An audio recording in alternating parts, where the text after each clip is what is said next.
Good morning, everybody. Or I would have said good afternoon, everybody, if I didn't forget.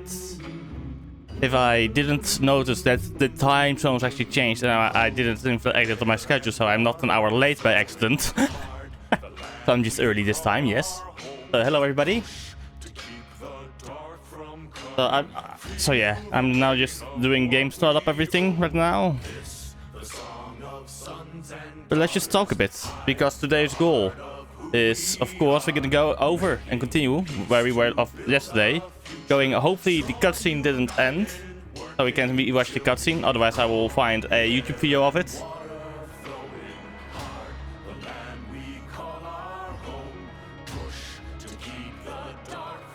But yeah, today's goal is to continue the MSQs for Stormdot up till the first quest of Shadowbringers. And then if I hope I don't ADHD my way into the Shadowbringers thingy, because I want to do some more raids, leveling of other classes and everything. Hence the title. Still sick, but oh. Let me edit the title so it is more coherent. I did a Final Fantasy English, I guess. But we be edging Shadowbringers and do my plans before starting it. Yes, I'm doing exactly what I'm hopefully planning to do. I'm also suddenly ran out of lemonade. So I'm just drinking gamer subs for today. Yay. And after that, just water.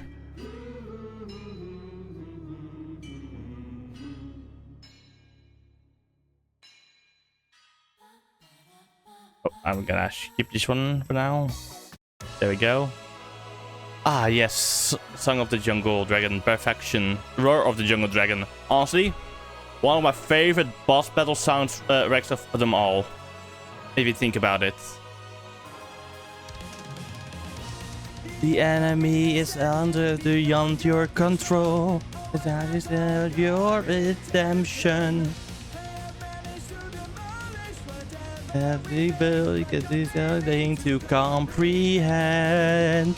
If they can, they will easily butcher you all. Your depression.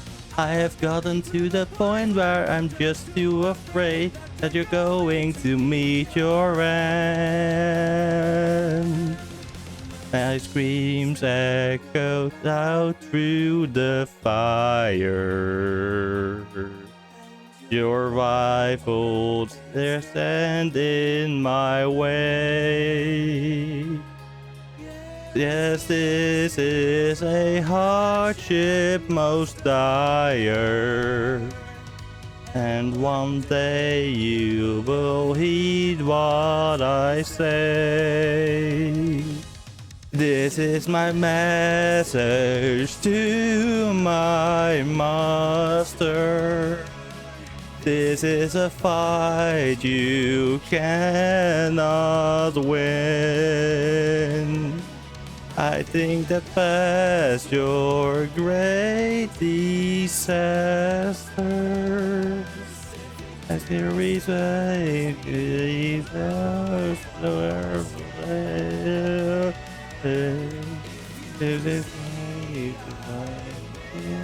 not thank you. Sorry for the singing. War. But the song is just a bop. I should die before you continue. You shall have heard my final dying roar.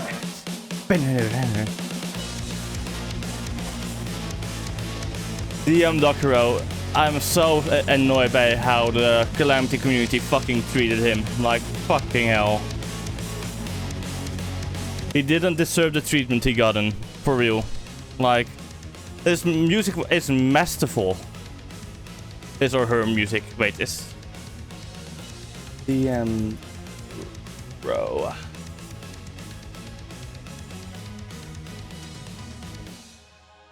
Here. Part of the reason DM Doctorow decided to move on from composing music for Calamity was because he was constantly being harassed by impatient or ungrateful fans to the point of receiving death threats, which primarily stemmed from the amount of fans wanting him to make stained, brutal Calamity.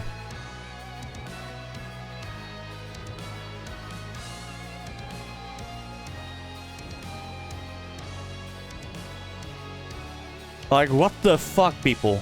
Why not leave a man or woman in peace and just compose and continue making the music they love? You love to hear. But no. They had to literally bully him, threaten him out of making music for Calamity because of their impatience and ingratitude. Like, what the fuck?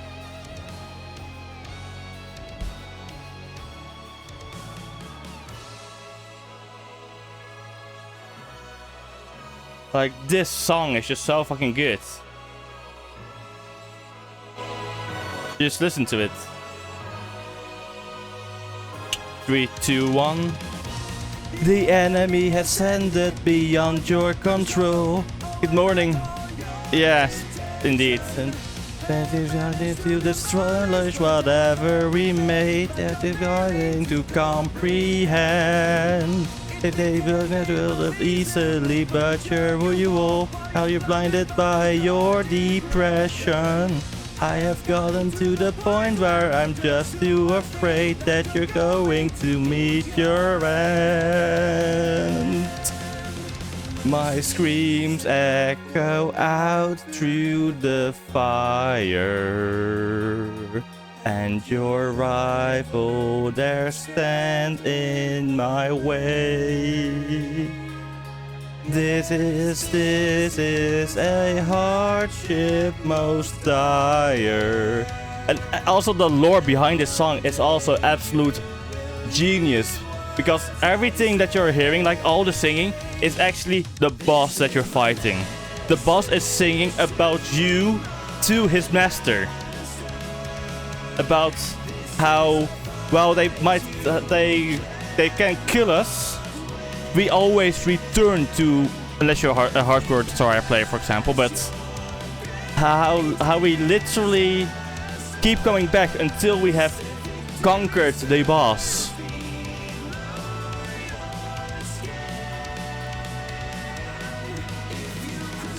Hence the enemy ascended beyond your control. And let's see, yes, where is it?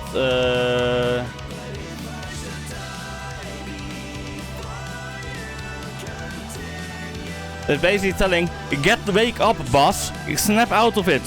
Prepare. You will probably meet your end. Oh.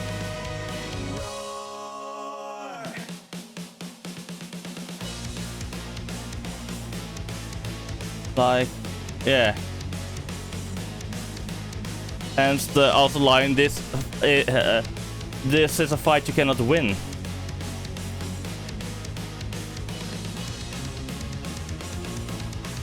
If you think about it, this boss is literally acknowledging the plot armor of the player that cannot die, or cannot stay dead in this case.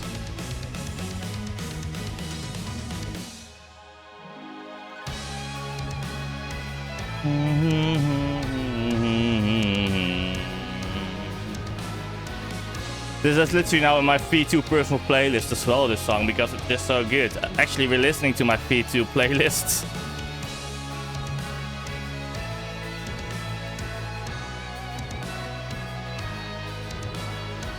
So yeah, after this song we will continue. We will start the game actually. So let me just also set that up properly. Game capture enabled. Gonna enable the audio when we're done here. Gonna move myself to the side. I should. Yep, there we go. I'm now on the side. We will log in soon.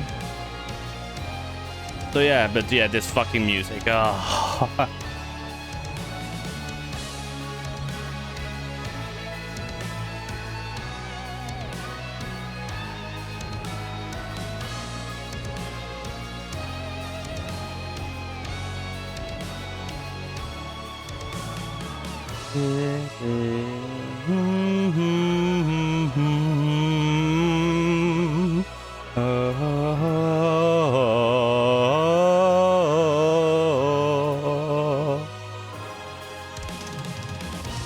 The enemy ascended beyond your control, or was that all your intention?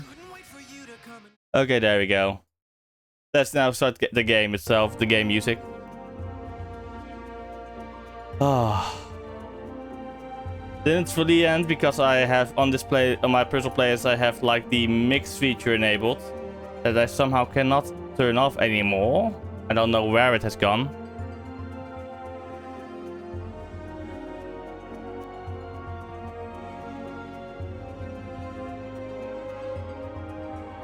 So yeah. So it literally merges the music in it to itself.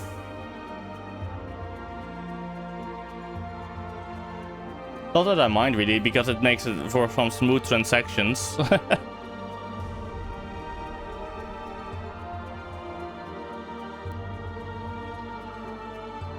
Yeah, because oh, I remember doing that and such for like Skeletron. My first Skeletron fights. Like, there's the boss. Break bed in home. Bring enough materials. Build like a piss poor shack right next to my boss arena. So let's set spawn point. Rush out. Curse the old man. And fight him.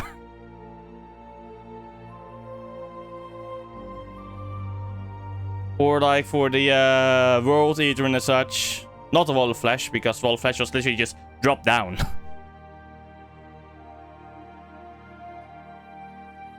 But yeah, God, this is bringing me into a mood to start playing Terraria again and continue my Calamity playthrough.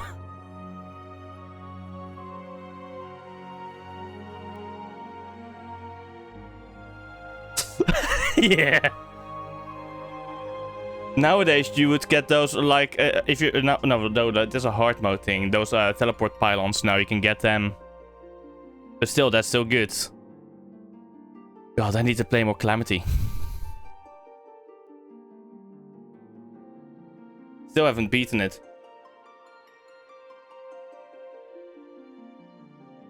Because the music is just so good of it. Okay, let's log in. Enough stalling.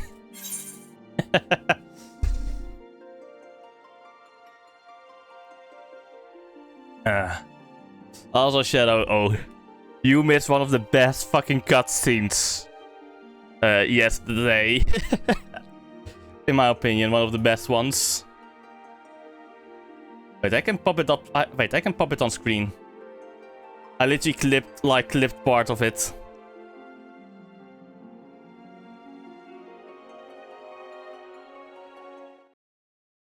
It's literally, let me just mute the game real quick, do this, enable display capture. You saw nothing happen, of course. Edit, no, go to the video. There we go. Here it comes. One of the best cutscenes. I clipped it. If it wants to load, YouTube, hurry up. 3, 2, 1. You shone with all the majesty of the full moon's light. Your healing touch, the embodiment of the Dusk Mother's love.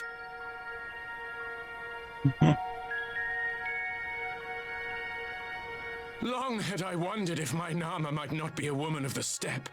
Beholding you, I am all but certain. He's doing it.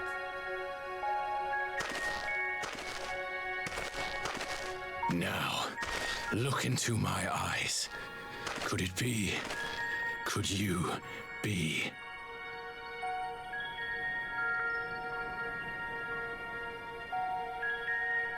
I am not interested, little son. Try again when you've become a man. He was absolutely destroyed. You shone with all the... That was it. He got fucking destroyed.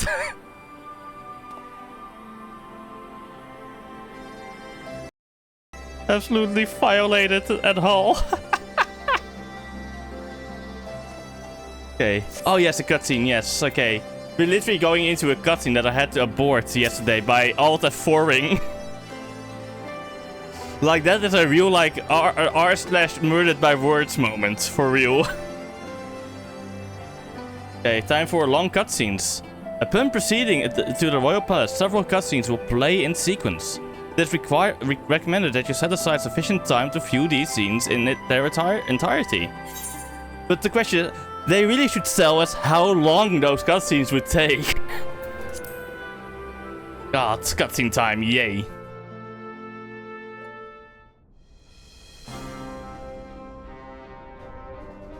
Oh, damn. Bad luck.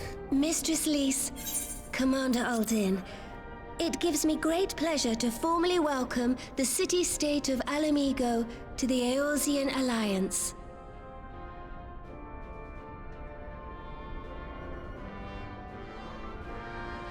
The pleasure is ours, Your Grace.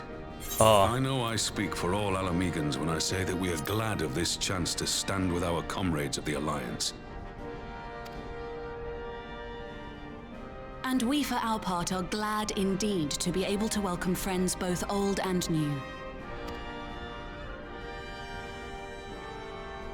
Lord Hien of Doma, at your service. Pray, accept my heartfelt thanks for your generous invitation. Nay, 'tis we who must thank you for journeying so far. And 'twould be remiss of me not to acknowledge the part the Scions of the Seventh Dawn have played in bringing all of us together. In times of great unrest, you and yours have been our constant companions, without whom we would not be here. With apologies to Lord Hien and Mistress Alize, it occurs to me that we have not gathered in this way since that fateful day in Uldar. Indeed. The day I lost my arm and my freedom. As I lay in my cell, never did I dream that I would one day be given the chance to represent my homeland at this council. I would not even be alive had you not plucked me from the jaws of death. You, Yugiri, and Alphino. Would that the lad could be with us.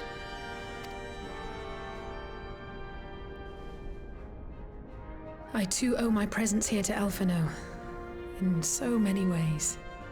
Until such time as he returns, I mean to carry on his good work as best I can.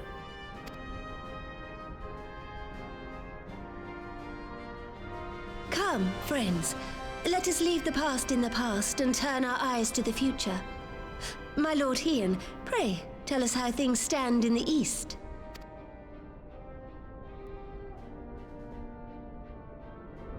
Time for a long recap. I really want to how to say it, want to talk about one of the actors here again that I talked about yesterday, because it already comes pop up in my mind again.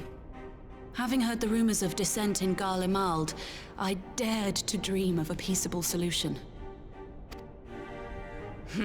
The Empire will not so easily change its ways.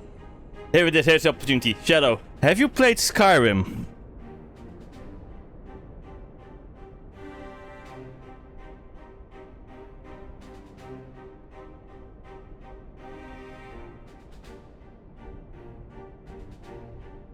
Then you know about the PTSD we all acquired during a time in that game.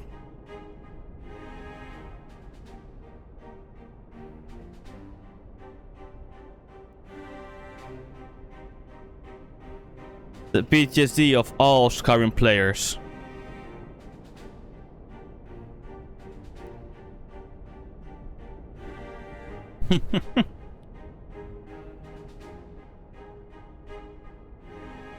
Yeah, it is also a channel point redeem on my channel called A New Hand.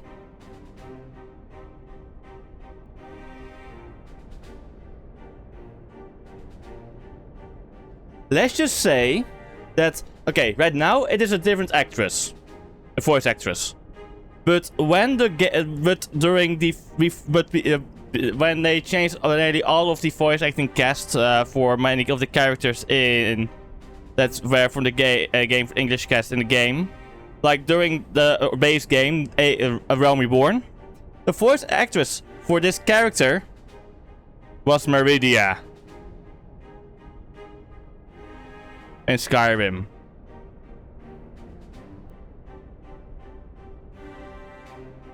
And once someone told me I could no longer hear it. Luckily now there's a different voice actress since Heavensward, so basically from the first expansion onwards. But literally the voice actor for this character used to be the same one for Meridia. I'm so happy now I don't really have to deal. I'm not that happy because some of the voice actors has changed. But at the same time, the quality for the voice acting did become a lot better.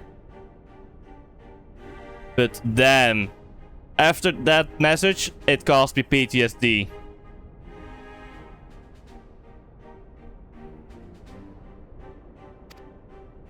If the Garleans have a mind to take back Doma and Alamigo, we'll be hard-pressed to stop them, even with the might of 6 nations. But while we lack the strength to fight the tide, a course may yet present itself, if we read the winds aright. The winds suggest but one course to me. One which leads from the sea unto the river and thence to the source of all our woes.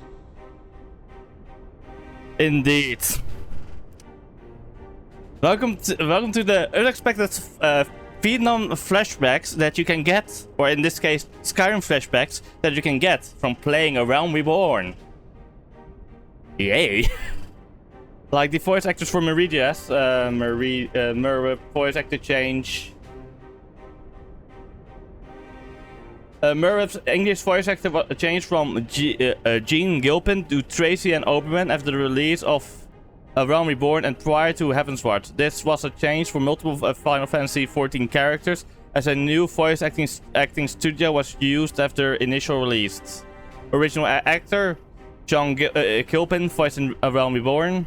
Current voice actor Tracy and Oberman since Heavensward.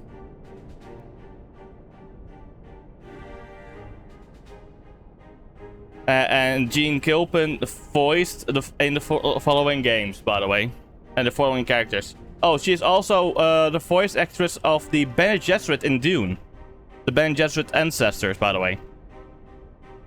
But in terms of like, she is Gene Gilpin. Where is it? Visual voices. Here we go. For video games, game 6. She voiced Maki Chava in Halo 5 Guardians. Wait, who the fuck is Maki Chava? She voice acted Merle with Blue's Hiswin in 2003, when we were born, that's already said. And then at Island Riptide, she voiced Jane Hansen. In the Kinect Star Wars game...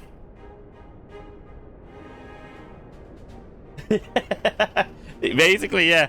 In the Kinect Star Wars game from 2012, she voiced TC-38, a protocol droid.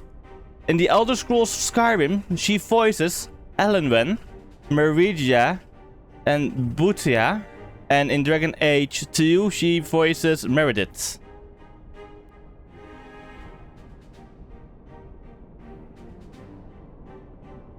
Yes.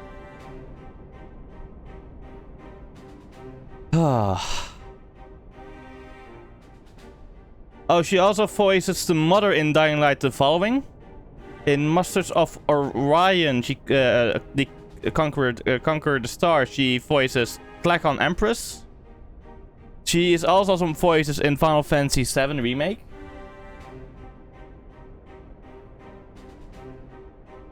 Go ahead.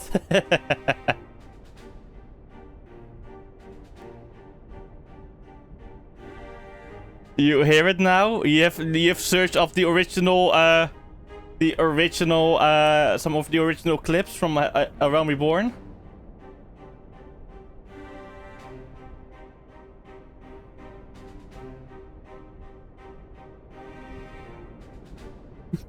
Wait, the following?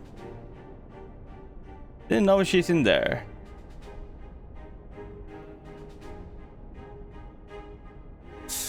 Yes, this is a certain unexpected PTSD shock.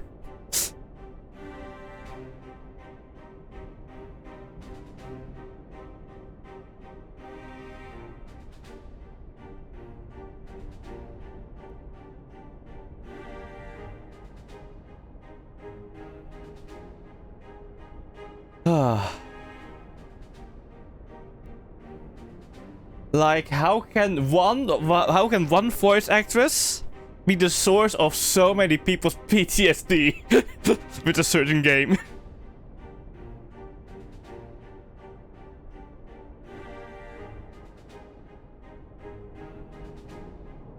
And in this case, and what? Okay, let's see what. Now we have Tracy and Oberon as the voice actors for this, and she voiced us in the following. The games. Let's see. Has she done more games actually? Let me check. Because so far only TV really. Is there any other games? Is Final Fantasy 14 she voices in? Holy crap! That is actually surprising. The current voice actors for this character is only in Final Fantasy 14. Otherwise, it's just TV looking at it, and movies. Nice. Ah, she was in Doctor Who for 2 episodes. I love the ADHD tangent about the voice actors right now. FFXIV voice actors. I wonder. Behind the voices. We also La Brea was voiced by Kyle Herbert and 2 others. But yeah, okay, no, this is just the English guy. Isn't this nice? La Brea is voiced by Kyle Herbert, who voiced in what game? 188 games. Holy shit! That's amazing. Wait a moment. Wait. Isn't this from Critical Role?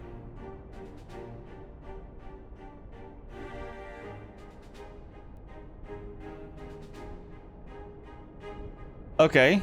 The voice of Tancred is the voice for Tancred is the voice actor for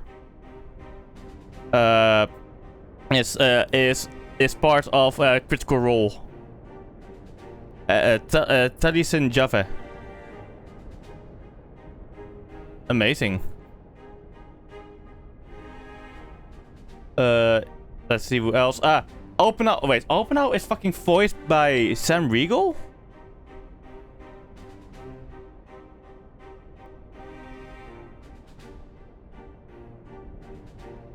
Oh wait, no wait, this is a Realm Reborn. Never mind, this is a Realm Reborn. I need to... oh, Realm Reborn, it was voiced by Sam Riegel, okay. I should probably go for the next installment of Final Fantasy. Let's say Heaven's Ward. Final Fantasy... Heaven's Ward. Behind the voice actors. Okay, open now. Wait, I should probably go for a more... bigger for the next expansion where there are more characters back. Behind voice actor for Stormblood. There we go. Let's do Stormblood. Okay, so they did change. Okay, Lise was voiced by Laura Eichmann. Open Out voiced by Colin Ryan. How do you say Bethan Walker? Raban. Oh, Raban is voiced by Nicholas Bolton. Okay, pretty good. Okay, resume. He and Andrew Koji. Ooh, okay. Only 3 games. Ah, he voices... Oh my god. He's a fucking Tau. He's a Tau in Battlefield Chaotic Armada. Tau Aircast. And in Black Mick... What? Black Myth. Wukong. He is Erlang's The Sacred Divine. Okay. Thanos is by Luke and Gil. Yugiri is voiced by Eleanor Matsura. Gosetsu Daito by Nigel Betts. Ishtola Robin Edison didn't I think change much. Damn, actually some of the let's see. Yeah, Tracy and Oberman. Are there any no idea actually how many I recognize here. Not that many actually.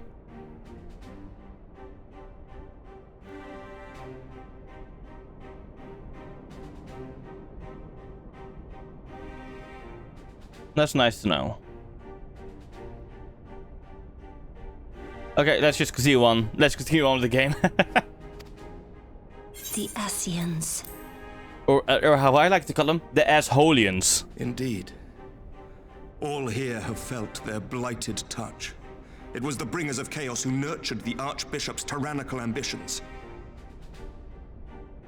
They who bestowed upon him the secrets of summoning, as they have so many others before and since. And while they remain, we shall know no peace. Our objective is clear. The question is how to achieve it. That our enemy parades about in Xenos' skin poses problems in itself, but ere we get to them, how are we to infiltrate the Empire and get close enough to strike? Good question. And look at that giant chicken. While I see the wisdom in targeting the Ascians, an assassination attempt on Garlean soil would do little to aid our cause, even were it to succeed. It's time we used our enemy's preferred tactic: subterfuge. You have an idea? Speak your mind, Master Thancred. None here know the enemy better than the Scions, and you mayhap best of all. Whatever it is you propose, we will give it fair hearing. On that you have my word. Very well, Admiral. My proposal is thus. We dispatch the shinobi to Imperial territory.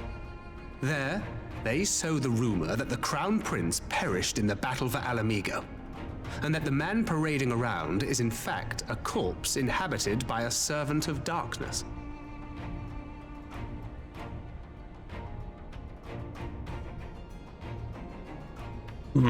Well, it does have the ring of truth about it.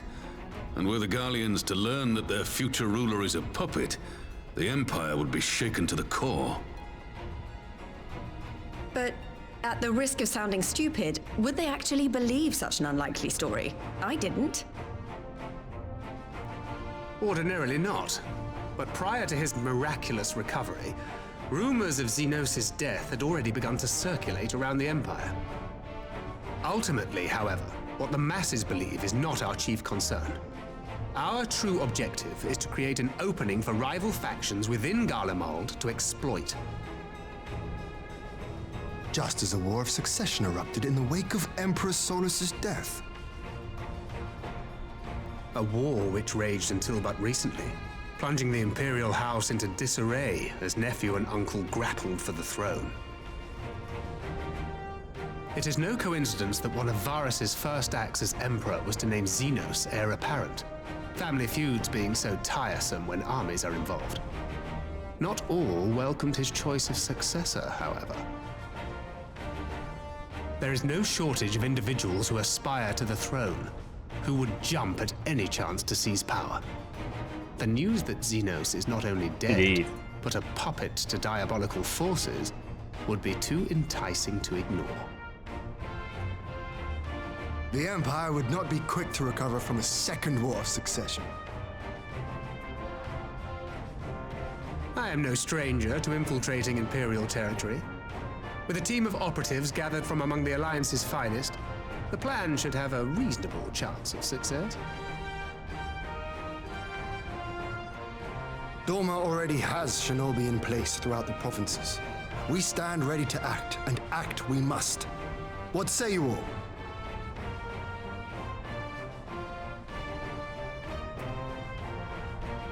I'm for Master Thancred's proposal.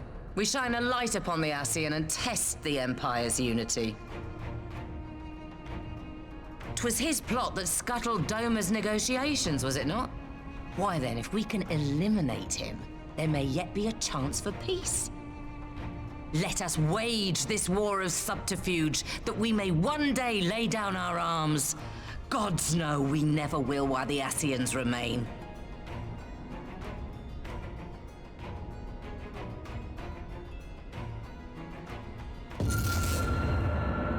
Oh shit, headache time. That way. Sorrow.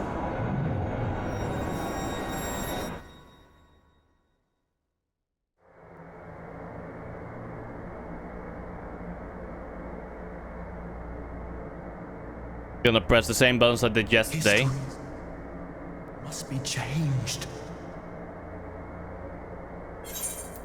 I don't understand. I do not understand it, indeed. Ahead looms a calamity. Ahead looms light, expunging all form and life. Twin dooms only you can forestall. Only you. What's the matter?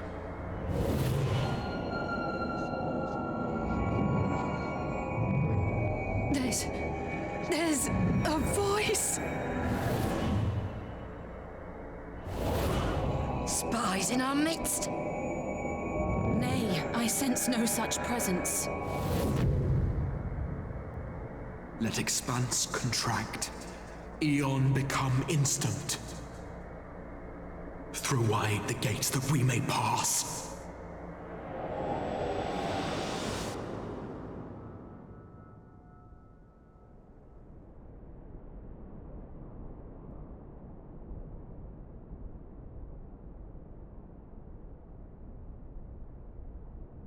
Is it over? Oh shit.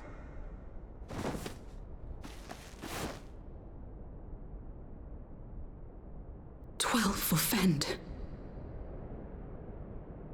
Bear him to a private chamber. Have every healer make ready. Swiftly!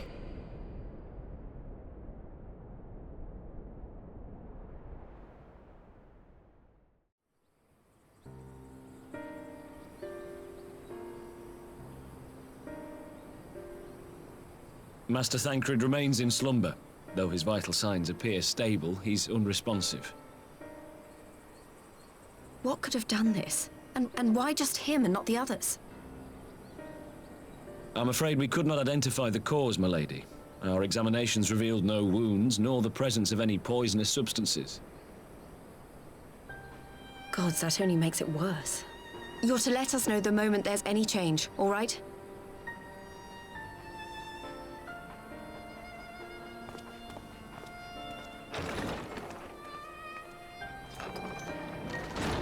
Thank you for coming.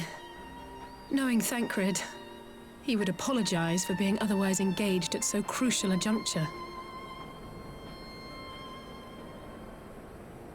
In gifting us a course of action, Thancred sowed the seed of all that is to follow. We have but to nurture it as best we can. To him, I would say, rest easy, that he may wake to enjoy the fruits of our labors. Now, the matter of the mysterious voice must not be forgotten. Will you tell me exactly what happened? Alize and I heard a voice in the moments before Thancred collapsed. It was accompanied by a severe headache, as if something were clutching at our minds. Did you experience the same thing? I did. So, in between the voice and the pain, you felt as if you were somewhere else entirely?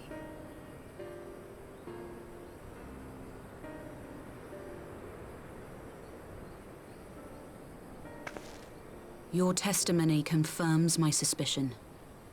That which you experienced was, I believe, your soul being plucked from your flesh. Called. Called?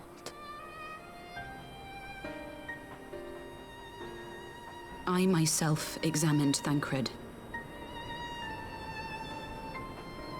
Reach out as I may, I could not sense in him the spark of life that is his soul.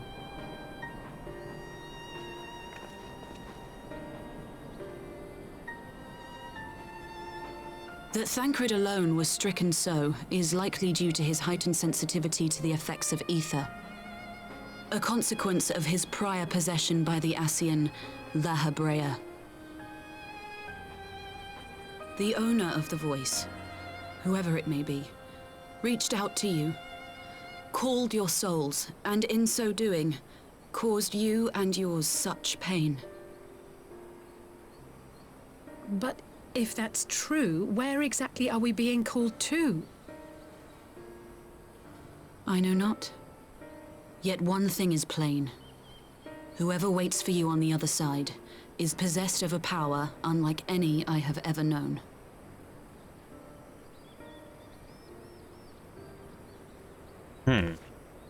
Forgive us, Lys, but may we leave Thancred in your care for a time?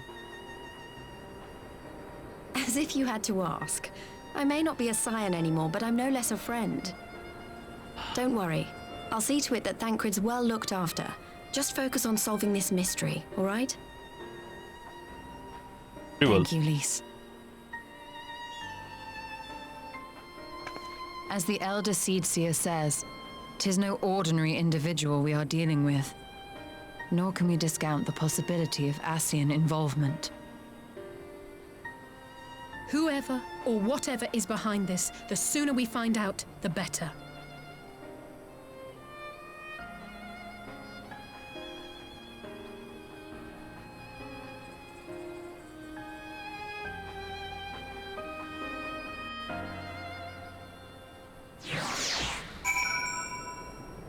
As one of the cutscenes, I guess. Or was it all of them? I just tried to call Urianjay on his link pearl. He didn't respond, but I dare to hope that he possesses some knowledge we do not.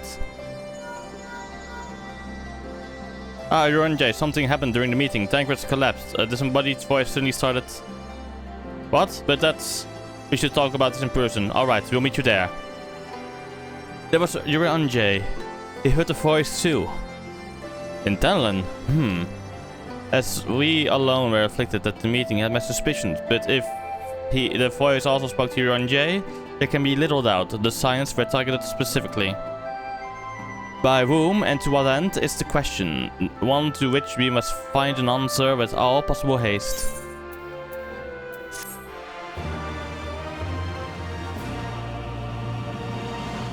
You have learned the emote Endure. Urianjay agreed to meet us at the Rising Stones. If as any of the others heard the voice, we'll find out soon enough. Like, I fucked up with my pronunciation. Good luck. I should get back to the meeting with the Elder Seats. But if there's anything I can do, anything at all, you must let me know, alright? Promise me.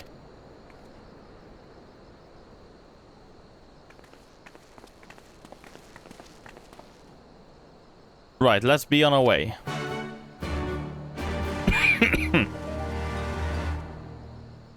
Rising Stones teleport, nice. They're so nice sometimes with this. Oh, another cutscene.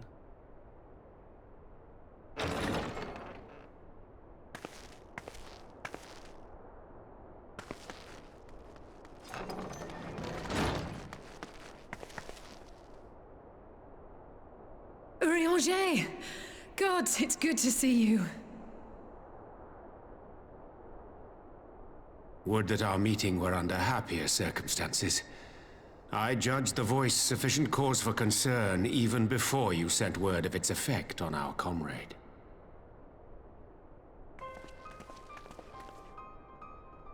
You heard it too, then?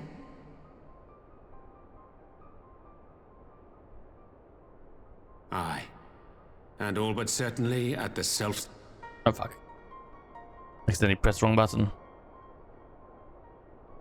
Who do you think is responsible? Could this be the Ascians doing? That I cannot say. Not when so little is known. Ere I indulge in speculation, I would examine Thancred with mine own eyes. To Alamigo, then, without further delay. One other thing. During my visit to the Far East, I observed a strange phenomenon. Thou referrest, I presume, to the localized reduction in etheric density. Well, that spares me the trouble of an explanation. Yes, I noted precisely that at two apparently unconnected locations. I take it the phenomenon is not limited to the Far East. Indeed not. Of late, our agents charged with surveilling the beast tribes have spoken of little else. In every corner of the realm, they tell of places in which the ether hath grown thin. Naturally, my suspicions first turned to primal activity, but the areas thus affected betray no evidence of summoning. I must confess to being quite perplexed. If the same phenomenon is being observed in multiple locations on opposite sides of the world, we may safely discount regional factors. Needless to say, this warrants further investigation. Indeed, I shall make it my task to.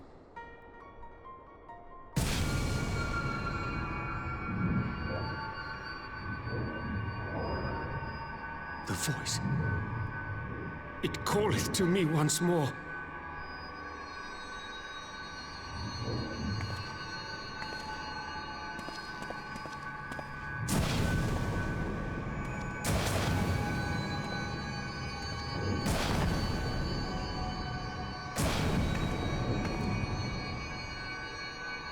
I hear it too.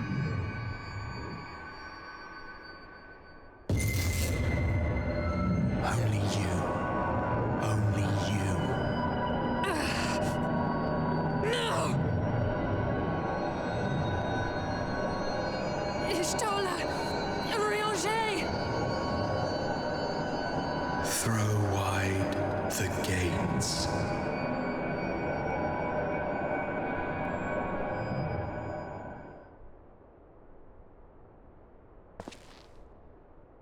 No! No, this can't be happening!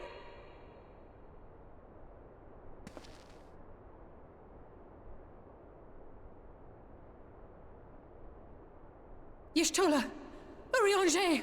Open your eyes!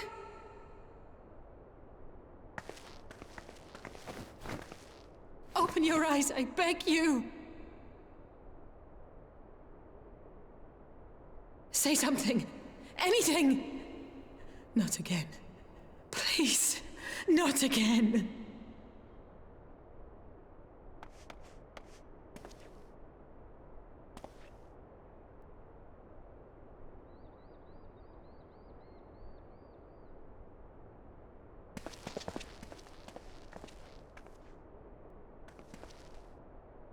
God damn it. Even more. Why is this happening? More cutscene. Forgive me. There was an unseemly display. It happened before your very eyes, my lady. None here would have behaved any differently. We have borne the two of them to a private chamber, but tell me, is it true that Master Tancred languishes in a like state in Alamigo? I'm afraid so. Though, given the circumstances, it would seem best to observe them together. I will send word to Lise that he should be brought here. Take heart, my lady. The world is full of scholars and knowledgeable folk of every persuasion. Someone out there is bound to know what ails our comrades, and how it may be cured. Thus, we will rouse them, no matter what. That we will, Hori. That we will. But first things first, our comrades will have questions. May I ask that you explain the situation to them? I must attend to a private matter.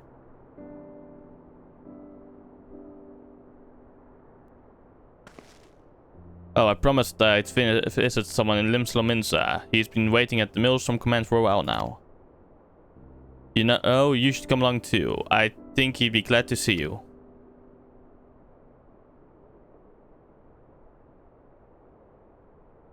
Okay, what the fuck is actually happening? Like, I know the souls are being called, but for what? Are they like being summoned to the past, the future? Diabolical Bismarck. Also, wait a moment. I want to know what the alliance quests are. FFXFE. Wait.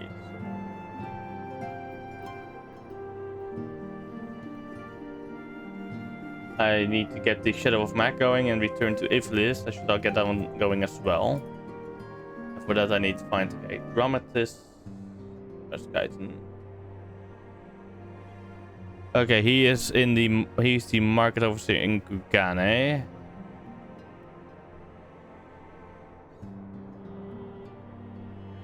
So I can do that. I can unlock some more of that soon as well.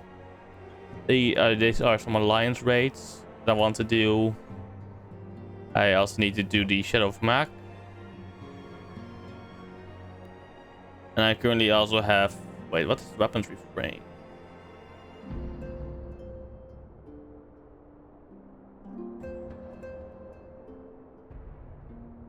Oh, just normal rates. I need normal rates. I need to get... Okay, I'm also... Okay, the rates I currently have is like Omega.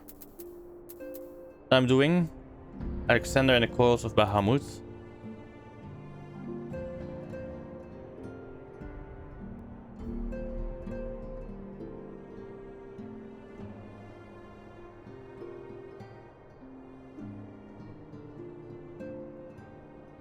I request the hunt for Omega, yes, and then I have into the Delta Escape, but I currently guess I have the hunt for Omega, yes. I also have, in this case, the Coils of Bahamut that I'm starting. That is the Primal Awakening, this one. I also have Alexander that I also want to do. So I literally, my plans are do this one. No, I guess, yeah, do Alexander first. It's gonna be a part of the plans as well. I need to see, do I actually...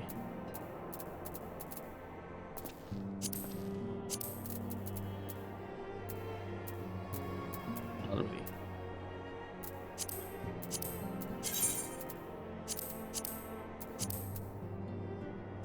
Okay, let's just see one. Let's get to really say. Limslominsa. Let's continue on with the story, shall we?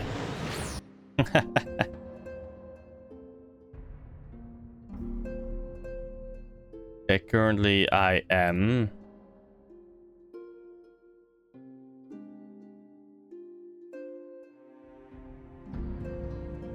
doing Power in Slumber, right? No Preludes in Violet. Currently quest 7 of 14. Okay. need to keep this, keep track of this all.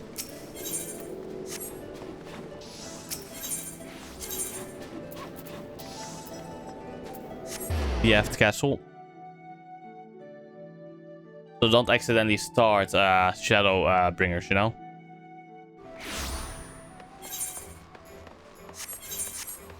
Let's go to Elysee for another cutscene.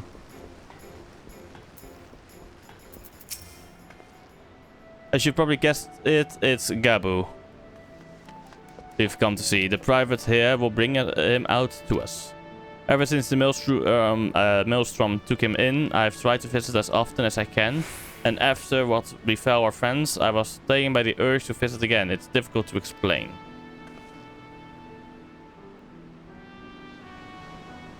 Who the fuck is Gabu again? What? I'm confused now.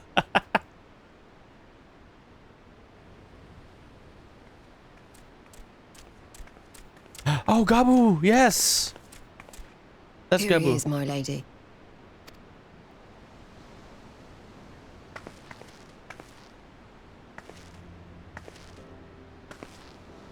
Our friend. Gabu, it's been too long.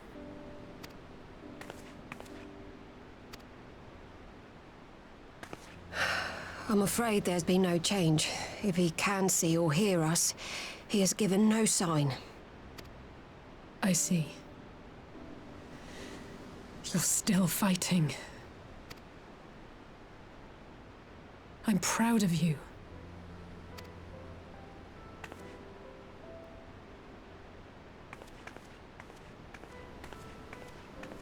We promised that we would come and visit you together, didn't we? Alphino and I. I'm sorry that we haven't managed that yet.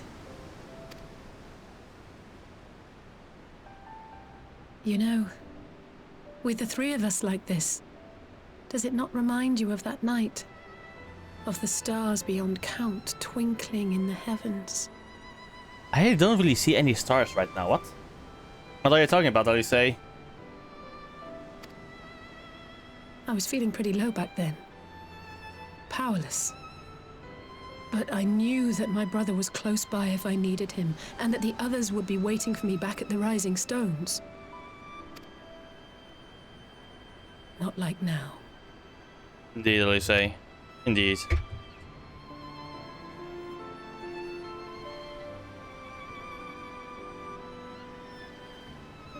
I've seen my share of trouble since coming to Eorzea.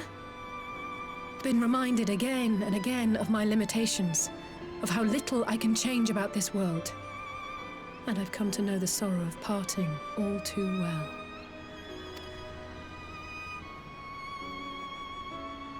But to have the people I hold dear struck down before my eyes, and be powerless to help them, that I cannot bear. Damn. You still have me.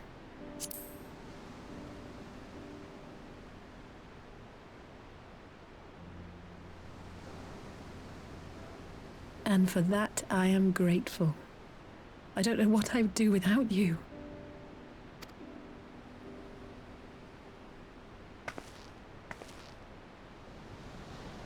Well, that's more than enough brooding for one day. Come on. We have friends to save.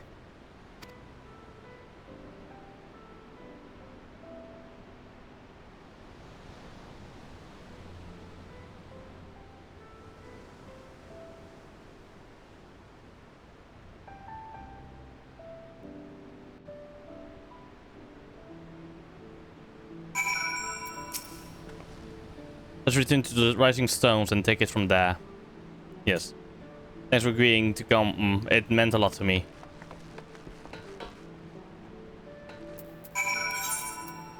Yay, Rising Stones again.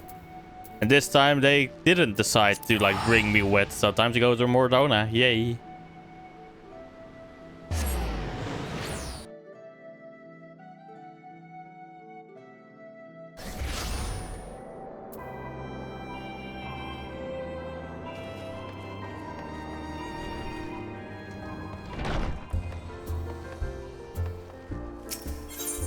Yes, enter.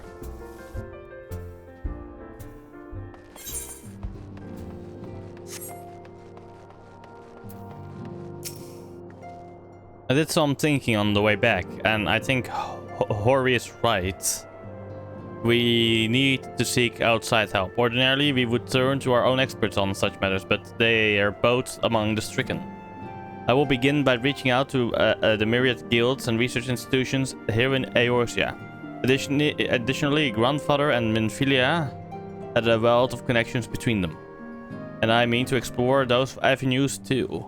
We'll find a way to save everyone, mark my words. Much and more has happened in recent days. Some of it for the good, some not so. But all around me, people continue their fight. From the shinobi who will search for Alphenau to the Alliance members who will make ready to move against the Empire. They march on in the face of great adversity, bearing heavy burdens. Everyone is playing their part, and so must I. You have your own part to play, I know, and it's bigger than most, so I won't keep you. Just promise that you'll visit from time to time, and I promise I'll have good tidings to share with you when you do.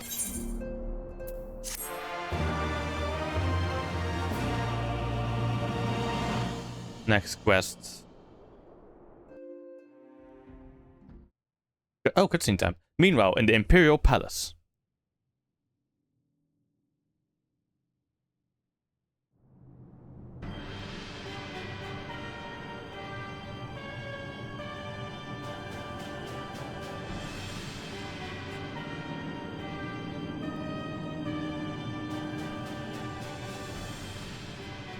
The Populares no longer present an obstacle.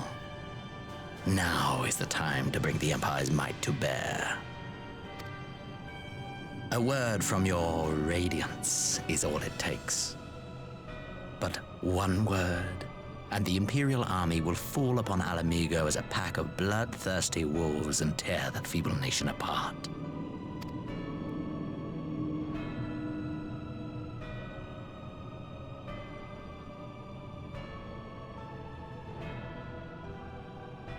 Have you no words for me?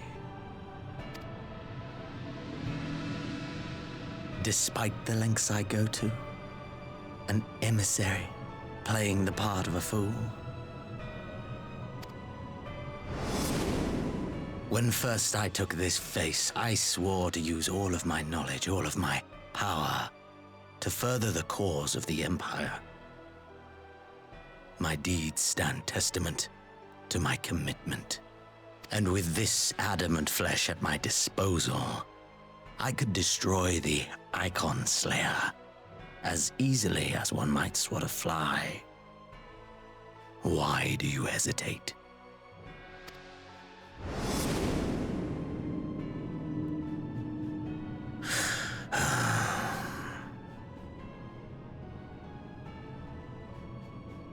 Our enemy is resourceful.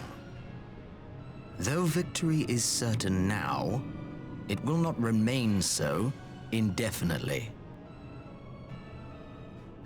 Deliberate if you must, but be quick about it. We'll speak again when you have unburdened yourself of doubt. Until then, I take my leave. Father. Bullshit.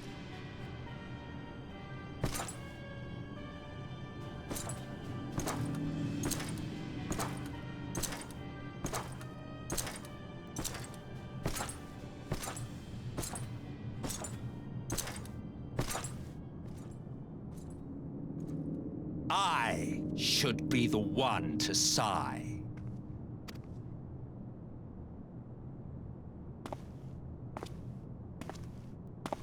I played my part to perfection.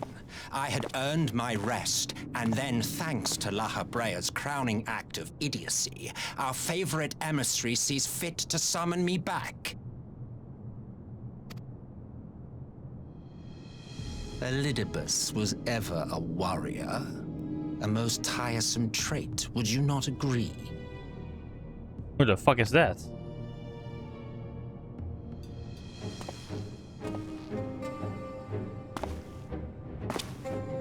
What? Have you no words for me either? No matter. I've long grown weary of this mummery. Now, my dearest grandson, let me remind you of your place in the simplest of terms. Wait, what? What?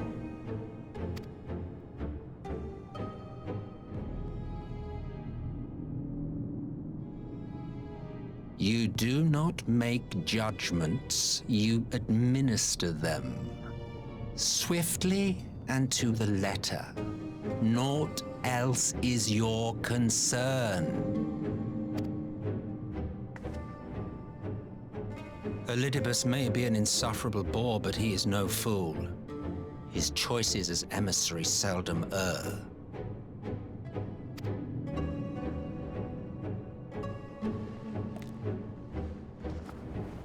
If aught threatens the balance twixt light and dark, it falls to you to remove it.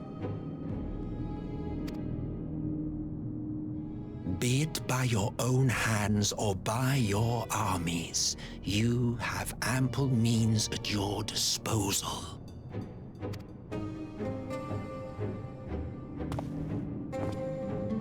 That is why this empire exists, why I built it. Holy shit, my brain thought actually was correct. So that is the fucking founder? What? How is he still alive? Or is he also possessed by an Ascian or something? Or maybe he is an Ascian. Oh dear. Have I touched a nerve? You always were an easy one to read. I pity you, I do. As they say, ignorance is bliss. And I know how much happier you would be not knowing the things you know. The founding father was an Ascian, and he created the Empire solely for the purpose of sowing the seeds of chaos. Wait, so my fucking guess was correct? He's a fucking Ascian? Don't take it personally. I merely do my duty. To bring about a calamity requires no small amount of power, and there is no surer way to obtain such power than by collecting powerful pawns. To that end, I have labored long and hard, and I must say I am quite pleased with my handiwork, paltry though it seems in comparison to Alag.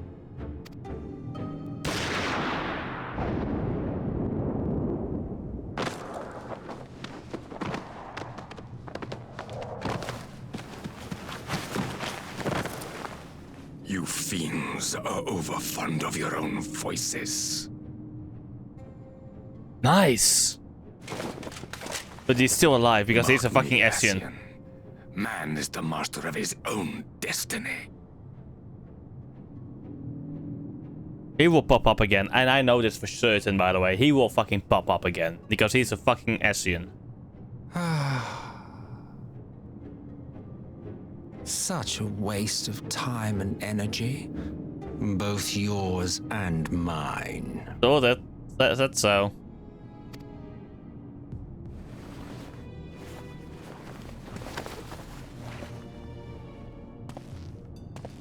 Lest you forget you are Emperor now. If you wish to spout drivel about man's destiny, save it for the masses. It will serve to give them a sense of purpose, and you pliant pieces for the game. Honestly, the reason why I think he looks the same is because he was always, like, he did say he was an Ascian from the start, and I don't think Ascians really age, because they are immortal beings. They might be able to change their own appearance like how they want to change it, you know?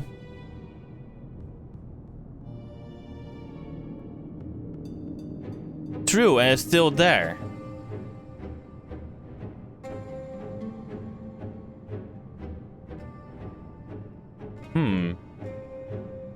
true. Unless he possessed that body from the start, this could also just be his own true appearance.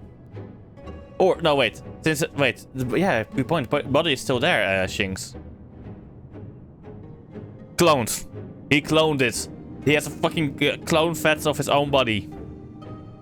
Of the body he likes. Or appearance he likes. So, he can always just pop into another body and just come back.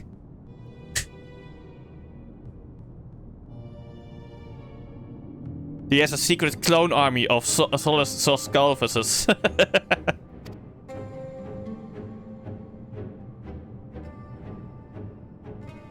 Oh, do stop sulking, boy. You, of all people, should understand. Ours is a struggle to restore both mankind and the world to their rightful state. Viewed thus, our goals are one and the same.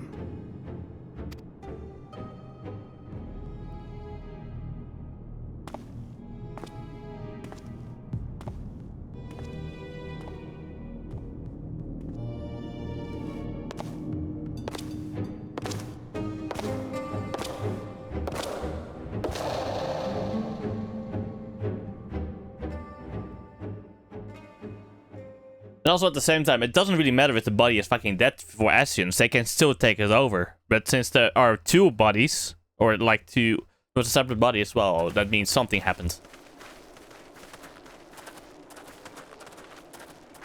Ah, more Alp now.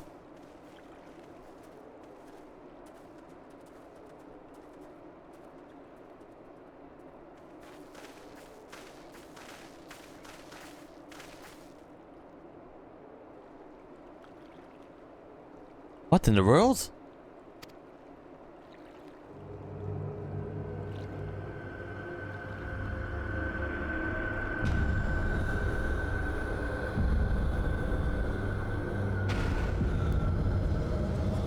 Did they lose their souls? Were they called? As well? Dead. Oh, dead. Yet I see no wound nor any evidence of battle.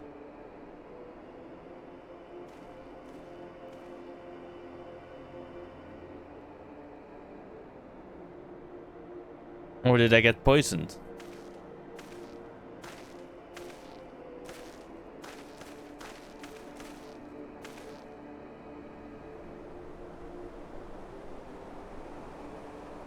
Damn them. They finally used it.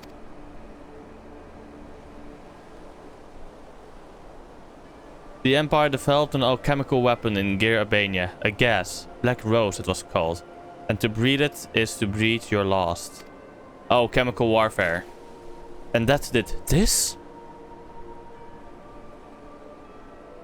I thought the project abandoned and its foul root destroyed, but not else could have wrought such an atrocity.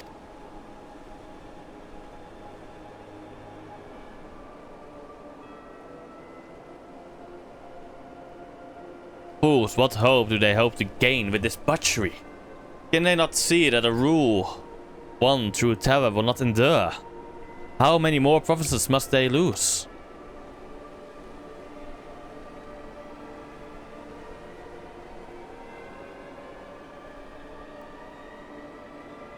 Nay, wait. This is not the work of men, but monsters. The Ascians. It cannot be a coincidence that their trail led us here. Their objective was never to rule, but to sow strife and discord.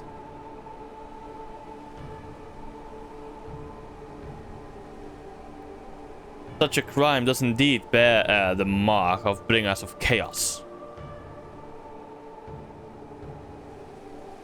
Black Rose cannot be allowed to kill again. We must find the Ascians and put an end to their plot.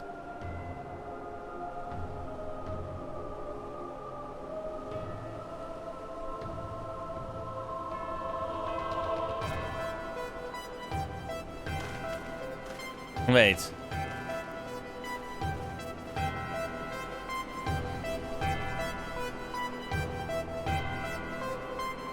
No, that would be too ridiculous. That would be too fucking ridiculous. Having just seen the original one. The Solus from Gallus of Gavus. Ah, soul searching.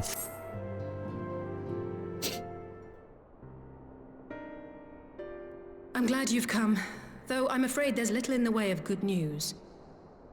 Come. After you left, we reached out to both the Alchemists Guild and Stillglade Fane and attempted all manner of treatments. But the results were always the same. Whatever the answer is, it's not alchemy or conjury. It's wizardry. Why did it have to be Y'shtola and Urianger and not me? Out of all of us, they are the ones who could feasibly have solved this puzzle. And Elfino's still missing. God, it's all going wrong. Where do we even start? A grave situation indeed. Might I be of some assistance? Crow? Yes, Crow. Kryle, I thought you were busy delving into the mysteries of Eureka. When word reached me of the plight of our friends, I could not well stay away. As a fellow scion, not to mention your erstwhile mentor, this is one of those times you should feel free to call on me, regardless of my personal circumstances. Yes, I should have thought of that. And then suddenly, Crow gets taken away too. Thank you for coming, Kryle. We would welcome your insight.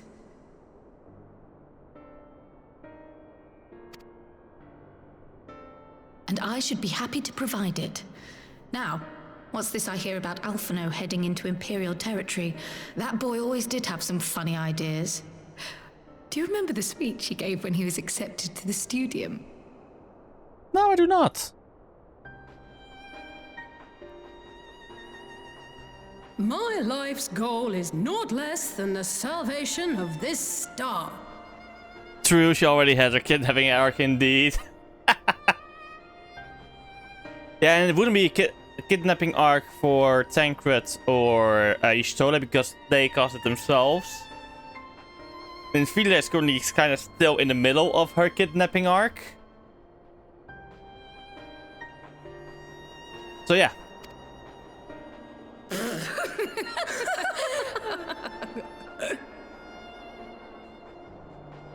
That particular grand pronouncement has been a source of great embarrassment to him, as you know. But the fact of the matter is, he meant every word and has lived his life accordingly.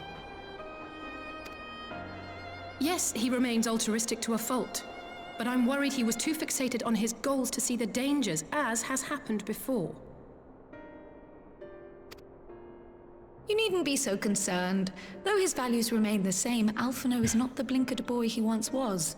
Slowly but surely his eyes have been opened, thanks to a certain someone. No problem. A certain someone whom he'd be mortified to learn had heard about his little speech. Mum's the word, eh?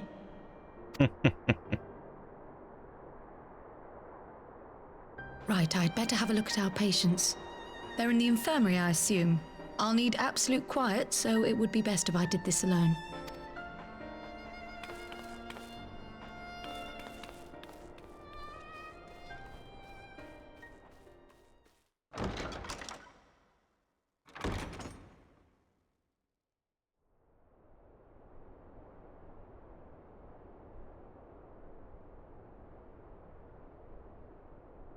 We get another voice coming.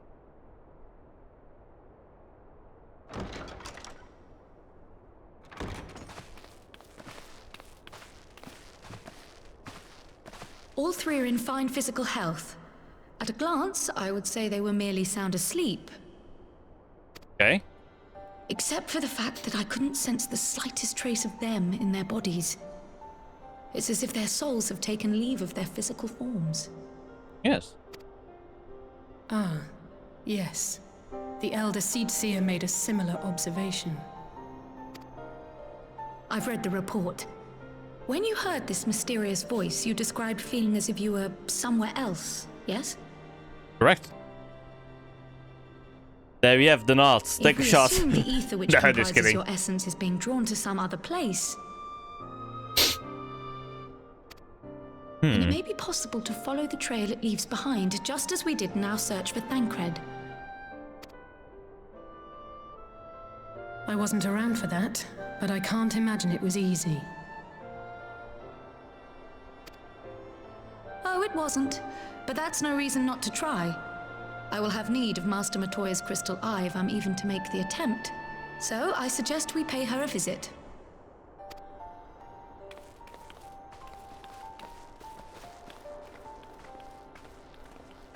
Oh, I'm coming with, so they're gonna teleport me to Matoya's home, right? Right?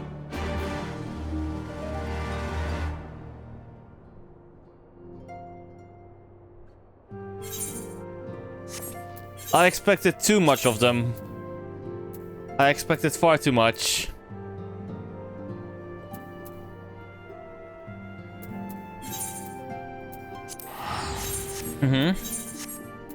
True, I wouldn't be the one either.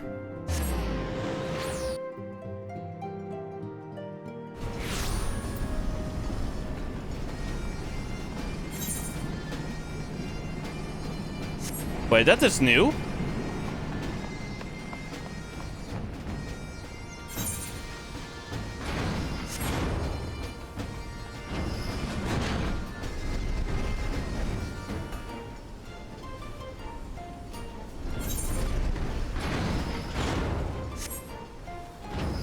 Really? Have I just been fucking blind as fuck? Honestly, probably yes.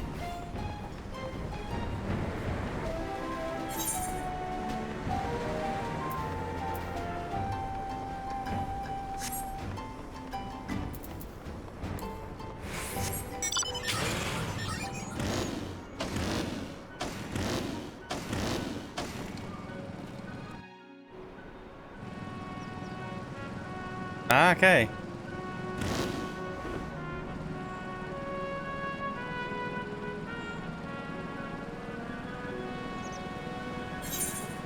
Honestly, I still don't understand why they decide to abandon Charleya. Because looking at it, if you look at the map, going a world map, here's Ishgard. Ishgard is literally between them and the Empire. Because they were expecting the Empire to go like this. Garlemald to go like this. Invading through the sea.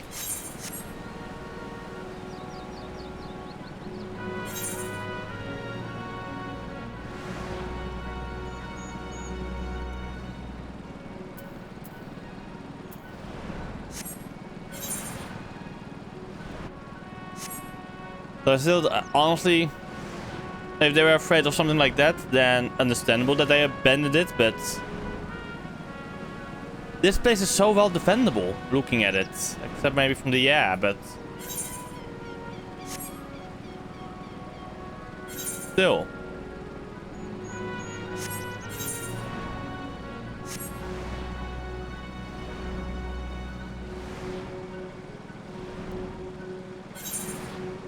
Fair enough.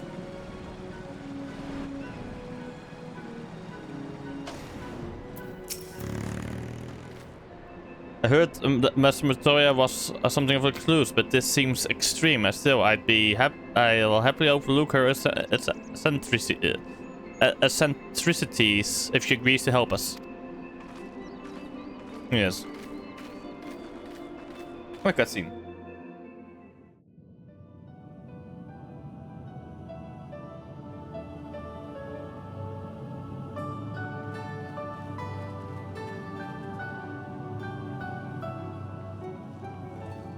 Come to disturb my peace again, have you? I hide myself away in a cave, and still you people insist on pestering me with your problems.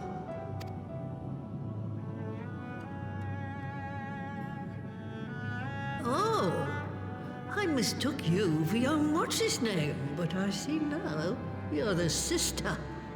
Weren't you supposed to be the lively one? I've seen happier faces at a rain-sodden burial. Well, I'm sorry to dash your expectations, but the situation isn't exactly conducive to gaiety. That's more like it. Stoller used to spit and hiss like a wildcat too. Better for a young thing like you to be filled with fire and leave the doom and gloom to your elders. Now, what exactly does this tragic situation of yours have to do with me? If I may, Master Matoya, we have need of your crystal eye once more. Time to recap it for Matoya. Recap completed. And Stoller is one of the afflicted, is she? Very well. She may be an ungrateful stray, but she's my ungrateful stray, and I'll not see her buried before I am.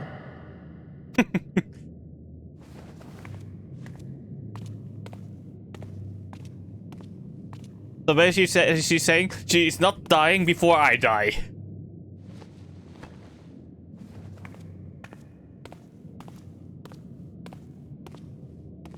I feel like she would turn to necromancy to ensure that her body stays above the ground before she goes under the ground, before she is. Right. Let us see what we can see. I'll begin from where our friends first fell and cast my senses out from there.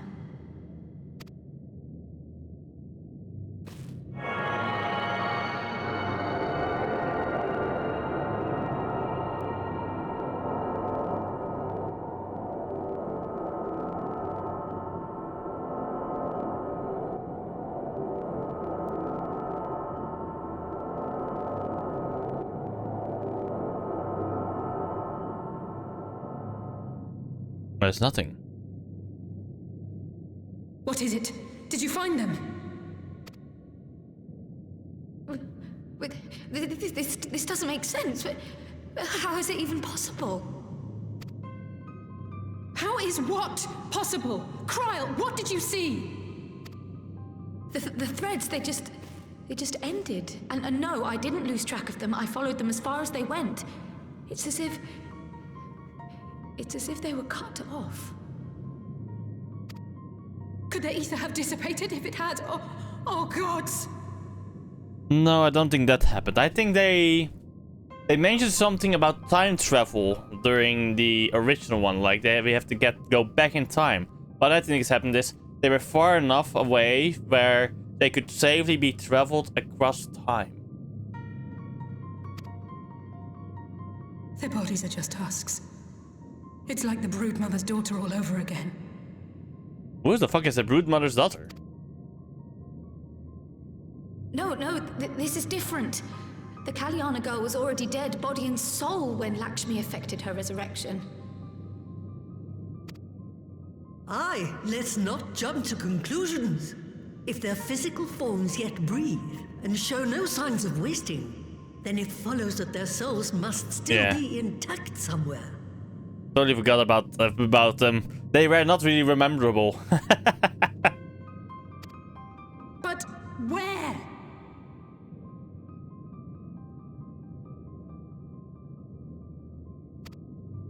That's the question, isn't it, girl? Death has not taken them to the ethereal sea, yet there are no tracks left for us to follow.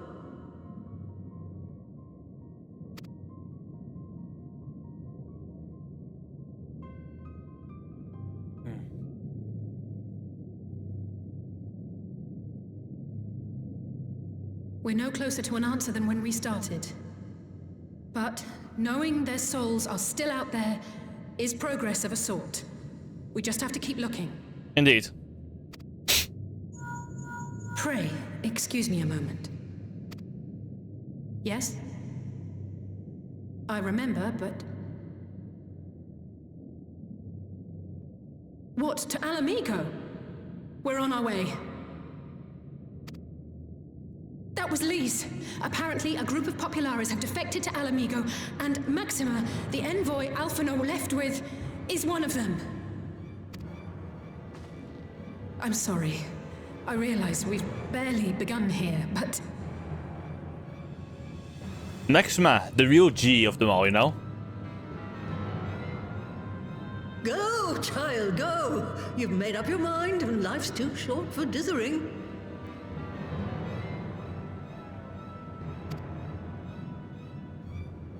I'll do some digging in the meantime and see if there isn't some other method we could use to continue the search. Indeed. Let's be off then. Yes.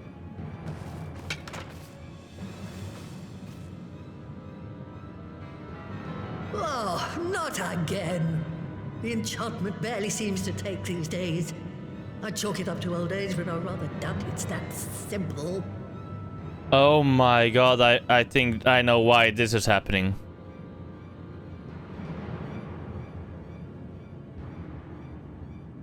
This is that calamity they mentioned, Solace von Thingamajig.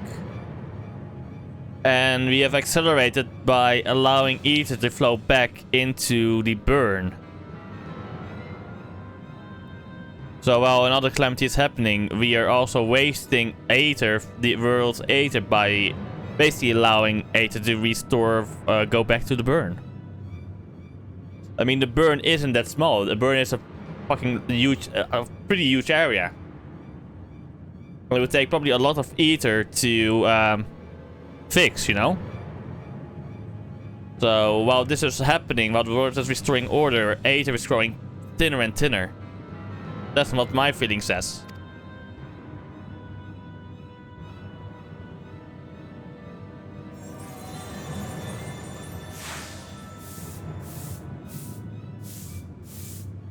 Before they took ill, Y'shtola and Urianger were sharing notes on a thinning of the ether.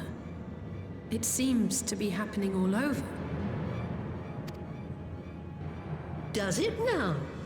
And here I was, all set to blame my woes on that creaking mountain of refuse clogging up the Thaliac. I fear something has gone awry. Still, there's naught to be gained from starting in shadows. You can only do what can be done, and that but one thing at a time.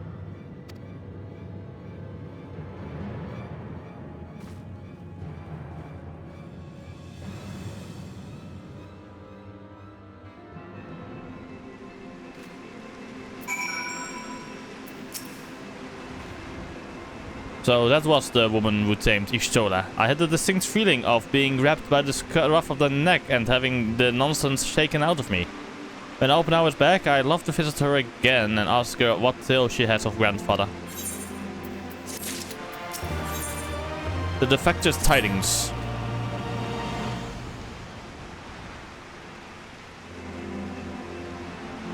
I almost can't bear to hear what Maxima has to tell. But it can't be bad news, can it? Lise would have said, unless... there is no point speculating. Lise said she's notified the guards of our coming. So we should head straight to the palace gate in the Alamigan quarters. I'll be praying for good news. Learn what you can about Alpenau's plight, and leave the search for friends' lost souls to me.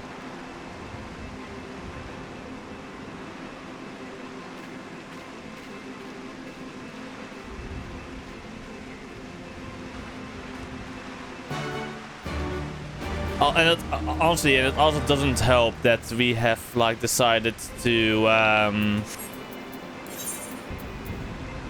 how do you say it? That we have decided to also the power a shield in the burn with the ether that we just diverted there. That would also not help, I think, with the chaos that is happening right now.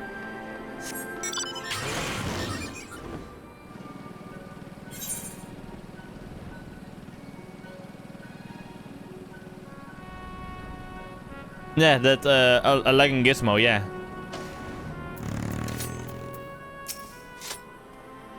Greetings, Hans. The commander told me to expect you. Shall I show you in? Yes.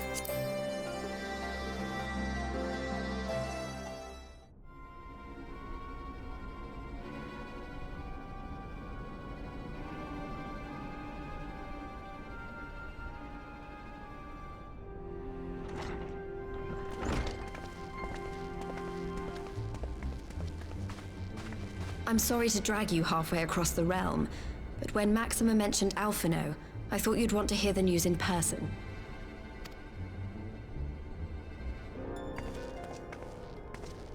Ah, we meet again. Though I was hoping our reunion would be under more auspicious circumstances. What happened to my brother? Where is Alphino? Never fear, my lady. Your brother was in fine health when I took my leave of him, and I have no reason to assume that has changed. You assume? If you will allow me, I shall endeavor to explain events. Our troubles began not long after we departed Doma. While crossing the burn, we were fired upon by the Emperor's personal guard and forced to make an emergency landing. Okay. As we stumbled from the wreckage, our attackers fell upon us again, and we would have perished there and then were it not for the intercession of a third party, a band of mercenaries whose leader claimed to pursue a vendetta against the Ascians. This Shadow Hunter, as he styled himself, then escorted us out of the wastes to relative safety. Upon arriving back in civilization, I gathered my Populares colleagues and prepared to flee the Empire. Master Alphino, however, declined the invitation to join us, preferring to continue his investigation into the Ascian threat.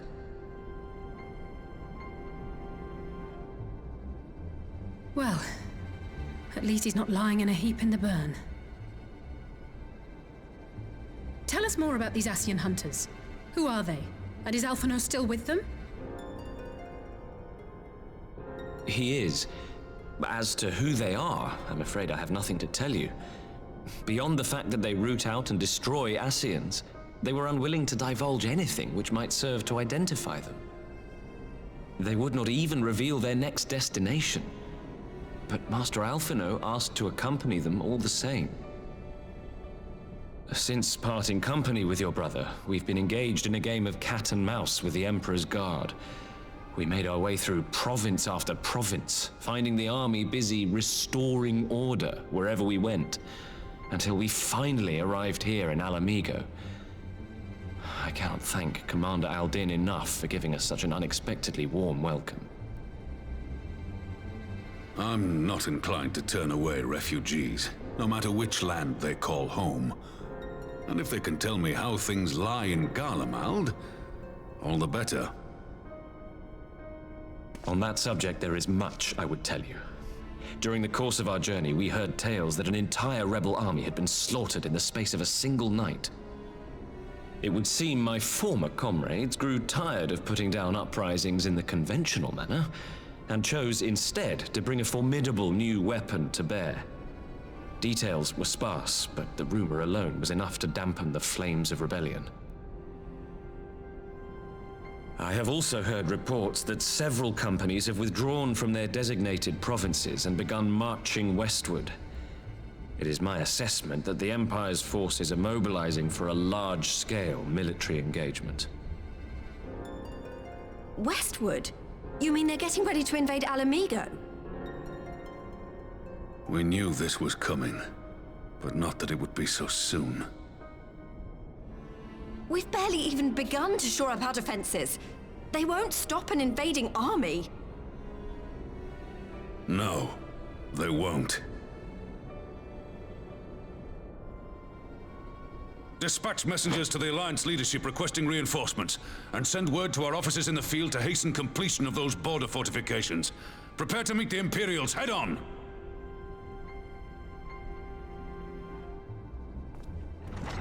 No matter how quickly we act, we still want for time.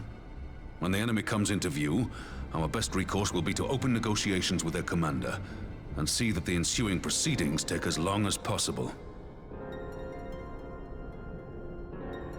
Would you and Alize head to Doma and let Lord Hier know about this? I'm sure he'll want to hear about Alphino too. Consider it done. We'll send word when... And again, time for them again. Untold sorrow must be changed. Ahead looms a calamity. Beyond become instant. Throw wide the gates.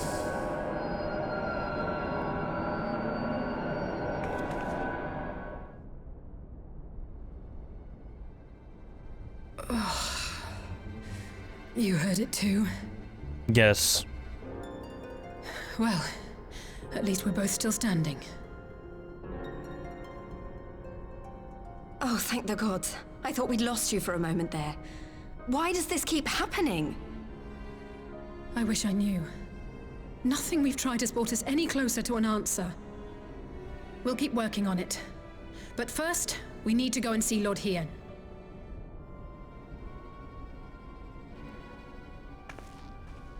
Okay, who did I take this time then? That's the question.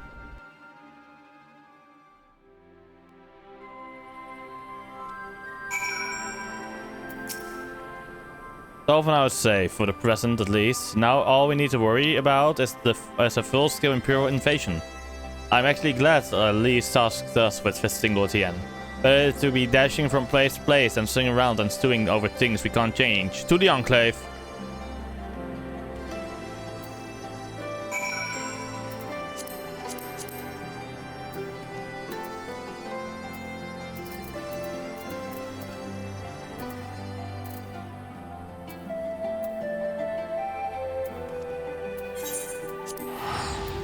Damn, travel has become expensive.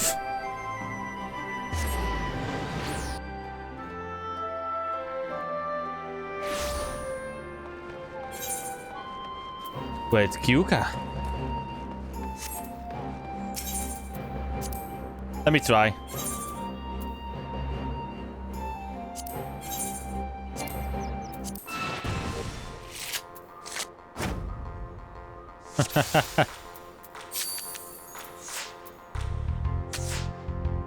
So, okay.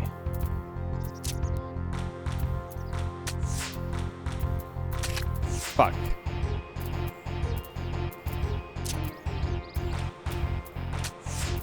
Am I doing it right? No, I'm doing it wrong, aren't I? Okay, so this is how that one works.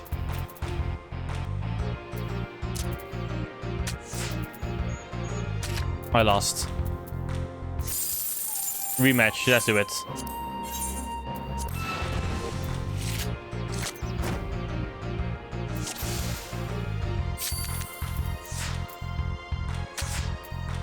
Okay.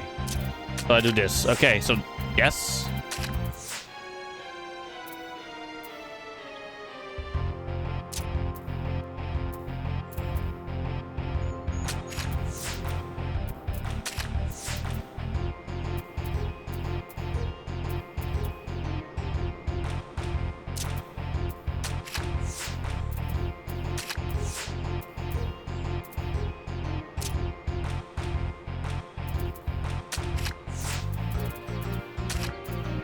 Draw.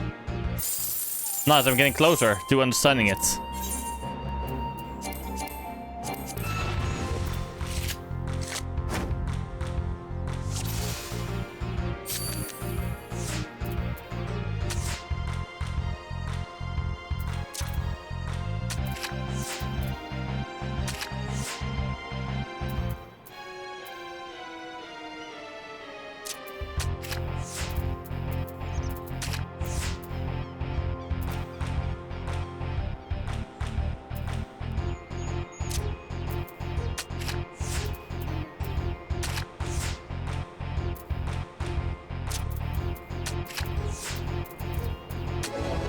I won!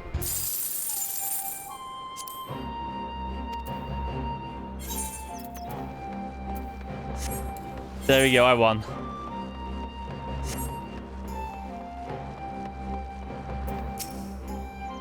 Yes, yes, yes, yes. Show me in with Lord Hien, please.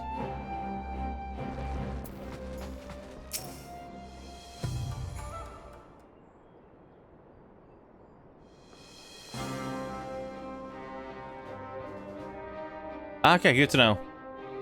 Greetings, my friends. I was just discussing future endeavors with the members of our newly formed alliance. The Kojin and the Confederacy you already know, and it was your own strength of arms that won us the cooperation of the Steppe tribes.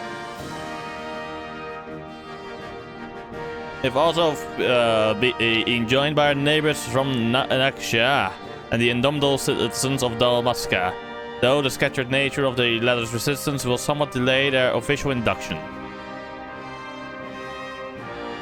These proud peoples have united under a single purpose, to stand against the tyranny of the Garlean Empire. I'm glad to see your alliance is coming together so swiftly. As things stand, I fear we shall soon have need of your strength.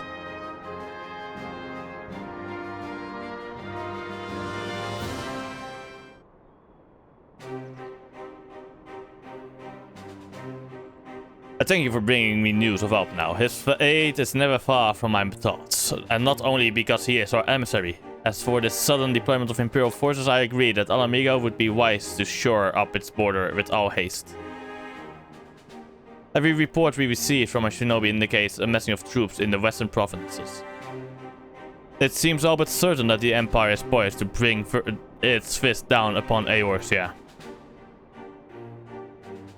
And I would help deflect that blow, but I cannot risk sending reinforcements just yet. We will have to we will remain vulnerable to an airborne assault until our wall in the burn is in place. The all-important Allegan energy barrier. The energy barrier, yes. I thought to call it something more auspicious, a name drawn from the four lords of legends. Perhaps the Serious Ages, or some such. Well, just a thought. The Ironworks engineers report that they have finished calibrating the generators and are ready to proceed to the testing stage. Have you time to attend the first test? You've seen the field which protected Ezisla firsthand, and I would be interested to hear how you think ours compares.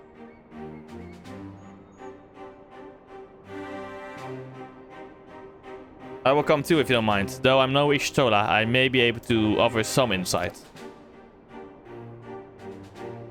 Of course, time being of the essence, it would be best if we made directly for the burn. Yugiri, I leave you and Hakuro to bring the War Council to a close. Understood. Your mounts are settled and ready, my lord. Where are the storms?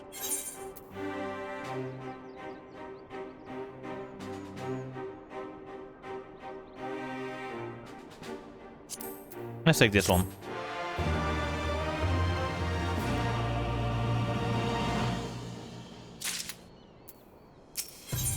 Let's go. Sir, is it Iruyus? Yeah. Iruyus.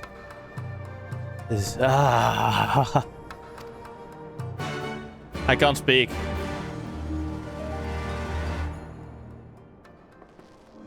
Serious.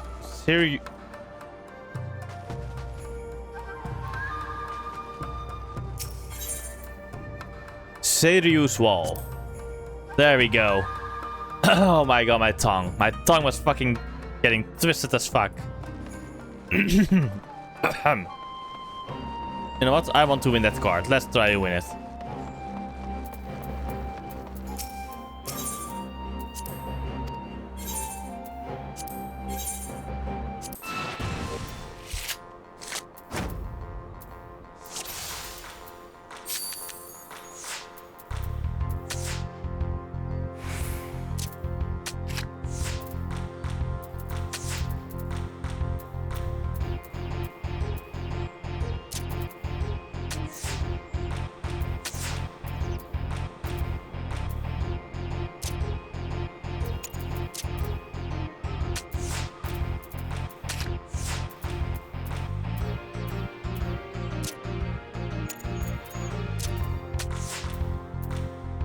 Okay, I lost this one. Rematch. Give me that possible reward, please.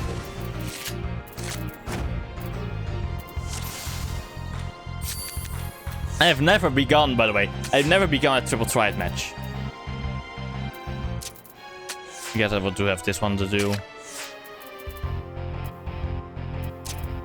Why am I not going? I'm not going to be winning this one.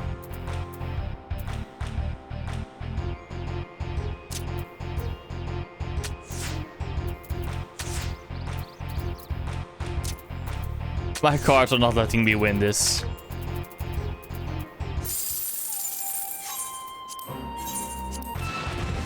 I need more cards. That is now for certain. Oh, I started this time. True.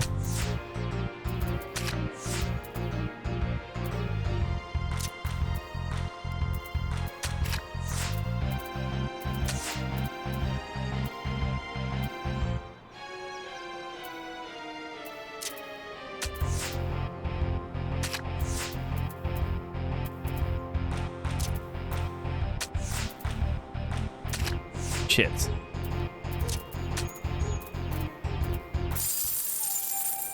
One more.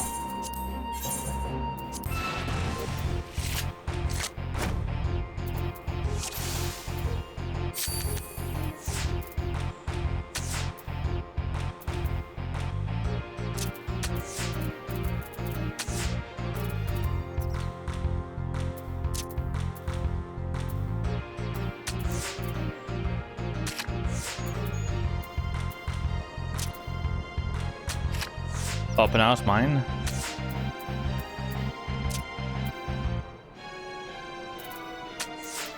Nah, I definitely want this one. Darn. Okay, yeah. I was definitely punching above my weight class.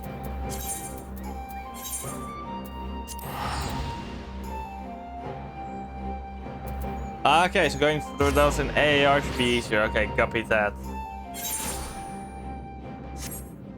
But at least be doing this, getting these smackdowns made me realize how to play this game. Because I already thought that that those card numbers were just a fancy way of saying like their total power. I'll be right back.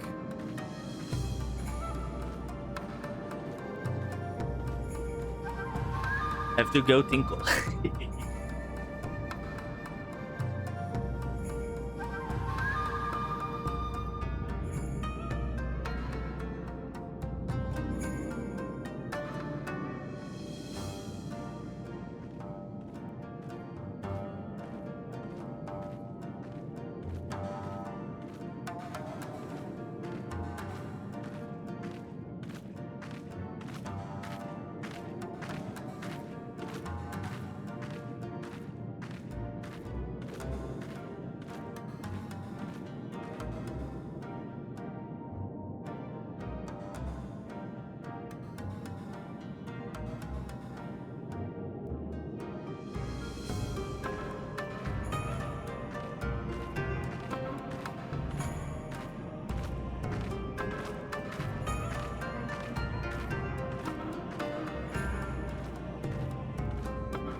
Fuck.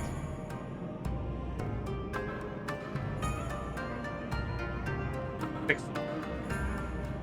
Really need to get myself new headsets if possible. I will get those soon, I guess. There we go. Oh, Hachinan. I can't resist. The game is honestly a lot of fun, so I'll try it. Let's see, how much above my weight will I do over here? What is this?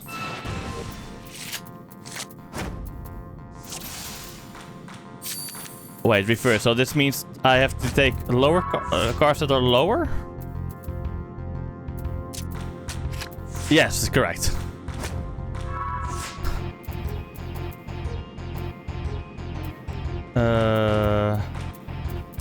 You.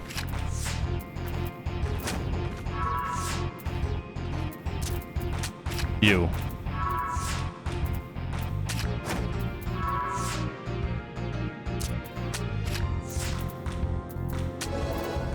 That was overwhelming. This one was fucking overwhelming. I think I can just keep winning this one because of how low my cards are.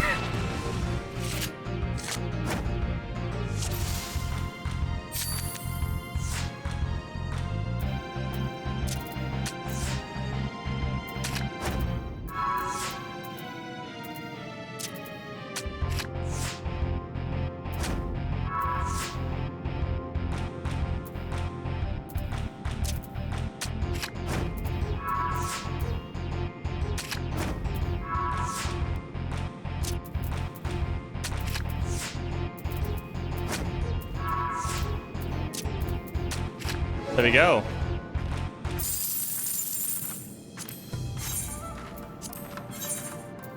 Come on, give me those cards already.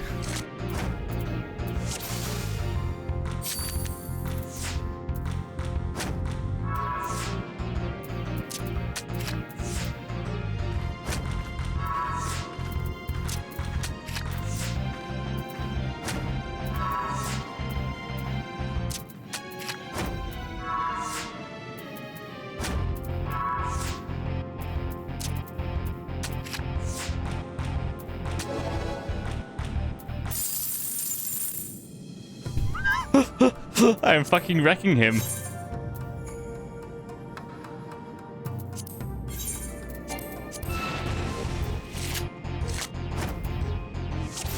This is the final one, and then we will continue.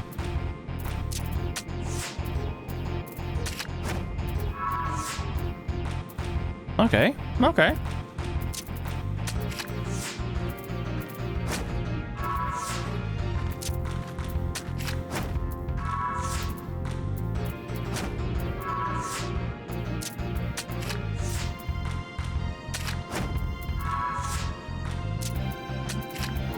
There we go.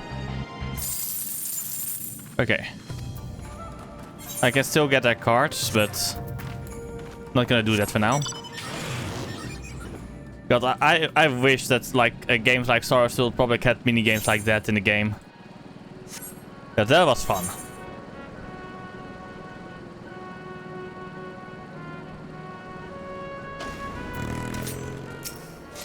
Let's go for cutscene. Give the word. Yes, let's head to the burn. Cutscene time.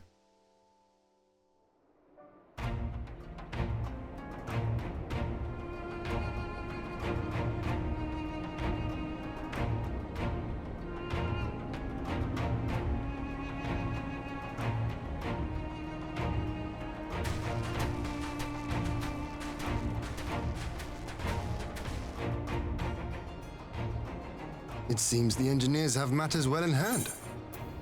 Indeed, Ian. Should the barrier work as we intend, Doma will be free to reinforce her allies in Alamigo without fear of weakening her own borders. Honored friends, the time has come to put your hard work to the test. Start the generator. Always that bloody, honestly, they always like emphasize the come for some reason. Or our minds are just wired that way now. Just to listen to come.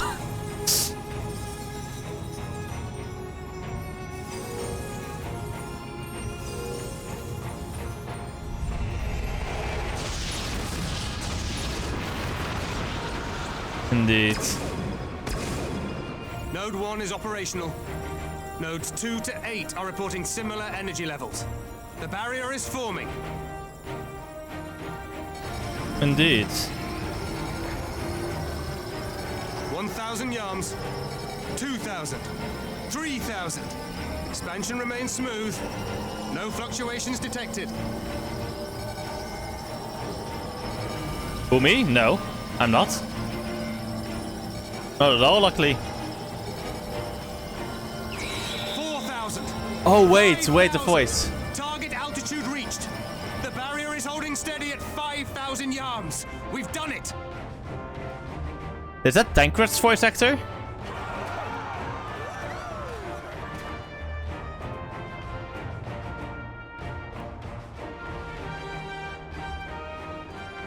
Oh, there's the Empire. Is that an Imperial airship?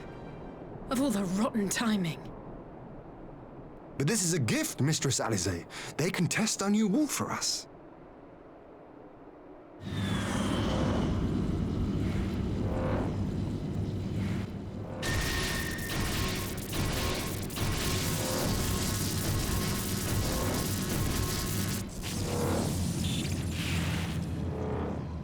Seems solid enough, though I was hoping for a fireball. Same. But who will this be?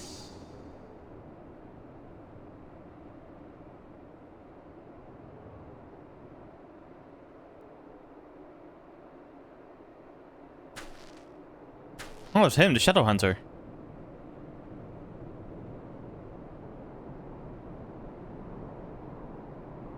Alphenau got taken. By the gods, it's Alphino. What are you? Let me go! He has my brother! Lower the barrier!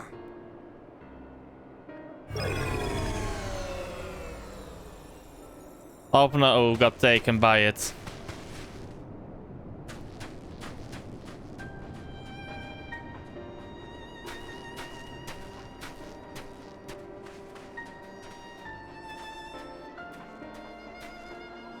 Be at ease, girl.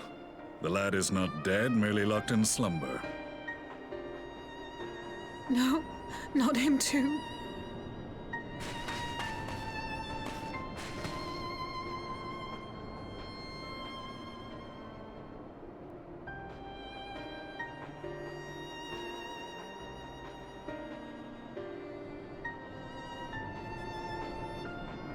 We could identify no cause and found no remedy. Thus I sought to return him to Doma, and into the arms of Lord Hien himself, it would seem. It is a day for fated reunions. Would you not agree, adventurer? Or should I address you as the Warrior of Light?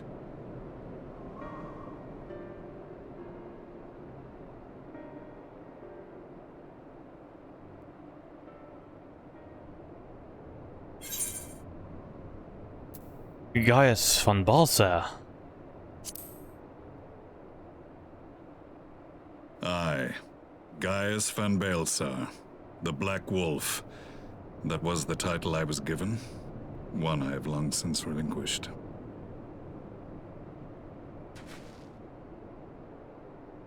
Stand down. The legatus of the 14th Imperial Legion died in Castrum Meridianum. I am no more than Gaius Balsa, a man without rank or allegiance. Impossible! There's no way you could have survived! Do you remember how it unfolded? How I was deceived by La Habrea? How I was convinced that reviving the Ultima weapon would allow me to bring peace to Eorzea? The Ascian used me, as he used so many others, all to further the restoration of his wretched god. Yet even with the might of Alec at my command, you bested me. And as the Praetorium went up in flames, I was content to burn along with it. For a moment, at least. A moment of folly. To surrender my life thus would have been to betray all who died for my cause. It was for them that I dragged myself free of the rubble, and swore vengeance on the Ascians. Yeah, he died fucking off screen, yeah, so... He literally got the... Yeah, I didn't die because because my death was technically not on screen when it happened.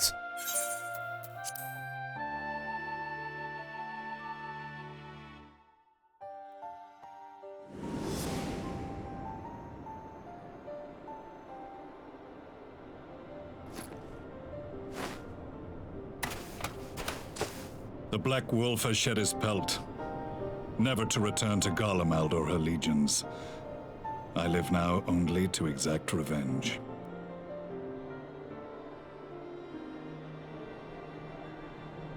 My principal quarry was to be Lahabrea, whom I gather you have since ushered onto oblivion. No. Sadly not. Lahabrea was a fucking killsteal by the fucking Pope of Ishgard. Lahabrea was stolen from us. We fucking pokeballed the wrong target. But so many more remain. Long as their kind lurked in the shadows, laboring to sow chaos throughout our world, I would see each and every one dragged into the light and put to the sword. Are the Scions not of like mind? In this single respect, perhaps. Then I shall continue the partnership the boy began, and share what intelligence I have acquired. Among the Ascians, the Black-Masked Ilk are subordinate to those who wear red. This you already know. Yet among the Red there exists a hierarchy. Those set adrift with the shards clearly stand below those still joined to the source. Nabriales, who once dared to intrude upon the Rising Stones, belonged to the former group, and while he was indeed a dangerous foe, his powers were inconsequential next to the paragons of the Source.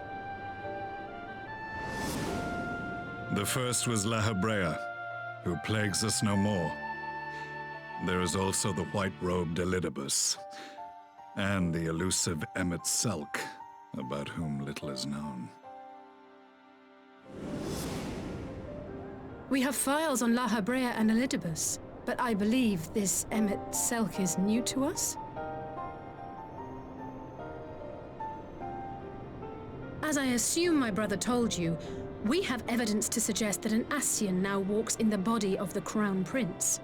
Have you identified this interloper? Elidibus seems the most likely culprit. As emissary, it is his role to maintain the equilibrium between darkness and light. Your many deeds in Heidelin's name have upset the balance, and I believe he seeks to restore it by throwing his considerable power behind the Empire. As a leader of the Ascians, he is one of our primary targets. It was on the trail of this very prey that the boy and I came across the scene of a failed uprising. In the absence of a single Garlean casualty, we inspected the bodies of the rebels, and the lack of any external injury drew my immediate attention.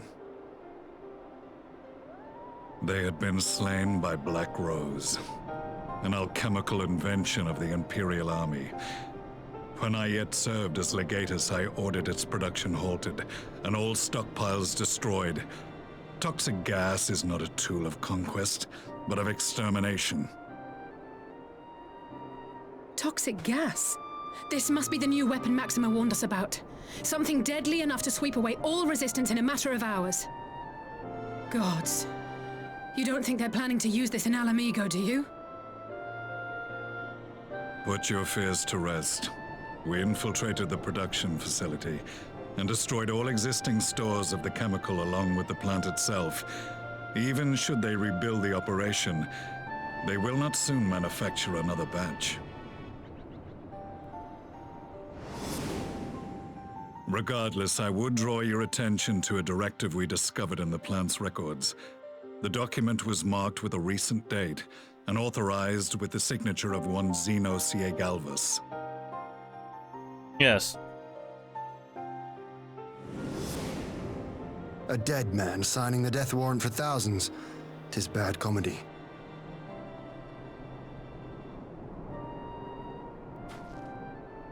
But the tale does not end there. Within that same facility was a chamber filled with devices of elegant design. Cloning technology, we realized. Fucking called it! I fucking called it!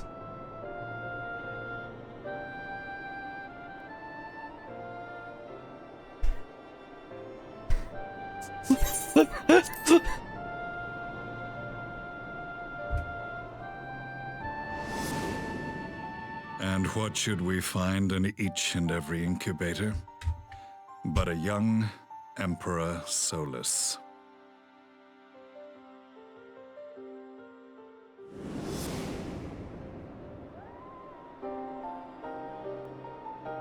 All of which prompts the question, were the Ascians responsible for these abominations, or was it the will of the Emperor? Both, because the Emperor's Emperor was an Ascian, most likely. Empire.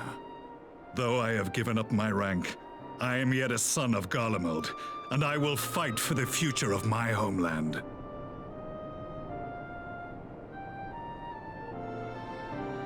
It is time I return to the hunting of shadows. We should focus on our common foe. To reopen old quarrels now would serve no purpose. You saved my brother's life, so I'm willing to let sleeping dogs lie. But in truth, it's not my decision to make.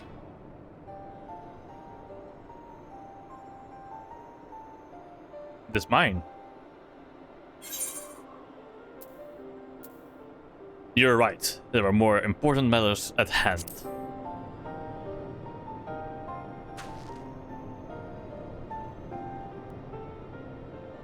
There was a time when I scorned those who placed their faith in false gods, even as I, in my blinkered conviction, place mine in Ascian promises. Unlike yours, my strength of will and my restraint was found wanting. We shall meet again, Warrior of Light.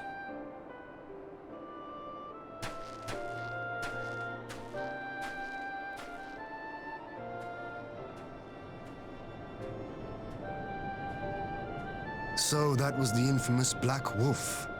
An unexpected ally, to say the least. Indeed.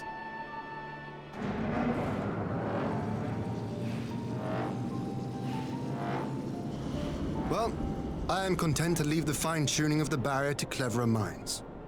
Let us bid our friends from the Ironworks farewell, and see what can be done for Alphino back in Dorma.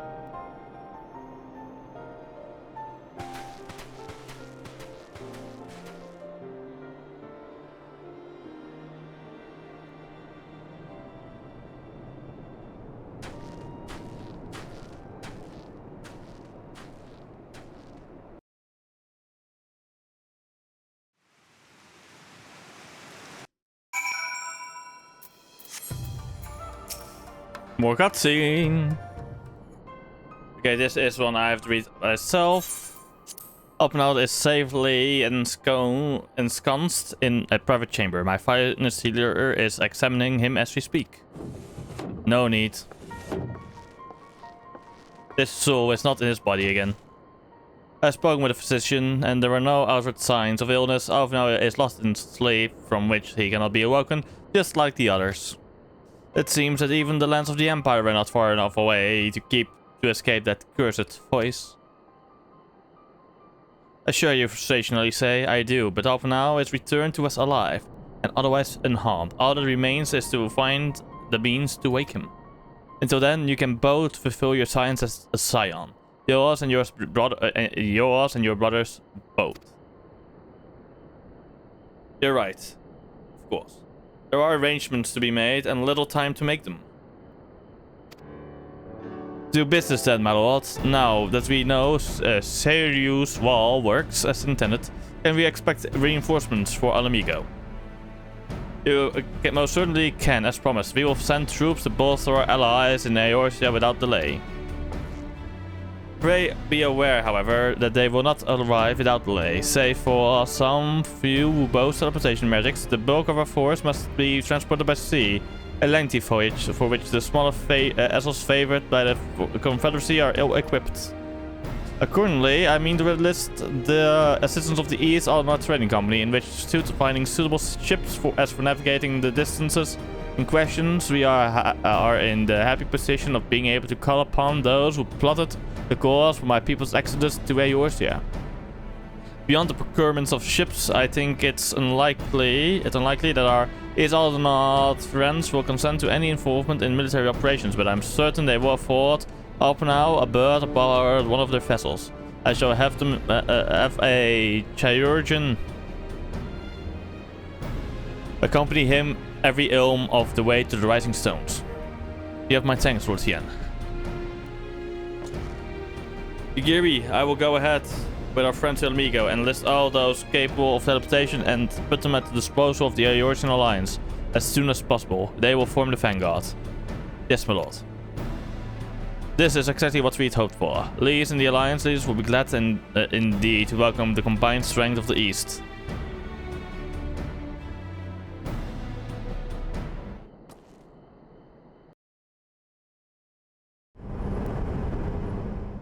Meanwhile, at the Black Rose chemical plant.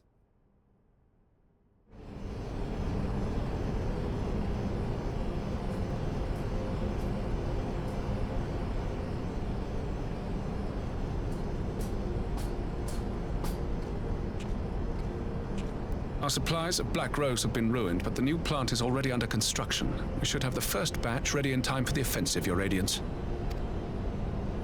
See that you do.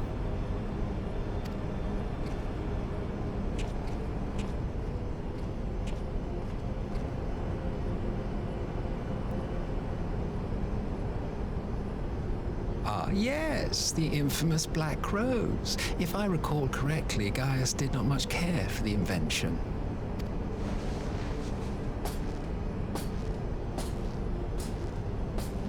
A ruthless and indiscriminate weapon indeed, this airborne poison.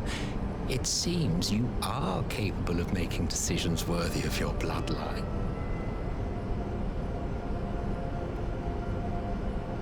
Ah. With no gift for sorcery, we Garleans must look to Magitech to even the odds. If it spares the needless deaths of our soldiers and serves the cause of this empire, there is no method I would not employ. How very noble of you. Truly, though, I must commend you for embracing your role as Emperor. You play the part of the determined ruler well. Sometimes even I catch myself believing. Shut the fuck up, Ascian.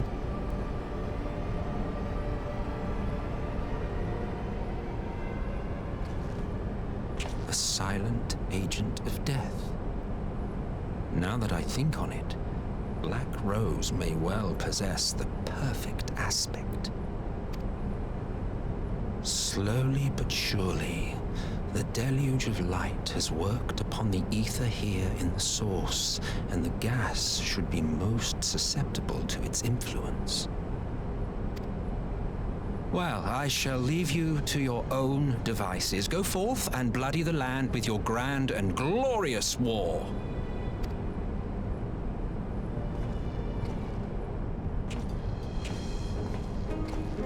While you do what, precisely?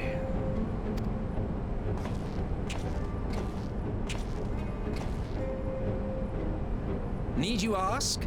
I will be doing what all Ascians do. Be an asshole. I am well aware that your kind exists only to usher in the next calamity. But you seem oblivious to the harm your singular agenda causes to the Empire. You cannot have forgotten the events which followed your mortal demise.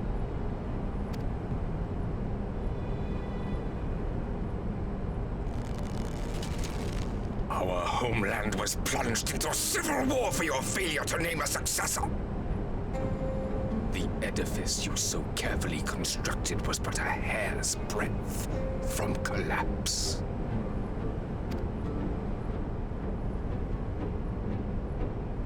Are you truly so naive? You thought me oblivious to the consequences of a departure so painstakingly timed? That was by design? That could have been delivered better. Well, of course it was. Though I will admit the resulting panic exceeded even my wildest expectations. But how can you be surprised? Throwing the world into disarray was the very purpose for which this nation was, as you say, so carefully constructed.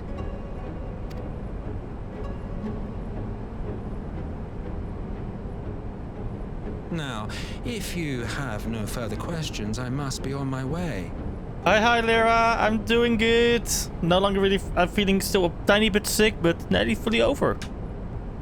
And oh my god. I was fucking right in my guess about why he is still alive. Why he's still alive as an Ascian, even though all those bodies are fucking dead. I fucking guessed it correctly, deduced it correctly. Since we may not meet again in this lifetime, it would be remiss of me not to offer a word or two of gratitude. I really must thank you for this surplus of vessels. I can mold any host into my own image, but having bodies tailor-made for me in this fashion is so much less tiresome. Wait, so my other fucking theory was also correct? They can change their own fucking appearance?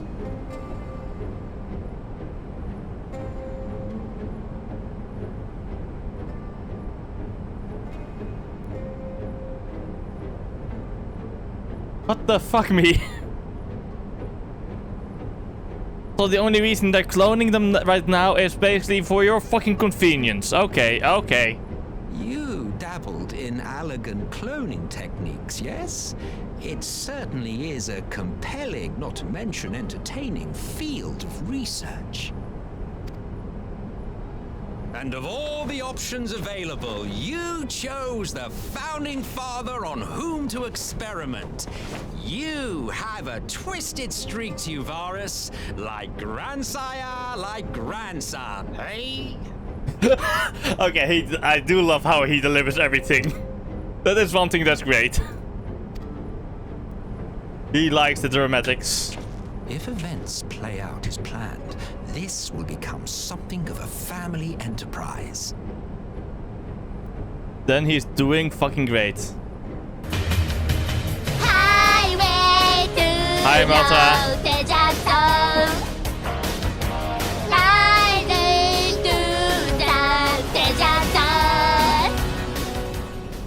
How you doing, Malta?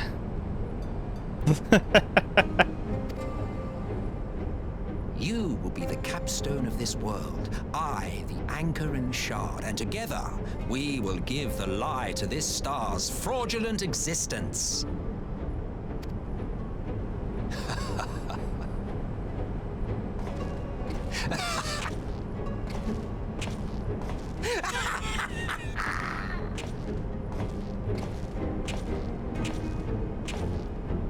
You're talking about the character of Solus, right? This Sunday, not Saturday, by the way.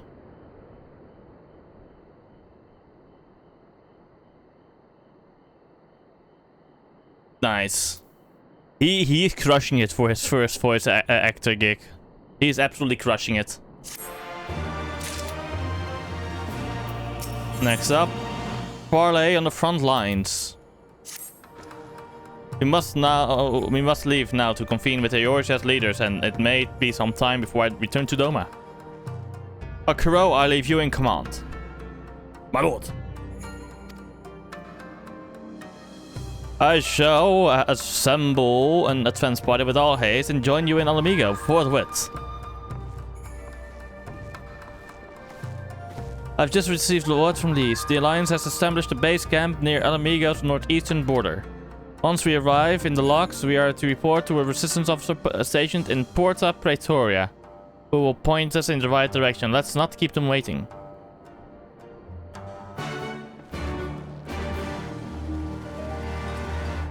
It's like, let's not keep them waiting. But they don't think to take me along. Also, let me just go to Kugane. I'm wondering if I can already get that alliance rate unlocked for the Dalmasco. I'm gonna add it to the list.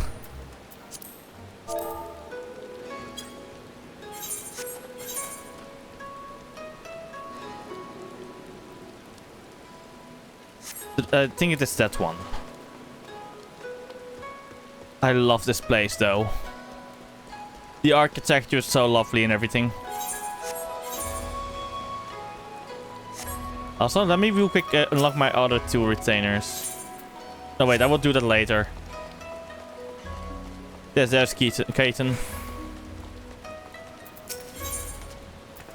Acceptable.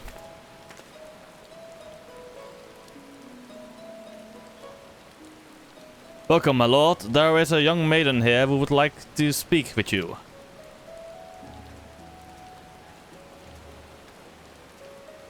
Ah, Mikote woman. Miss, the Avenger has arrived.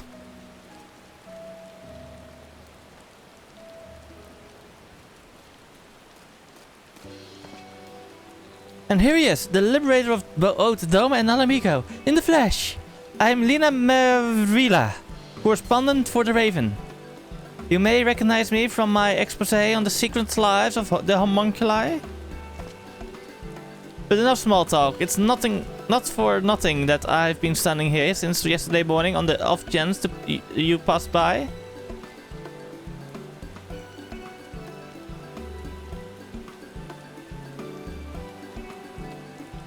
No, I'm here because actually it's, as you heard from Alma, I am but an observer.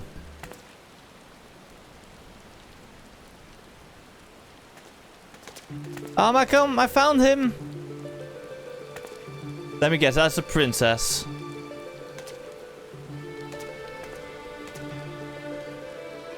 Is this the adventurer of whom you spoke?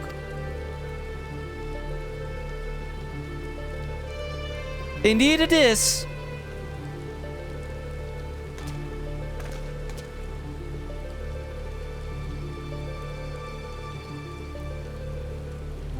Please, I beg of you, I'm my father. Here is only hope.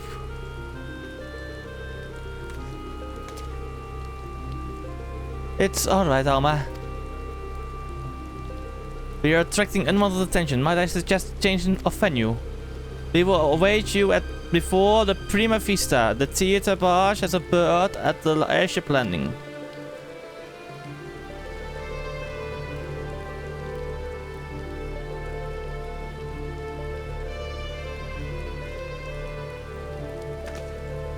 This is giving me help me Obi-Wan Kenobi. You are our only hope message from Star Wars. That literally popped up in my mind from R2.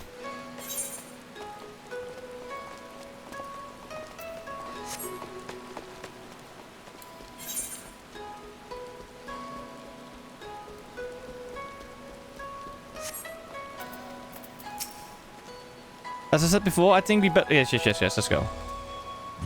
Gate guard Mein Gumo has been instructed to look out for you. In the future, speak with him when you wish to gain admission to the docks.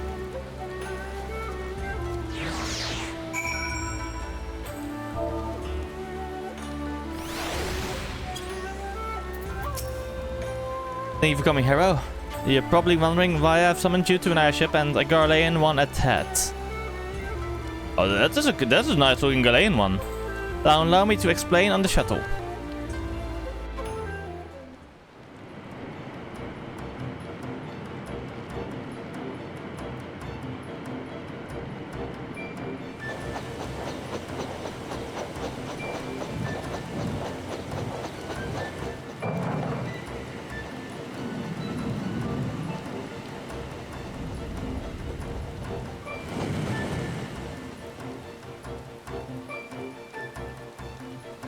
Honestly, if it wasn't for magic in this world, that airship shouldn't be able to fly with how slowly it was rotating. The Prima Vista serves as both stage and home to the majestic Imperial Theater Company.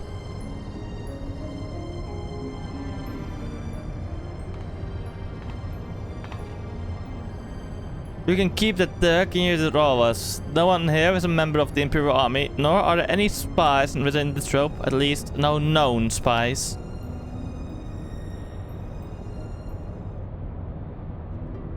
Ask anyone and they will readily attest. The Majestic Imperial Theatre Company are the finest practitioners of the dramatic arts to be found anywhere on the 3 great continents and beyond. They have admirers throughout the Empire and its territories, and even boast a sizable following in Gridania, hence my assignment to their story. It is a little known fact, outside Garlemald at least, that the late Emperor was a devoted patron of the arts who supported various theatre tropes to the tune of much coin. Indeed, Solus was so enamored of the majestic players that he ordered the construction of this very airship, that the trope might perform in every corner of the Empire. When his grandson took the throne, however, everything changed. Now all theatre tropes, domestic and foreign, must submit their works for approval by the Central Imperial Board of Censors. If a play is deemed vulgar or inflammatory, it is banned and the trope is denied their writs of transit. The worst offenders, well, they are never heard from again.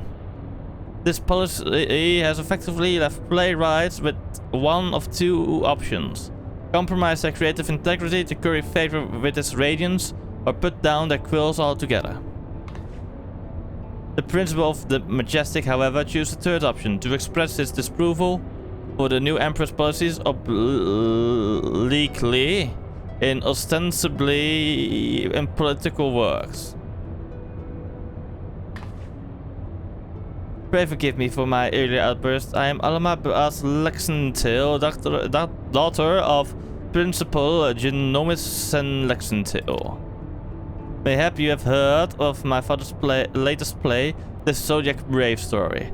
On the surface, it is an innocent retelling of a well-known Garlean fairy tale, hardly worthy of the censor's attentions, but beneath it is something quite different.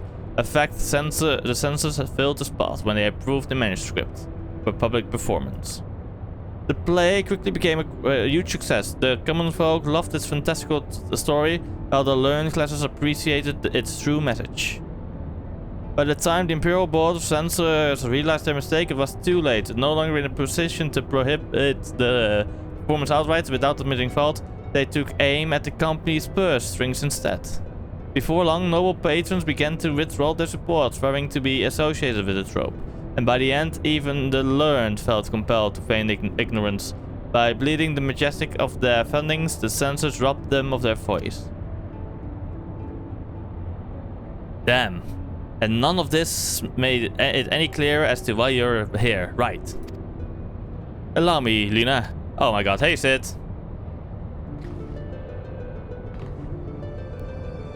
Why is it if there is a raid, you're always involved, Sid? So far. I've known Genomis since we were students at the Majestic Academy. When I heard his daughter was in Kugane looking to enlist the aid of an adventurer, I felt compelled to give her your name. Sorry for not pronouncing myself sooner, old friend. None taken. Genomis and I were from different worlds, but that only served to fuel our friendship. Many were the nights we would prattle on into the wee small hours, warm flagons of peated ale numbing our minds to the other's naive ideologies. Yet no matter where our conversation began, it would invariably end with him telling me how he was going to change the Empire from the inside out. The trope was to be his path into the people's hearts. Even after the Empire forced him from his home, Genomis never gave up hope that his work might change the world.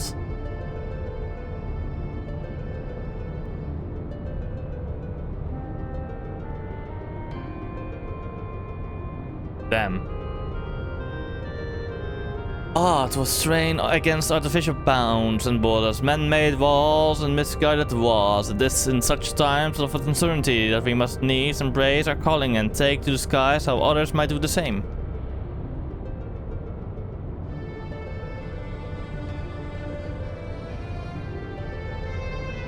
What I'm trying to say, rather poorly I concede, is that not all guardians are hewn from the same stone. Just as there are those who pledge their lives to the Empire and would never think to question the authority of its leaders, there are those like Alma's father and myself whose love for their country does not blind them to its flaws. Still, try selling that sack of sunflower to an Alamegan or a Doman, who has watched his family consumed in the flames of a Magitek Reaper. How many Eorzean adventurers do you think would leap at the opportunity to help an Imperial search for her missing father, and in Garlean territory no less? But you are different.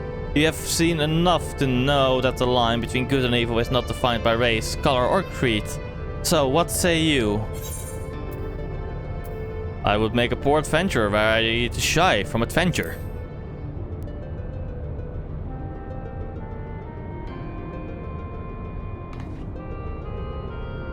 Indeed.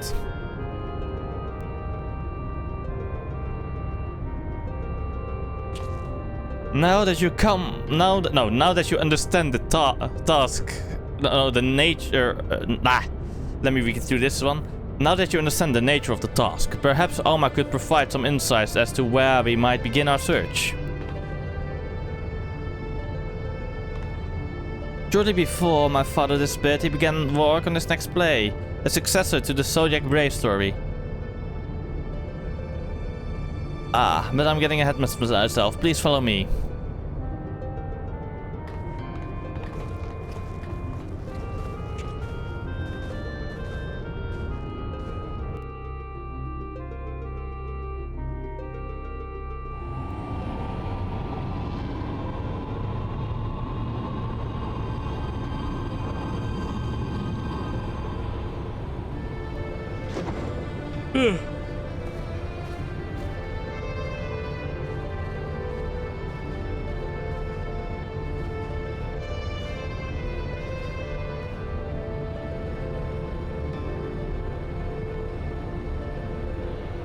Through adventure and hardship, young Delita, a boy of common blood, becomes a hero, culminating in the birth of the mythical kingdom of Ivalice.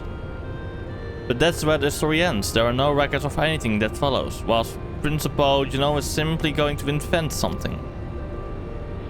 My father believed that he had discovered the evidence of a second hero, one whose efforts went largely unnoticed, but without whom Delita would never have risen to the throne. He was the next tale he wanted to tell, the true Zodiac Brave story. A second hero. According to my father's studies, this young man was one of Delita's closest friends and confidants. That is, until the untimely passing of Delita's sister forced the two to part ways. Yet the unnamed hero continued to provide aid to his friend by thwarting the machinations of those who would scheme against Delita, thus paving the way for the pauper's rise to regent. You must forgive me, but I've never heard anyone make such claims. How exactly did your father come by this information? That is a long story. One which begins and ends with Genomus becoming lost in the very legend he sought to lay bare. Even as far back as our academy days, Ivalice and Genomus firmly in its grasp, he flatly refused to believe the story was just a fairy tale. And so, when he was finally driven out of Garlemald, it was only natural that he would choose this of all places as his refuge, was it not, Alma? That is correct, Master Garland. It has long been my father's belief that the ruins of the ancient Ivalice lie beyond Nexia, buried beneath the sands of the Dalmasca desert. Poor Dalmasca. The kingdom prospered in relative isolation for countless generations until the Empire came calling. When not touring, my father would organize expeditions into the Dalmasca desert to search for proof of Ivalice's existence. Sometimes he would bring back strange artifacts, ancient tomes, and crystals unlike any others.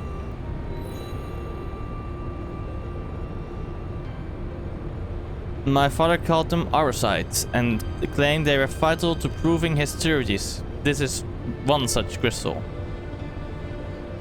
By the 12, it's magnificent. If Lycian legend tells of crystals bequeathed by the gods up unto those who would be kings, it is during his quest to gather Auracite that young Delita rises to prominence. I must have heard a tale 1,000 times from my nursemaid, but that is all it ever was, a tale. My father would often tell us how Auracite spoke to him at the time. We assumed he was speaking figuratively, that the stone's beauty roused his muse. But then he began to act strangely. How so? Following our arrival here in Ingashi, my father spent most of this time closeted in his chambers, poring over his past research. And though he was alone, we could oft hear him in conversation. It was not uncommon for my father to recite the lines as he wrote them, but it soon became clear this was something else. It was as if he was talking to my mother who had passed away several winters ago. Might this not have been out of mere loneliness, or perhaps the strain of your flight from Garlemald? Possibly, but that would not explain the voices which answered him.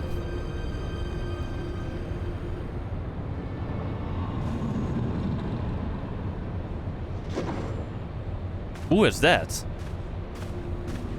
Alma, who are these people? I told you I did not require any help finding father, especially from outsiders. So, good of you to join us, Ramza. Allow me to introduce. Enough, Master Sid. We may be shunned by the Empire, but we are still Guardians, and we still have our pride, unlike some, it seems. We require neither the aid nor the pity of foreign rebel. Have you forgotten where you are, brother? It is we who are the foreign rebel. This land and its customs are all but unknown to us.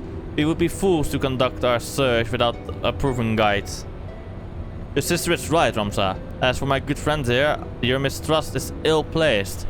I perfectly vouch for his character. In all the time I've known him, he has never once let anything as insignificant as race or creed color his judgment. You're lucky to have him. But we would have you, Master Garland. Why do you refuse us? You know why. Until this affair with Omega is resolved, my hands are tied. It pains me to refuse you and your sister, but it pains me far more to leave you Nomis to its fate. I'm sorry. You need not apologize. I let my emotions get the better of me. As what happened in Rabbana Astray. It may be time to admit we're out of our depth. My brother's last expedition met with tragedy in the ruins of the capital city. He barely escaped with his life. The Empire turned Rabbana Astray into a death trap. We were a fool to set foot there without proper escort. I realize that now, Master Garland, but at the time I saw an opportunity to rescue our father and I took it. Whatever led you to believe your father was in Dalmasca's capital? My father's fascination with Evalician legend began with a trip to the antediluvian city long before the war. Call it a premonition, but something tells me that is where he has returned. Now you must excuse me, I need time to think. Holy shit, you're fucking right about the talking. Then, Alma, I shall leave you and your brother in Harrow's capable hands. He has ever repaid my trust with interest. You would do well to grant him yours. Thank you, Master Garland. We will not forget this kindness. Oh. This is fucking pain. Oh my god, to read. Holy shit.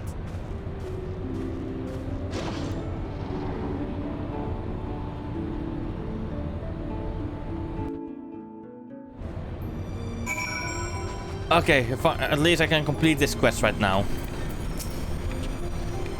Yes, master blah blah blah. Complete. There we go. Bye bye. I will come back here later. I will wait. I will accept the quest. Fuck it. I will do it so I can do it whenever I want. So I unlock the first dungeon, I guess. I'm already here and I will probably forget about this fully. Unless I have a quest in my log.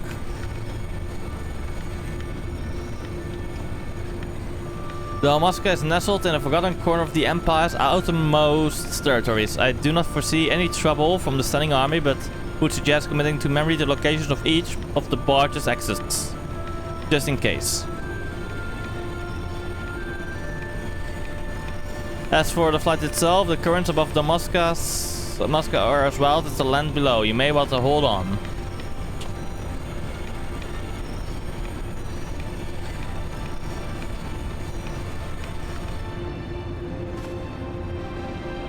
Full speed ahead!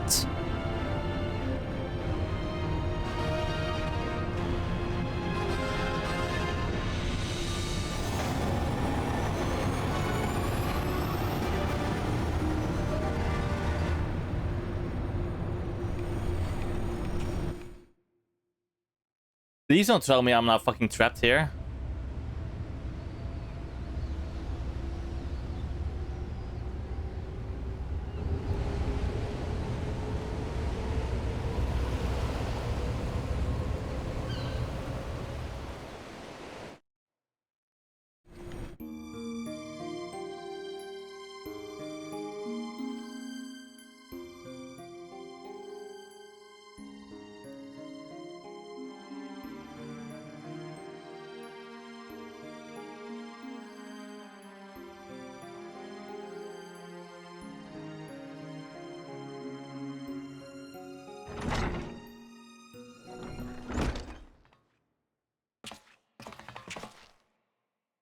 We will complete our descent to Rabana's Stray in the shuttle.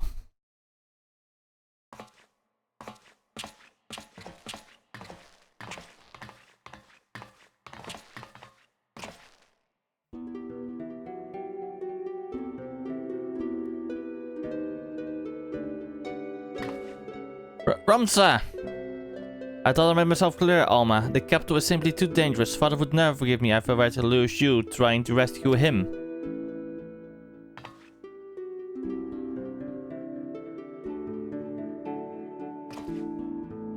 Come, we are wasting time.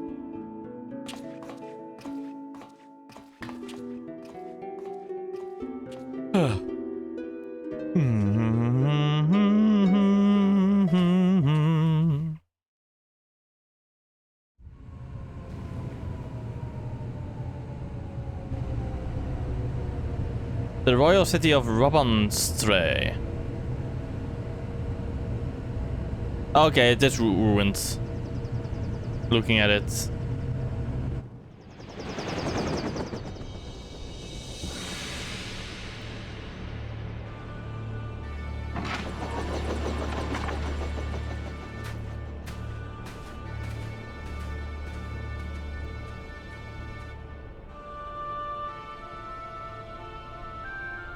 According to my father, Rabonstray was already a thriving city some 1,000 years ago.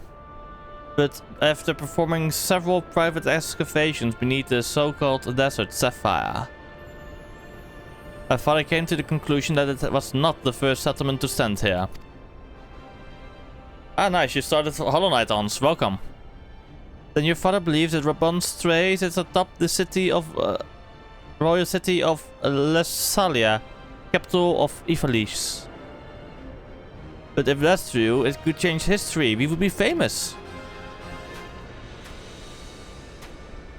Famous? Are you sure you don't mean rich? Pa, your kind are all alike. Parasites grown fast on the sweat and suffering of others. Bold words for a boy but 16 summers. And pray tell, what, pray tell, have I done to deserve such spite? I only wish to learn the truth behind the disappearance of the Empire's foremost playwright. If that should lead to something bigger, well then, I would be the worst reporter in the realm if I did not pursue it.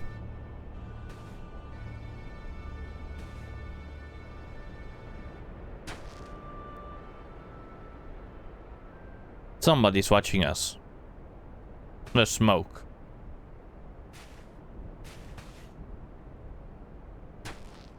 Yes, we can argue about this now, or we can return to the Prima Vista and report to our army of adventurers that it is time to begin the expedition. I humbly suggest the latter.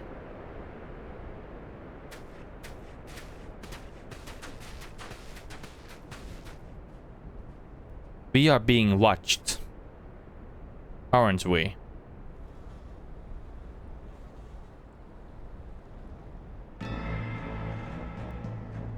Lizardman. You see, it is as I said, brother. Let them come to us. Should we kill them now? No, the time is not right. When has that stopped us before?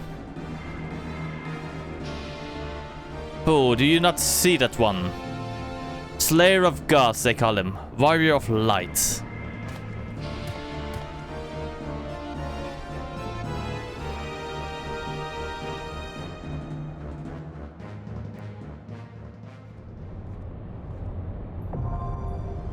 The royal city of Robonstray is now available. Yeah, she got the first redeem months. Welcome again, yes, she is. Okay, No.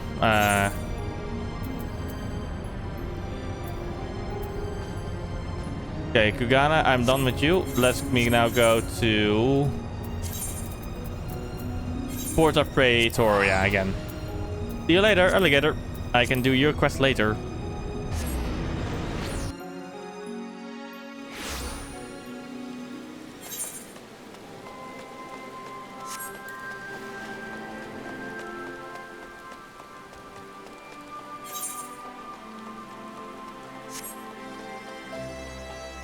Have fun with the 60 plus hours of it all.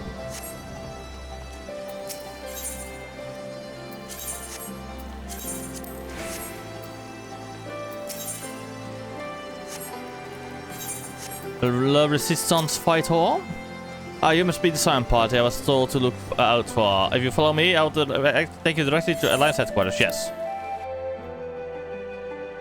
Not yet, not yet. I still need to continue playing Silksong.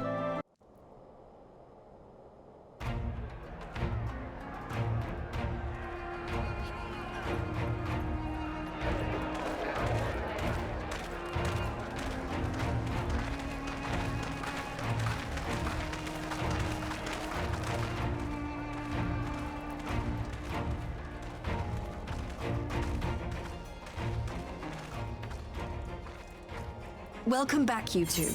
Greetings, Lord Hien. Glad you could join us. 3, 2, 1. Glad to be here. I would have come sooner, while our own defense is not in question, but I am pleased to report that our soldiers are assembling for deployment to Alamigo as we speak. We're grateful for your support. Thanks to the efforts of our allies, it won't be long before we've established defensive positions on this front as well.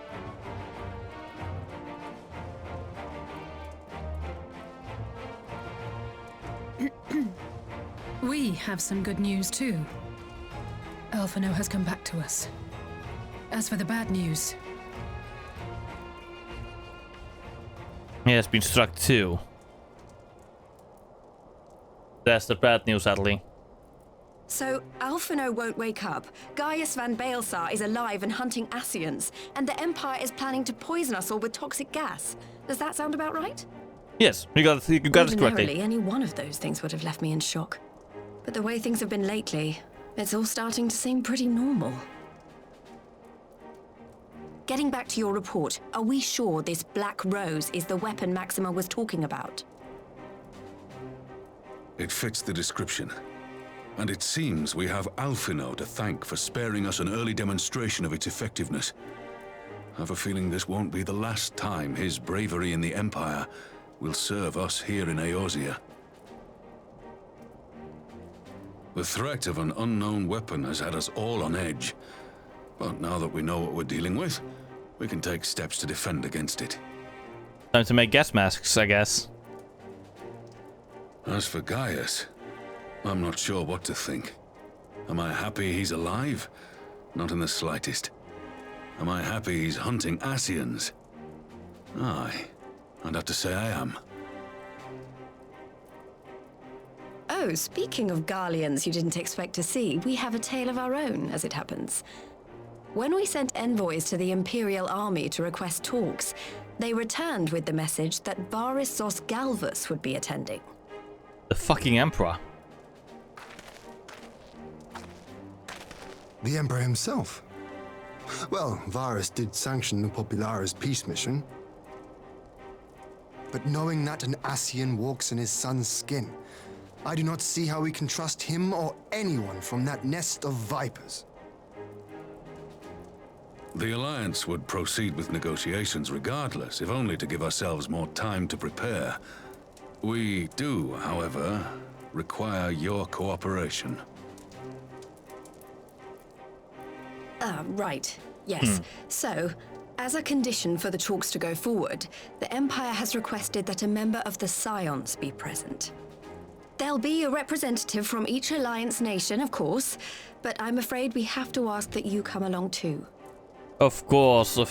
This screams trap, honestly. God, Lise, you know how much I hate politics. But then, what choice do I have? Alphino and the others aren't going to do it. Exactly.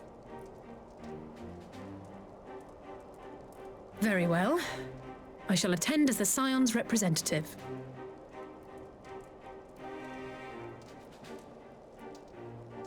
In case you're wondering why I didn't ask you, the Empire also requested the presence of Eorzea's champion. And that is me. But I'm not fond of politics either. Oh, you're not, are you? Come on, if Alizé can put on a brave face, then so can you. Now, we don't know what Varys means to bring to the table, or why he wants you there, but having you close at hand should make all the difference. The meeting will take place on the border. Anticipating an early assault, we mean to position the bulk of our forces nearby. The Alliance leaders should already be on their way. Once you're ready, we can head out and join them.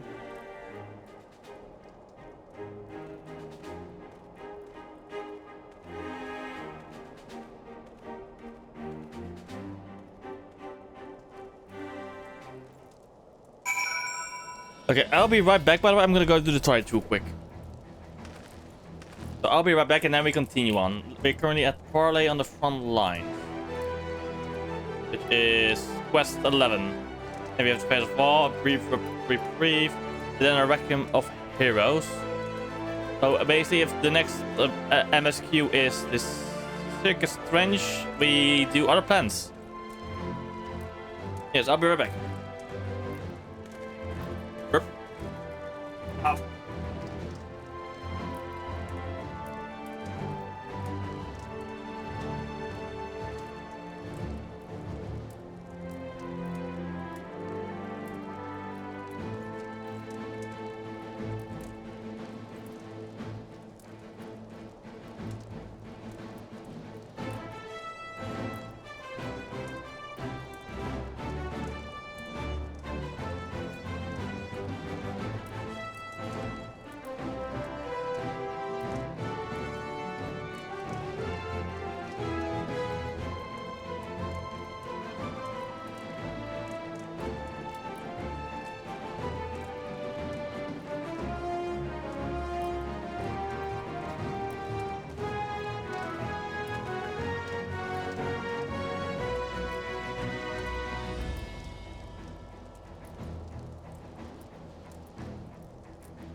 I'm back. I return right when the ads start. Oh my god. Okay, I will just wait for now a bit. Yeah. Waiting for the ads to end, of course.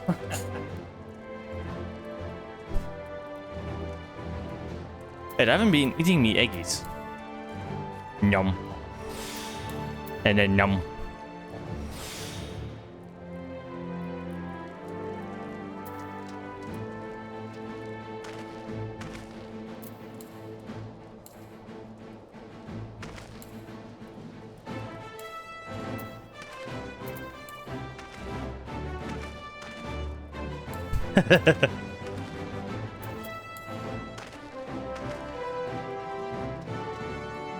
There we go.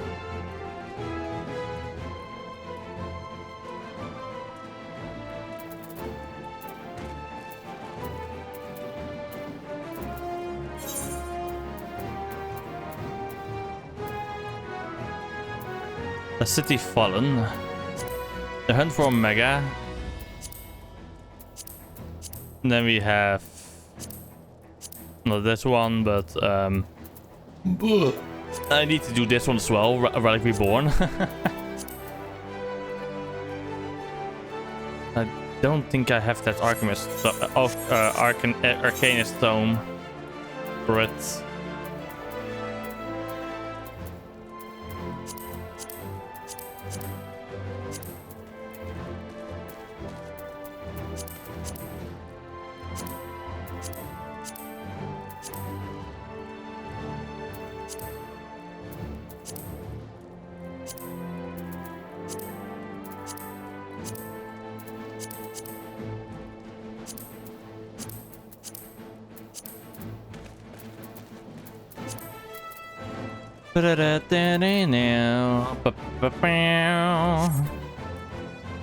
Just waiting for 1 more minute, then we can T1.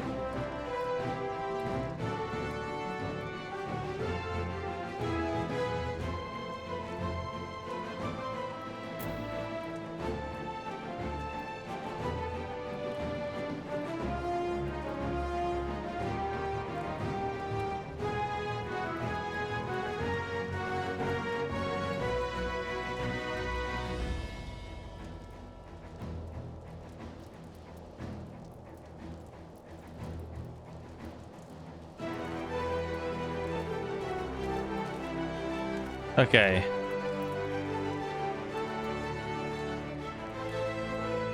Let's go.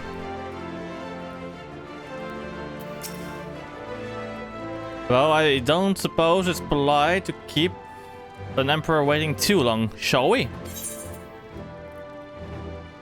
Nah, let him wait a bit longer, you know? Let me also real quick just pick up the certain nah. Okay, let's go.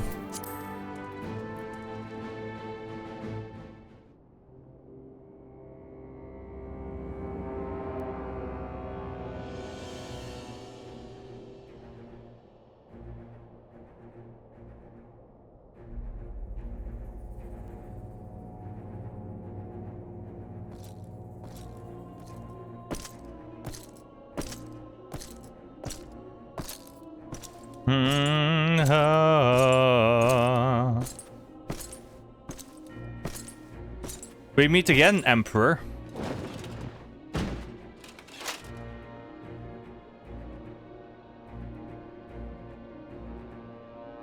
Esteemed representatives of the Eorzean Alliance, on behalf of the Garlean Empire, I thank you for inviting me here today.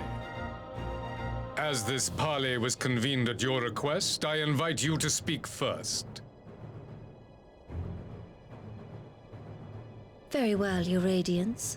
I, Nanimo Ulnamo, 17th in the line of Ul, should be pleased to oblige you. As recent events in Alamigo and Doma have made plain, the subjugation and exploitation of neighboring nations is not a sustainable policy. Should this day end in war, you may very well defeat us, but you will never extinguish the people's desire for freedom. Though it may not be in our lifetime, there will be another revolution, another war, and the cycle will continue.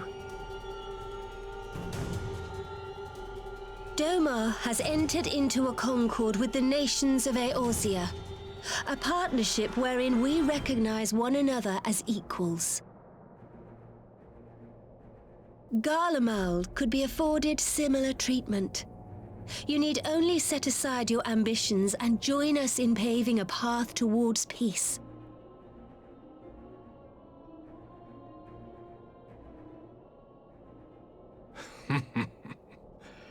You will not win me over with sophistry, Your Grace. As you know only too well, this alliance lacks the strength to keep the peace within its own borders. Even now, your struggles with the Beastmen continue unabated. Divided, you sow this fertile soil with the seeds of your differences and reap naught but discord and chaos for your trouble. Eorzea must be united under one leader, one purpose. I would offer you both and bring an end to your strife. With all due respect, Your Radiance, the only thing that you offered the people of Alamigo was fear and hopelessness. The citizens of Dorma can also attest to the meager arms of Imperial rule. There is no purpose to be found in a life of oppression, each day more uncertain than the last.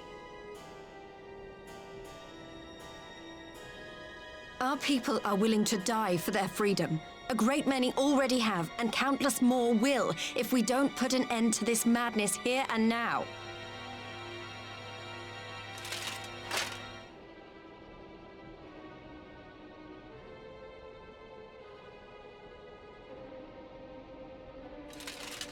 We brought order and stability to your lives.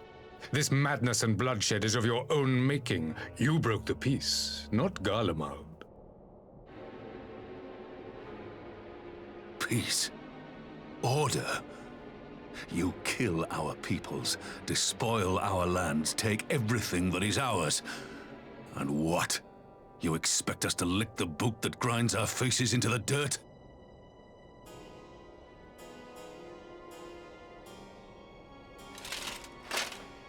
I expect you to weigh the costs. To recognize the countless lives have been lost on both sides in pursuit of a greater good, and to not squander all we have achieved in a fit of petulance.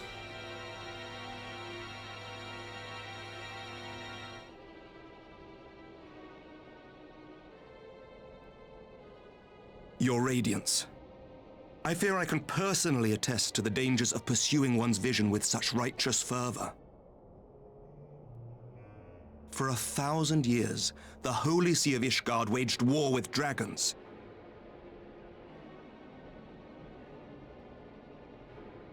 A 1,000 years of sacrifice, of sorrow and hate, in which we bathed in the blood of friend and foe alike. Had it gone on any longer, we may well have drowned. Yet we have chosen to raise ourselves out of this bloody spiral, and have since made peace with our former enemy. So I understand. No doubt the dragons were more receptive to your overtures in the wake of their leader's demise.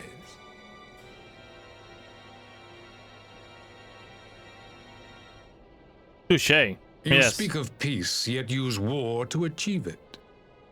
Your father would not have bothered to obscure his intent with honeyed words. He understood that strength is all that matters in the end.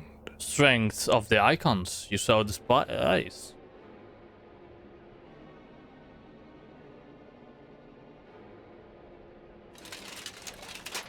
Without his clarity of vision, I can but wonder what will become of Ishgard and her people.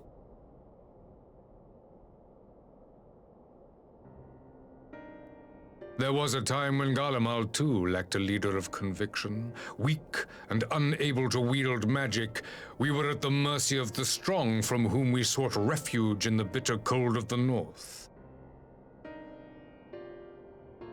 Were it not for the discovery of ceruleum and the subsequent development of magitech, we might never have gained the power to take back that which was rightfully ours.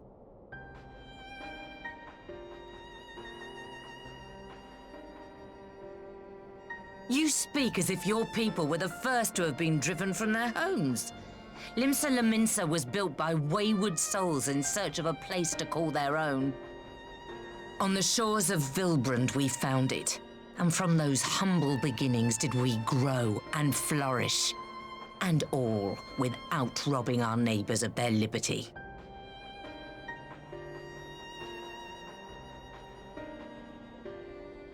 So saith the pirate.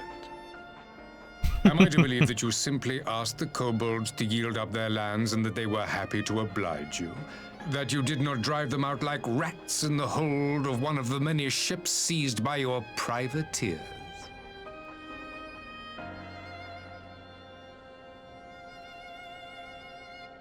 I will concede that after centuries of exile, reclamation may be mistaken for invasion. Nevertheless, it is not. And those who till stolen soil have no right to object when cast out in turn.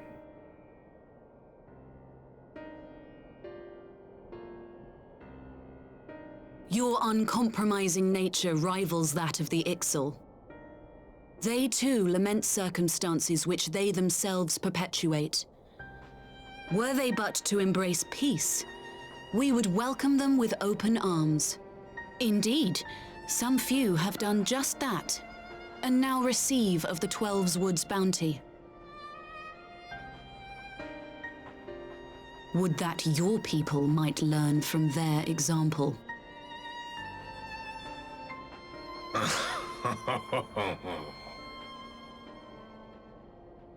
You dare compare us to the Birdmen? You who thought to invoke the 12 and threaten all of creation?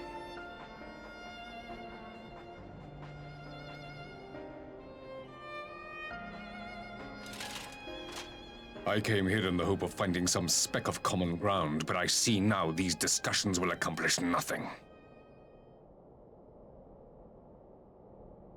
Despite what you people may believe, I am not wont to choose the sword over the olive branch. 'Tis but a pity men are loath to accept one without first being shown the other.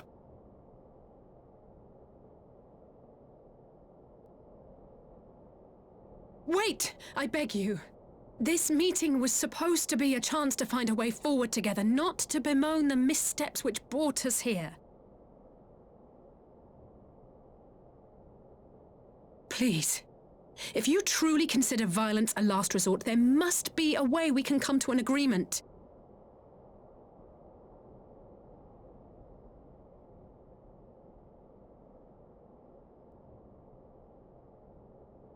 As Mistress Alisaie says, we did not come here to bicker over the past, but to discuss how we might strive towards a brighter future. Emperor Varys, may I suggest a short recess, that all present might compose themselves prior to beginning anew?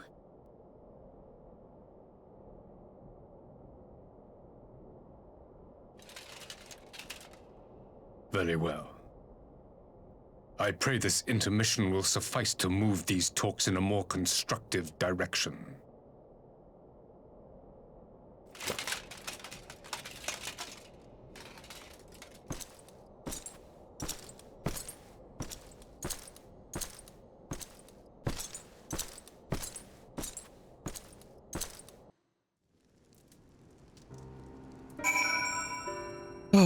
That could have gone better. Phew, this is not really my forte. After his Radiant's little performance, it was all I could do not to swear at him. I honestly don't know how I ended up playing the mediator. I just asked myself what Alpenout would have done. Tried my best to do the same, and by some miracle it worked. But there really is no common ground to be found with that man. Nor do I think he looked for any, so the question becomes, what did he come here to do? Because you may be certain it wasn't to make peace. It is to also buy time. Like, we are trying to buy time for ourselves, they're trying to buy time so they have a batch ready of that black fucking flower gas thingamajig. Was it right? The black flower?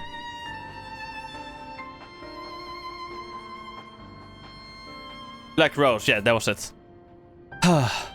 Whatever it is, I can't make it out. Not yet, at least. We do have a little time before the parley is due to reconvene. So why not try consulting with our illustrious leaders? Mayhap they have some insight to share. I will say one thing for this. Varys he is well versed in Eorzean history. His interest in our affairs is that of a beast in its prey. The conqueror would know his enemies. All should know their enemies, yet there is much and more we do not know of the Empire. And it's up to us to change that here and now. You would have me ask the Emperor himself. Well, mayhap there is some wisdom in that. If we can skirt the storm of his displeasure, we may yet come to our answers, even if it does mean sailing close to the wind. 12 have mercy, but for Lady Elise's sudden interjection, we might well have come to blows at the negotiating table. Not that the Emperor Varys left us great many options. Is unconditional surrender all we will accept, do you think? He arrived, I'd say yes, but hearing him speak, I cannot help but think he came with some other end in mind. Exactly, he's building up to something, I know it. How then should we approach the last of the parley? Have you anything to say, Warrior of Light?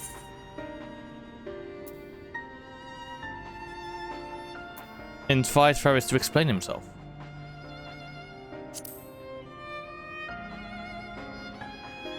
You believe he is more apt to reveal the truth if you put him at ease? Mayhap you are right. Thank you, Harrow. Hien and Aymeric. The parley was never like to bring peace, but I had hoped to learn something of Emperor Philip's relationship with the Varisians.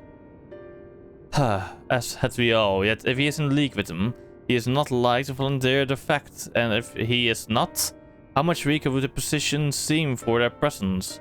If we are to broach that particular subject, we will need to be subtle. Would that I knew more of the man, if he would indulge me, Lord Hien. You received an imperial education, did you not? Is it true that the Emperor's will is considered absolute? There is no higher authority in all of Garlemald, nor else in the heavens. Come to that, veneration of the gods is forbidden. The only worship permitted being that of its radiant's own person. Sounds suspiciously like a religion in itself.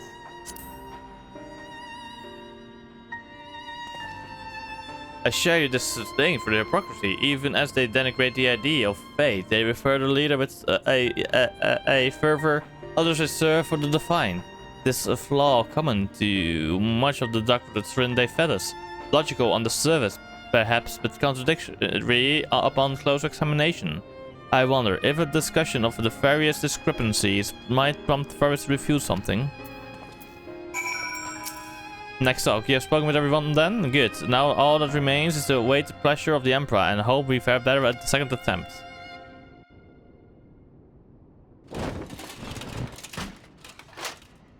Now then, who would have the floor? Before we resume, I wish to offer you an apology. After you graciously accepted our invitation to discuss an armistice, we have done naught but rebuke you at every opportunity. I believe I speak for all of us when I say we are deeply sorry for our discourtesy.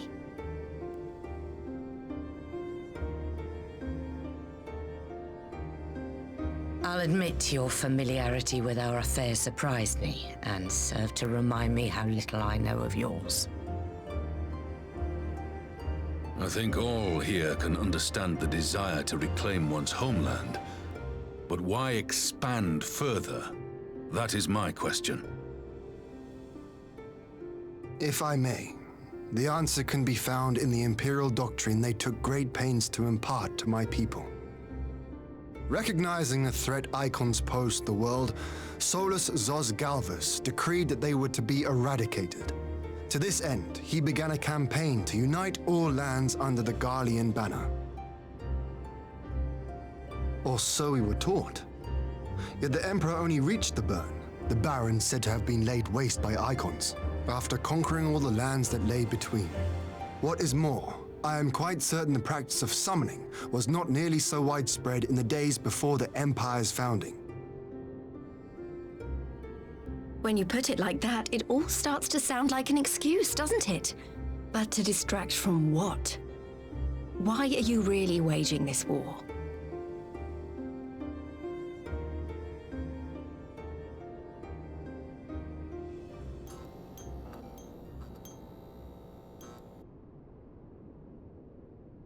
Finally, you ask the right question.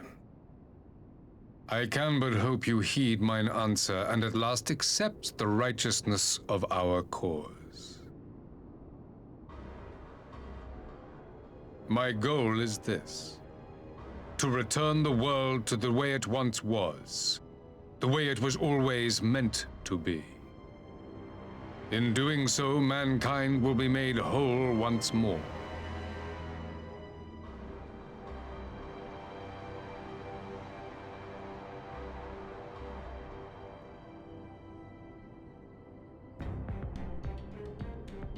No longer will we suffer from the dissension born of our differences. There will be but one race, a perfect race, as we were when time began. What in Rhalgr's name are you talking about? I am talking about the origins of this star, of the source and its 13 reflections. At the instant of the great sundering, 'twas not only the world that was shattered, but mankind itself. Thus were we divided into myriad races, each with its own unique imperfections.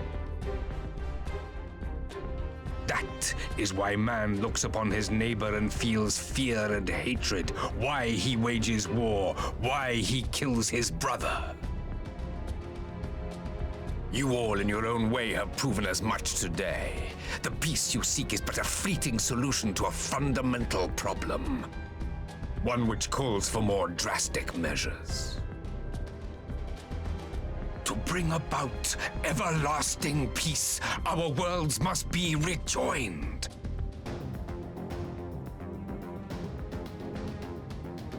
That is the goal the Empire would see realized. The glorious future unto which we shall one day shepherd mankind. Okay. A rejoining of worlds. I have heard this tale of the source and its reflections before. Are these not the selfsame desires as the Ascians? Emperor Varys, do not trust in their words. They will lead you to your doom. My father thought to use them, but in the end he succumbed to their temptations. He embraced summoning like so many other pawns before him. Do not tell us you mean to do the same.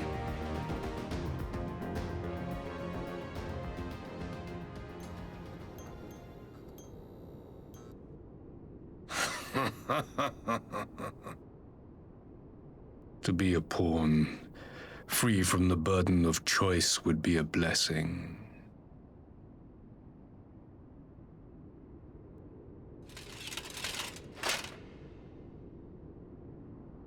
But I forswore that privilege the day I learned that the Garlean Empire was built by the hand of an Ascian. What?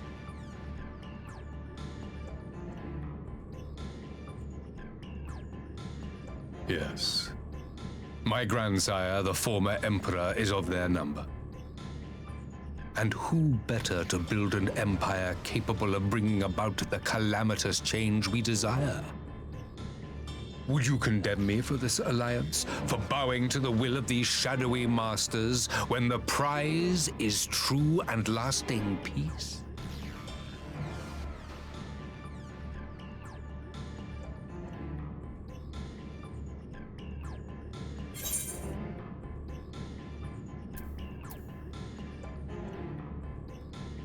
Your prize is a lie, your masters, demons.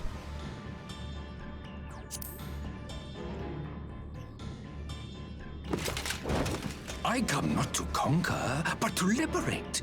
To free man from the prison of divergence.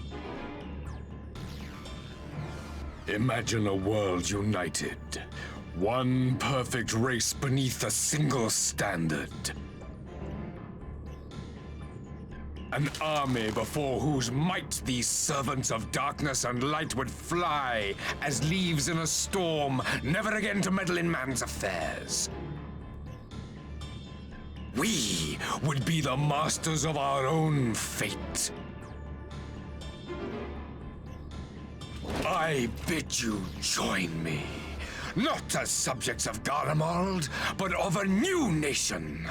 And together we shall win freedom for ourselves and generations yet unborn.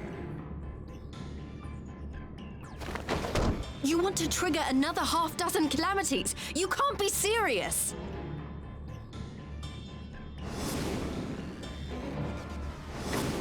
Have you forgotten how many died? There will be no one left! Do you truly imagine we would aid you in your bloodletting? It is unthinkable. Indeed. Unconscionable.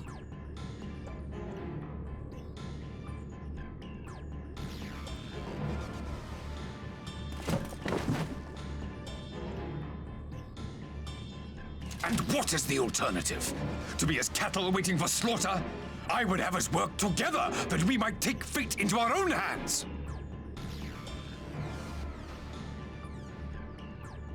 Into your hands, perhaps.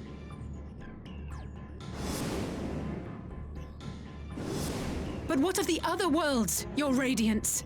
With every calamity, you obliterate a star and every soul that dwells on it.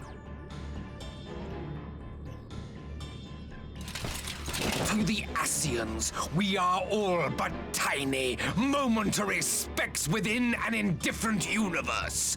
We cannot hope to oppose them until we have been made whole once more.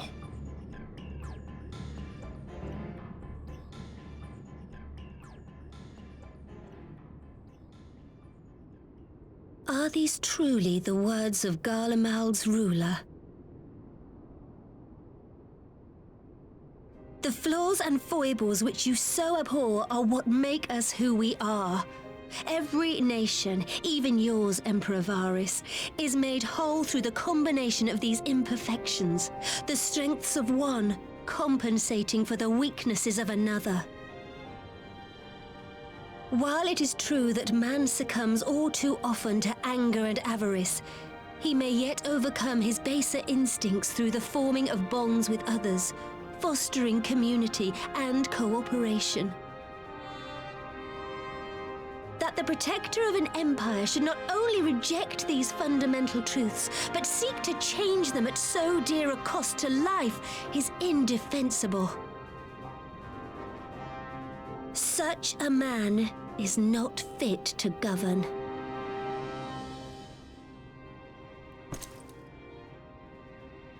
And you, warrior of light, would you refuse me as well?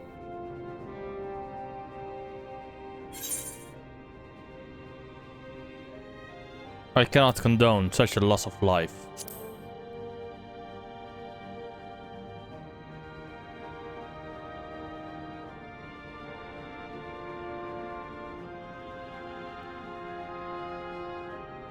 It would seem the Alliance is of one mind on this matter.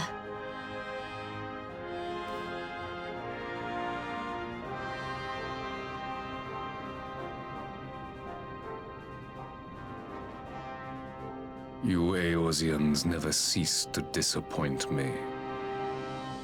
Though I suppose I have only myself to blame for expecting more from savages. I'm sorry, but the only savage here is you. This discussion is at an end. I bid you make ready for our next meeting. It will not be at the negotiating table.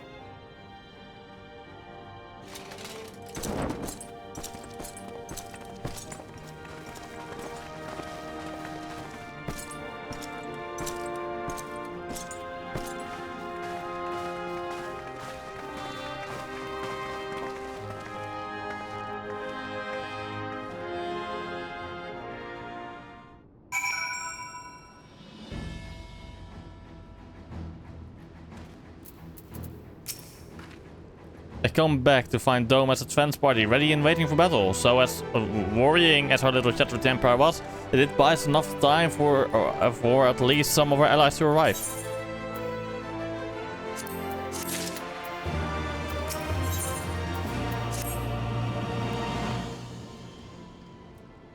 More voice acting, please. Nope, no voice acting this time.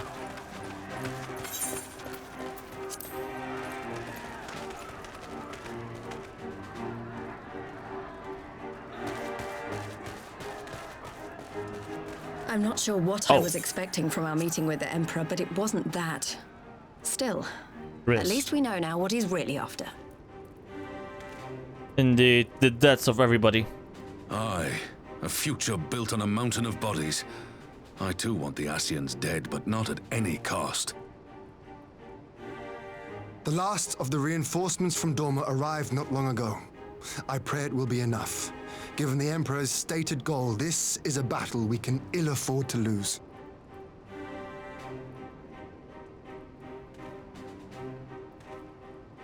If the Gallians come in force, we may not have much say in the matter, even with our combined strength. We knew from the first that the odds would be against us. But if there is even the slightest chance of victory, we must do everything in our power to seize it.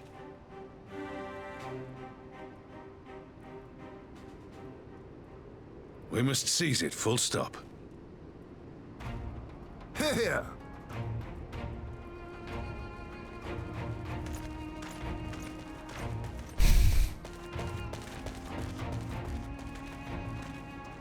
The two of you are to join an irregular unit and support the main host. I won't bother asking if you're minded to fight. After coming this far, how could I not?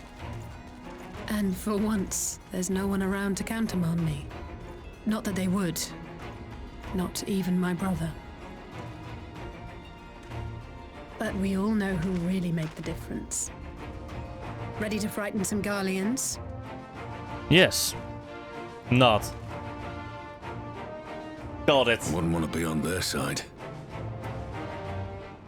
Might I ask you to accompany the Dorman contingent? They are strangers here, and your presence would do much to raise their spirits.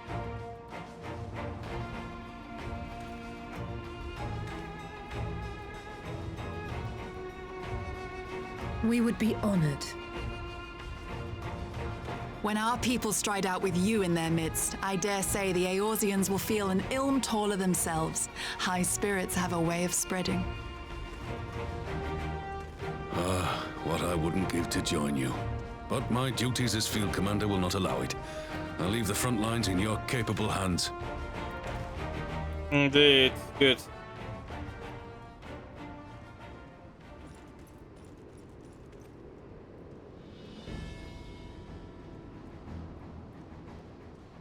Comrades, ready your arms. The hour of battle has come. May the crystal guide us to victory!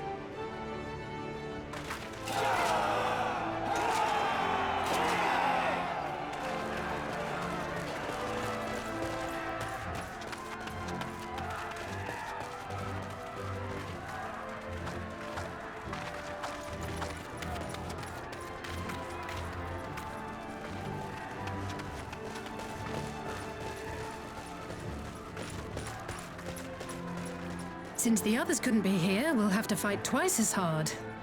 If Alphinaud wakes to find the Imperials have won, I shall never hear the end of it. Yeah, you won't. It's strange. I thought I would be terrified when the fighting started. I should be terrified. But with you at our side, I can't help feeling everything is going to be all right. Oh god, she said the words. Please don't let this happen again. So please, don't you dare leave me alone.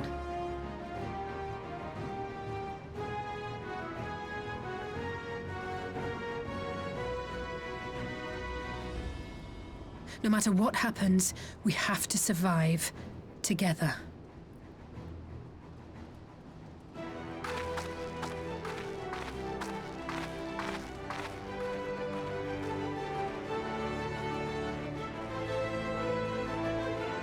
Or not, I guess. Or not.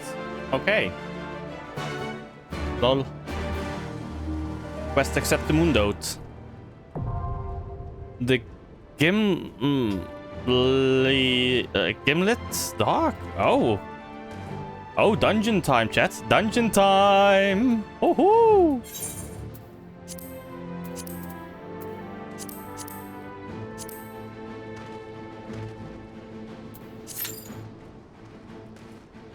Let's see.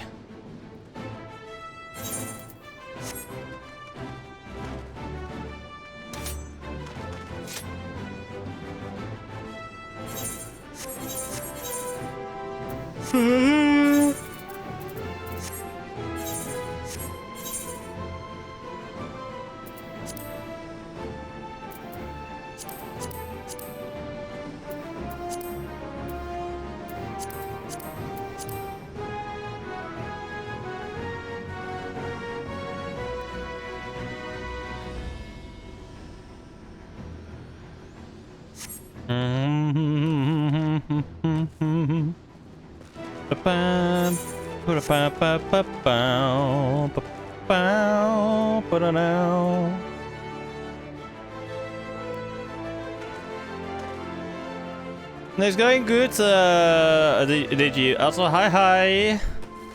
I'm currently waiting for the Gimlet Dark dungeon to pop. And I'm currently in the final stages of Stormblood. No worries, Shinx. Do your raid, of course.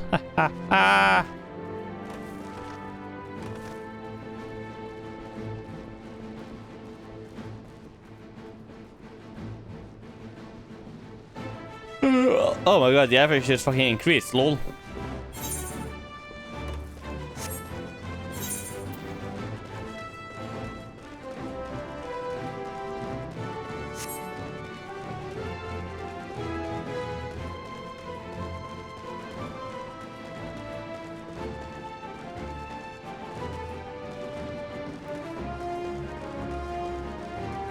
On a few questies, including this dungeon. I hope that it is gonna be a few. There's a few, but I mean short ones, or not that short. I can begin my secondary plans of leveling Dark Knight, get my first relic going for Samurai, and do an anti out my quest list. Yes, I enjoy Samurai a lot. It's my favorite class. I mean. So far.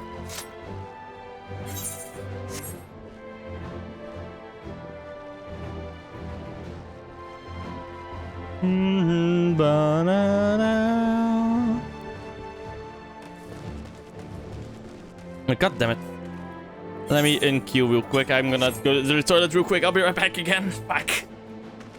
Sorry, time again. I was gonna refill my game with some cowboy water now.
Yes, I have returned.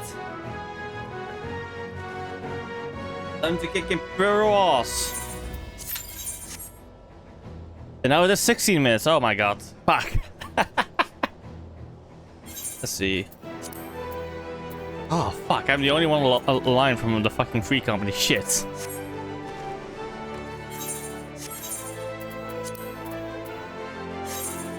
Damn it.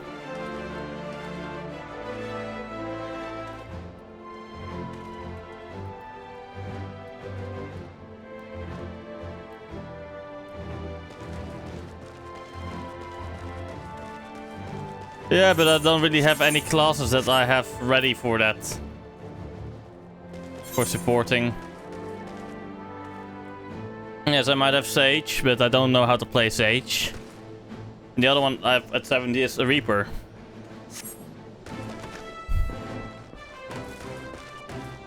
Oh, wait. Oh, with duty support, you mean like the NPCs? This one? Do you mean this? Ah, yeah, true. You know what? I want to continue.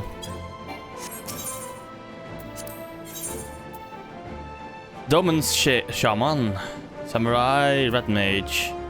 It is funny how of everybody, Elise is basically just a normal Red Mage. Compared with the others, I think.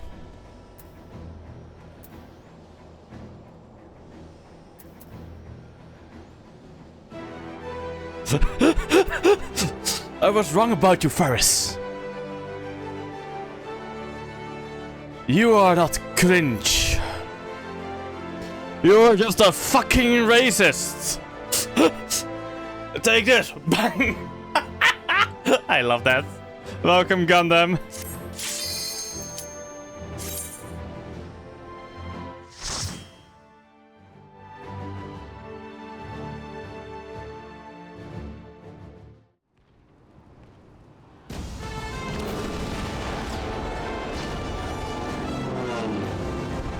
Oh, I like this reimagination of it. Oh my god, the Empire's paratroopers.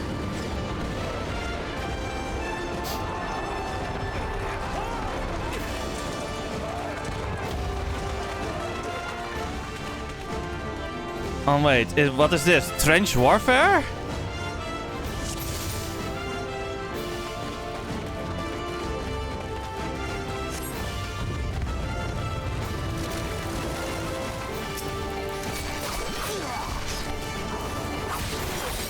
Indeed.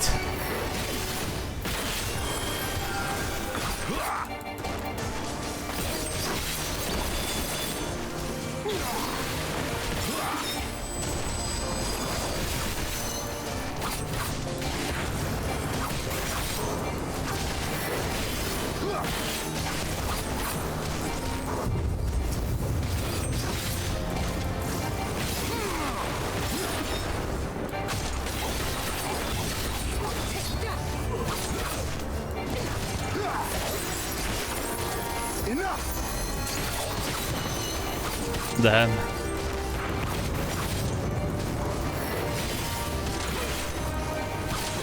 Oh, the music is also banging up this dungeon. Let's go.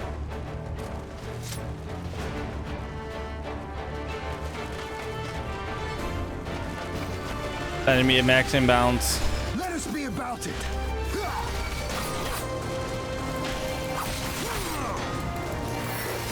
Enough!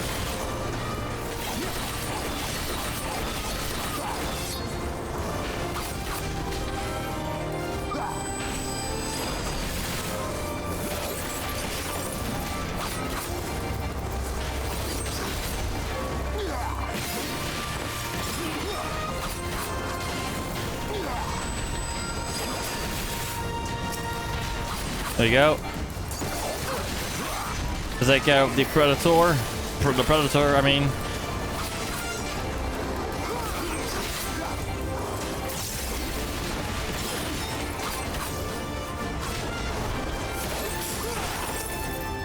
Sky armor.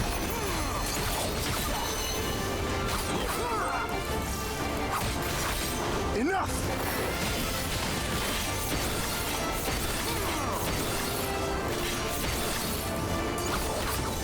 my way. You're done. Let's go.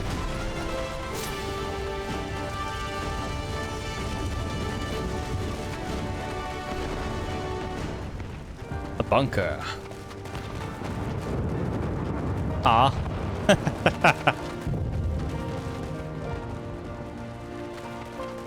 Another one.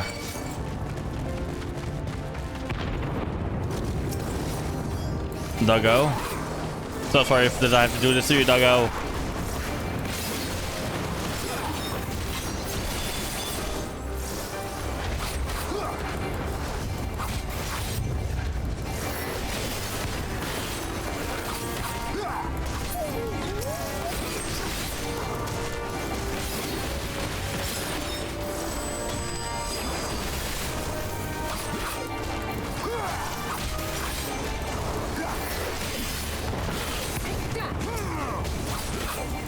Come on, let's go.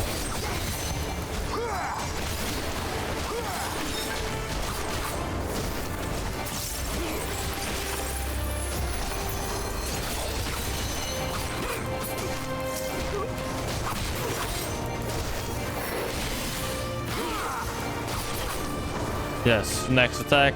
Down here we go. We're putting up a surprisingly very good fight, honestly.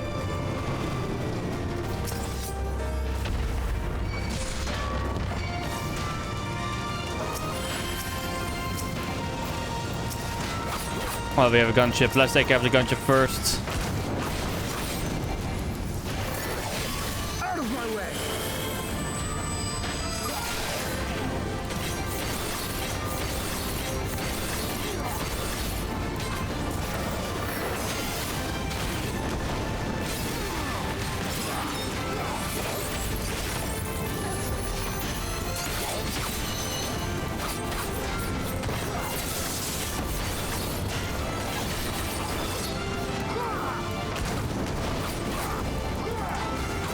Taking care of the gunship. That's the biggest threat.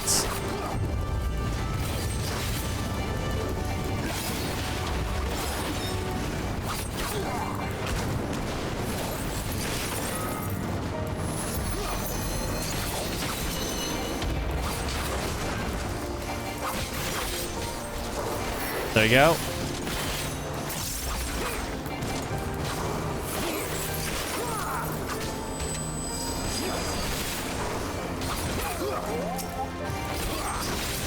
There's one more enemy, and then we continue on to that big fucking structure guy. Let's go. The Mark 3B Magitech Colossus.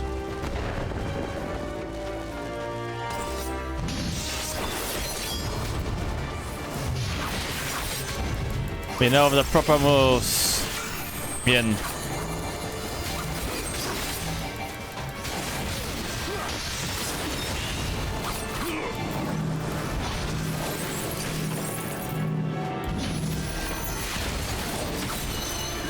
We got attacks from this guy. Shit.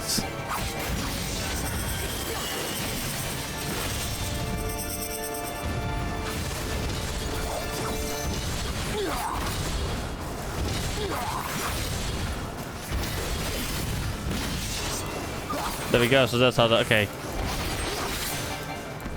That was a cool attack.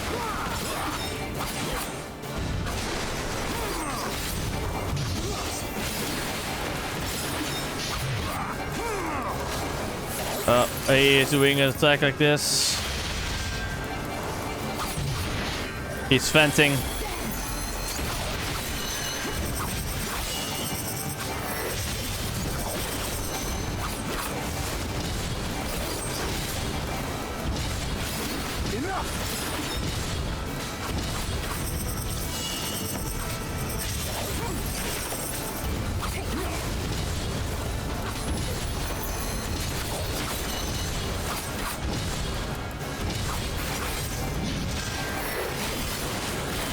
Going behind him now.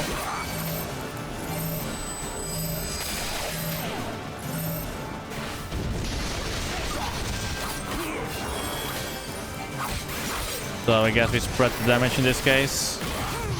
You shall fall soon enough. That's okay, good luck.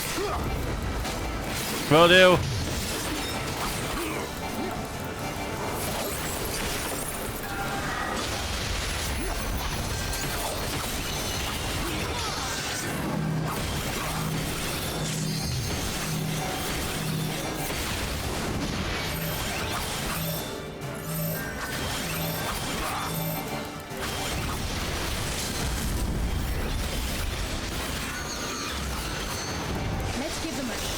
Let's go.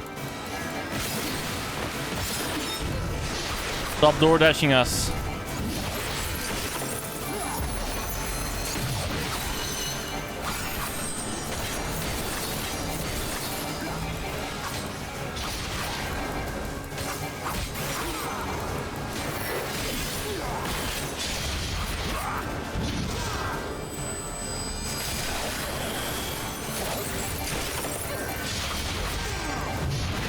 There you go.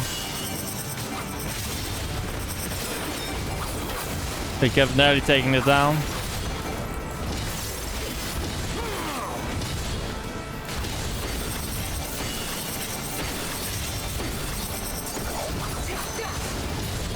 There we go, we got him.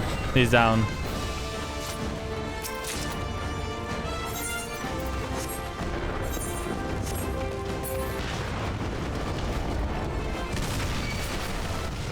The Imperials have spotted us.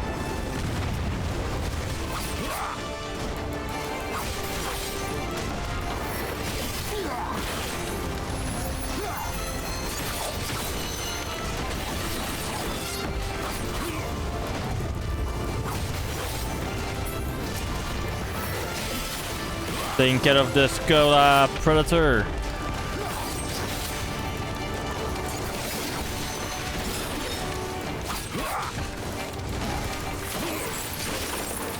Tak.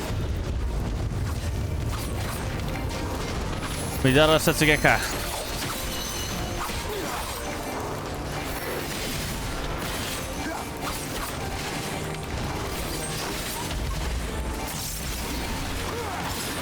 Wait, what? Did you say me something?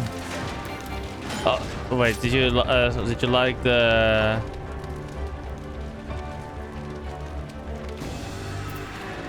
Hitchhike. I think. What the hell?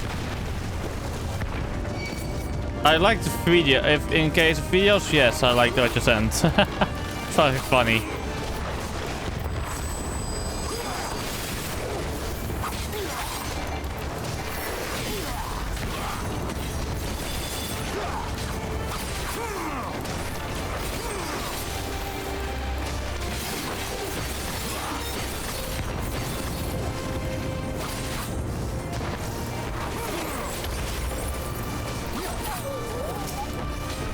Focus fire on this final perk, sadly.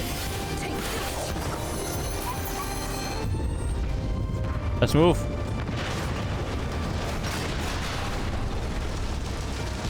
Ah.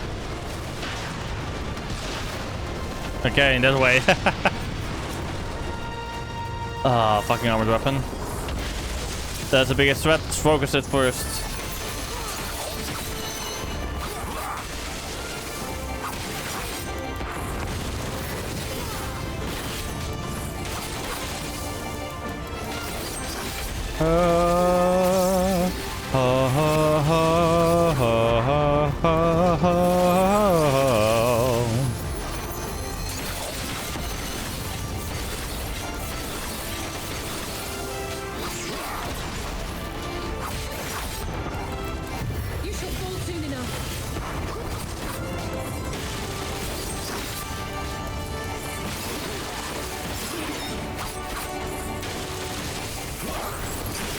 They're all doing well, luckily.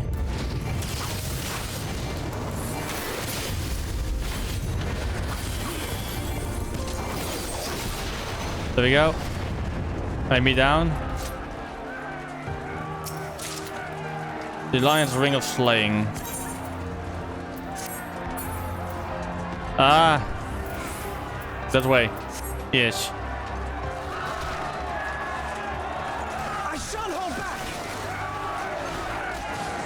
Weapon! Release!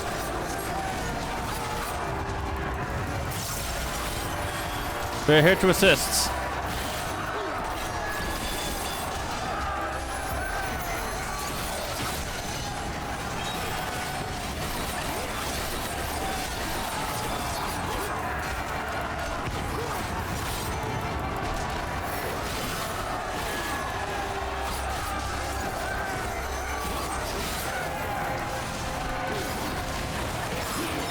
The rest are coming in for that score of 3 show would be awesome as well.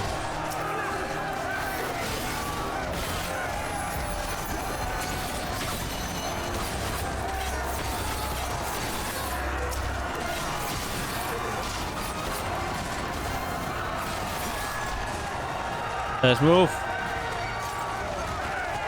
The Empire has sent more a scorpion and everything.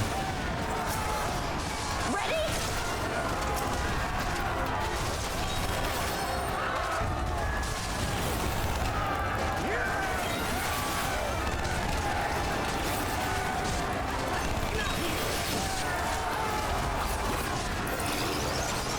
Oh. Enemy laser inbound. We need to take care of the enemy. Out of my way.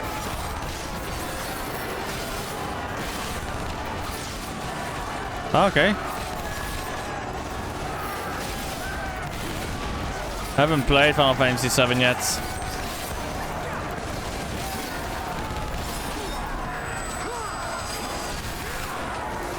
I do want to.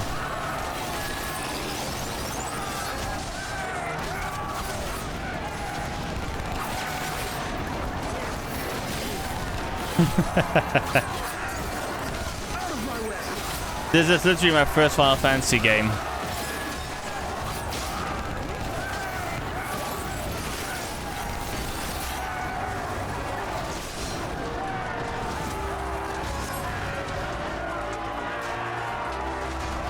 The Prometheus.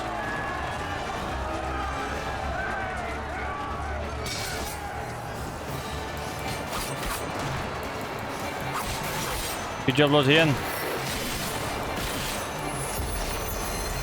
Nitro spin, moving back, moving back.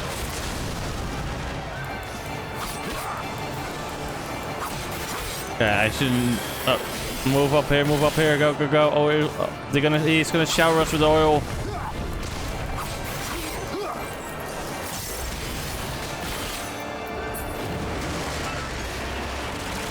He's digging. He can dig. Okay. Move away. A beam attack. Called it.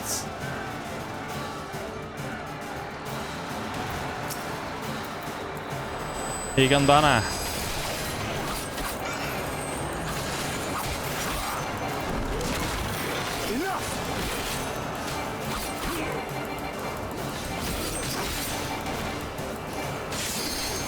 Needle gun, okay.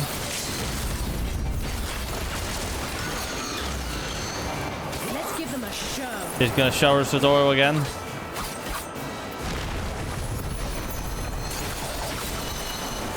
Are you going to dig again in a couple of seconds? Nitro spinning.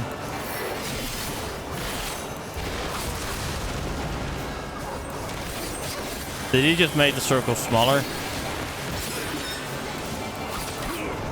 Yes, it is sleep time. Good night, BMC. He's gonna dig again. He's coming from that wall, that wall, that wall, that middle.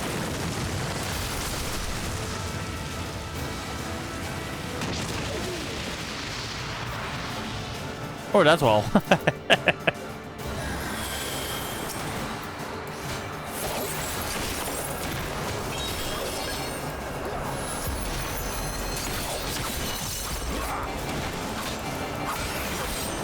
There we go.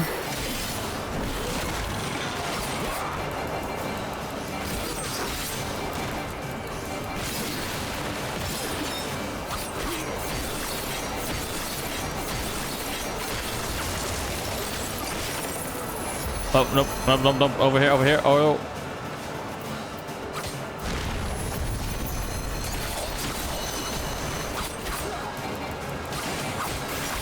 Naruto spin. He's gonna make the arena smaller again. That's his goal.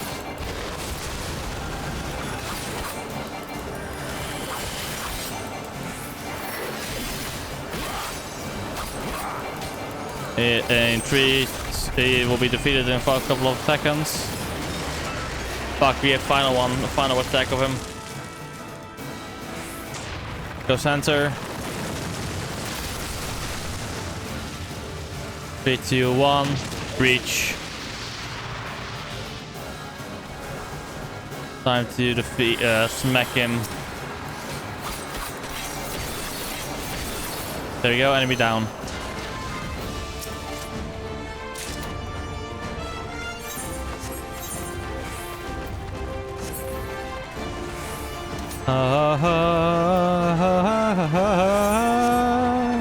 Ah, so I'm Rick.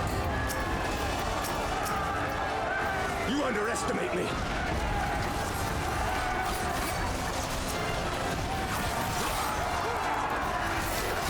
We are the rest of the battlefield to be out of the trenches.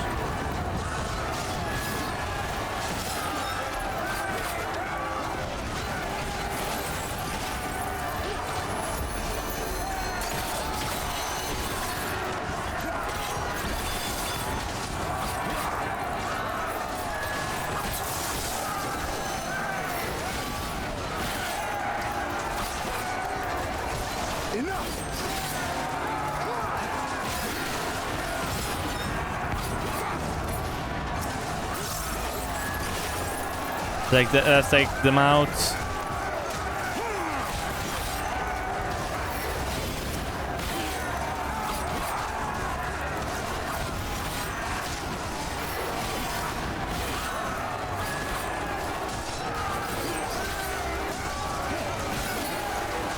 Next up. Let's go. More enemies inbound. Does not yield.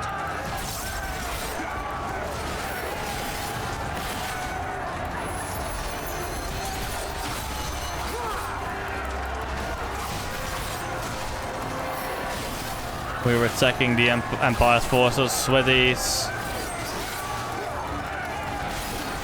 For now. I mean, relative ease.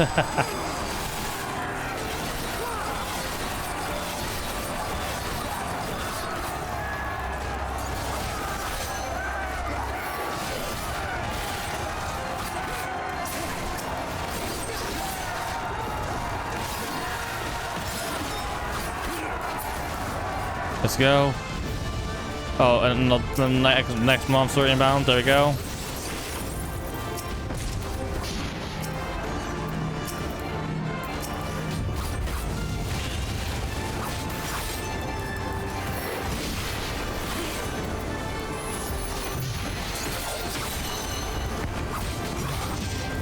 Let's go. It's attacking Akane. That we took it as a champ.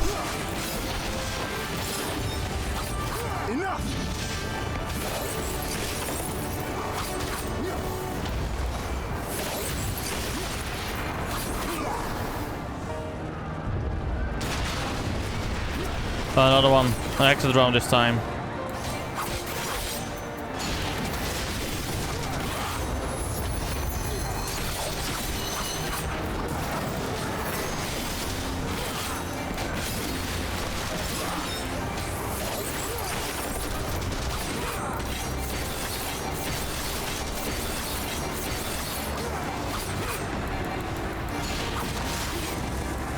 Circle of Death.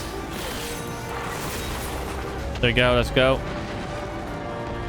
We move on.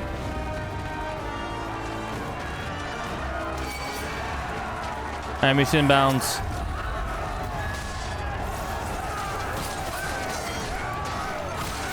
A Skull Avenger, okay.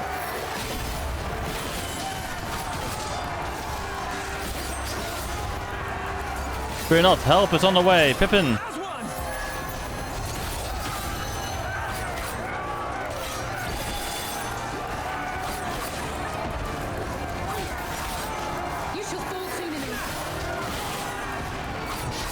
Oh. Damn.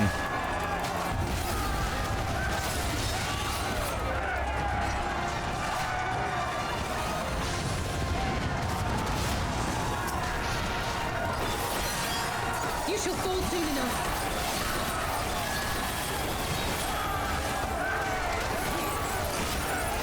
Taking care of the Colossus.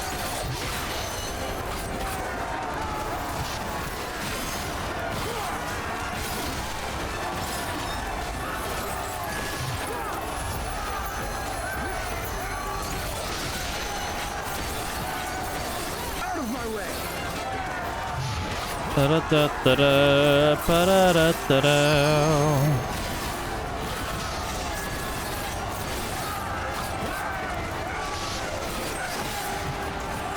We're nearly at the Imperial landing zone. I feel we're getting close. Rubricus. No, Rubricatus. Okay. Believe to me, a firm.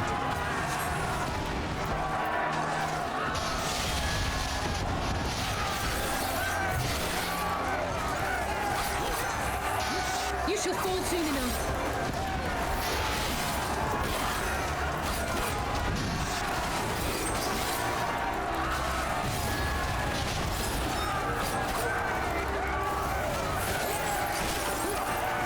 Oh, that's Pippin.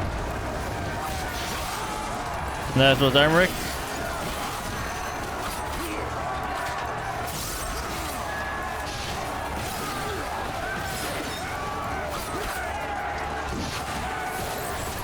It's going to blow. This one's for you, Papalimo.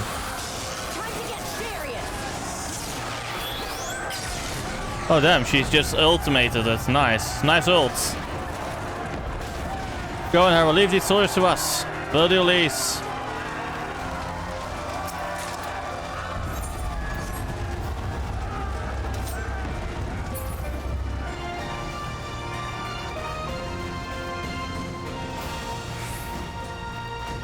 Cutscene time.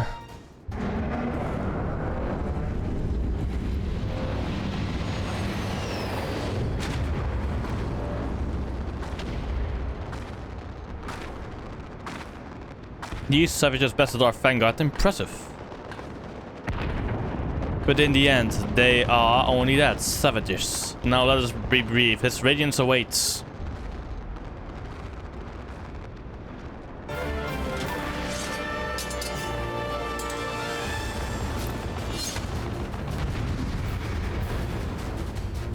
We will defeat you with prejudice. Let's go.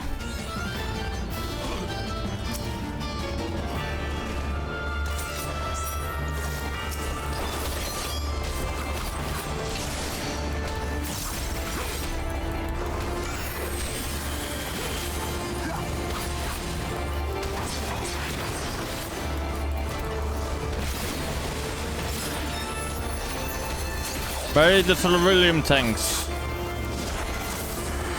Deploying now.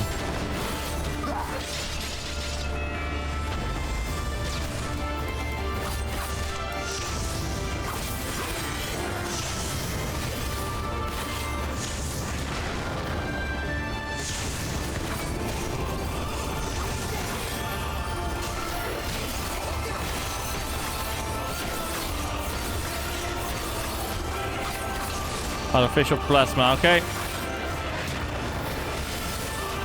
Tegan Banner.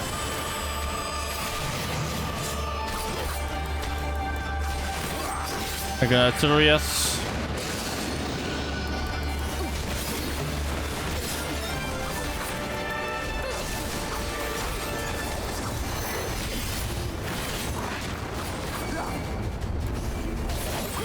More artificial plasma.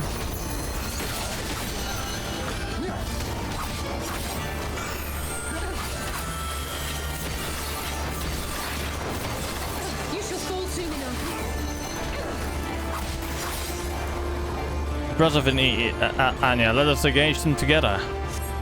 They cannot help to avoid us boats.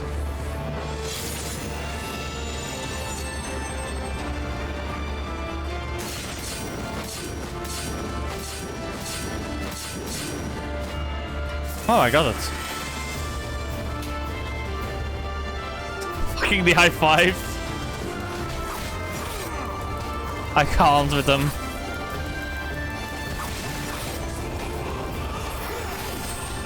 Another tray items, okay.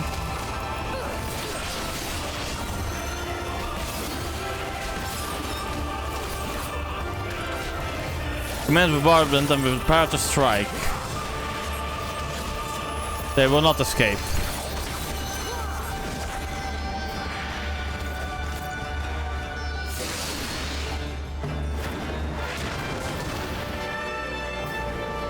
We escaped.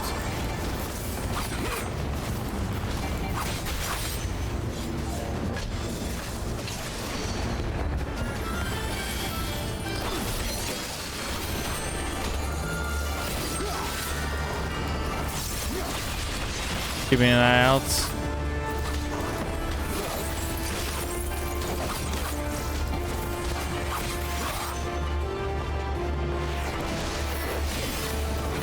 What do you say is the target right now? And what's the target? Guessing artificial plasma.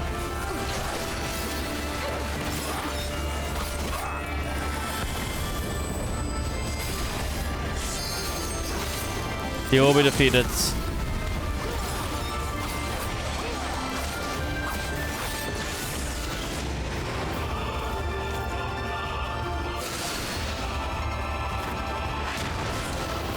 We got him. Nice. What? Shit. So fucking close.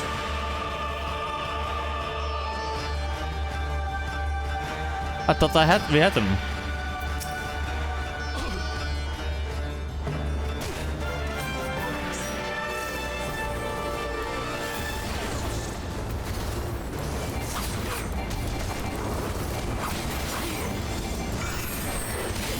Oh nice, so we didn't get booted back all the way to the start, I guess.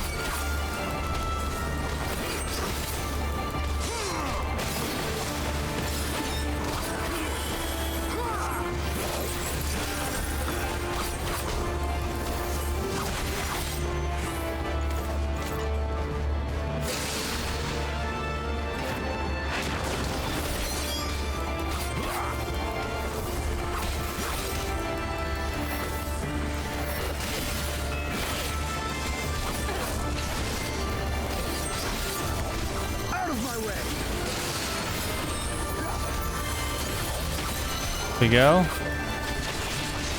Ha ha ha, sorry,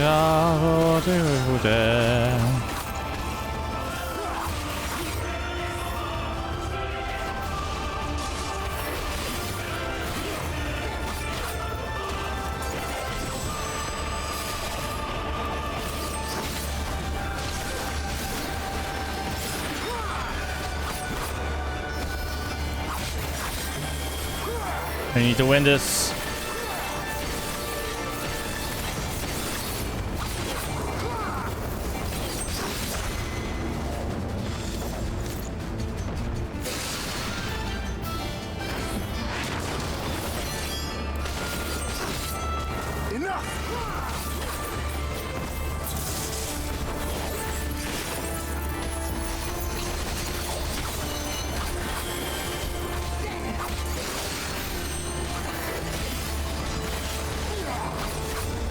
And you're there.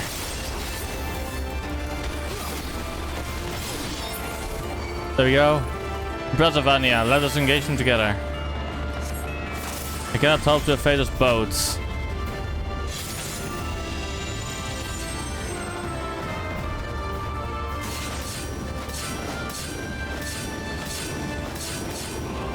We evaded.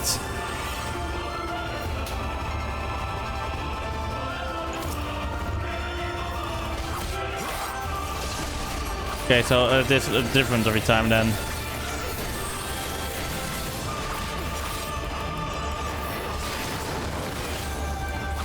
So we do have to defeat them both, okay. Raid the cerulean tanks.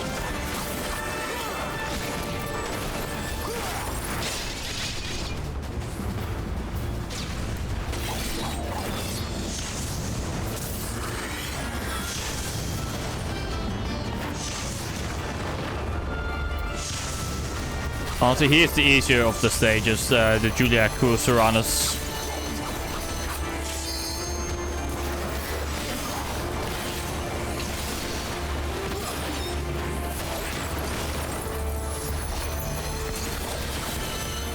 Fuck, it's limit breaking anyway.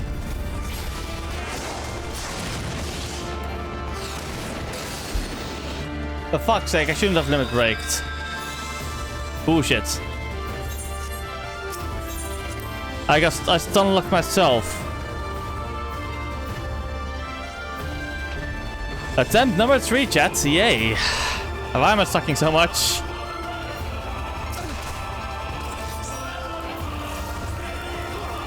Ah, so the first one we attack is the one that is the one we attack first. Okay.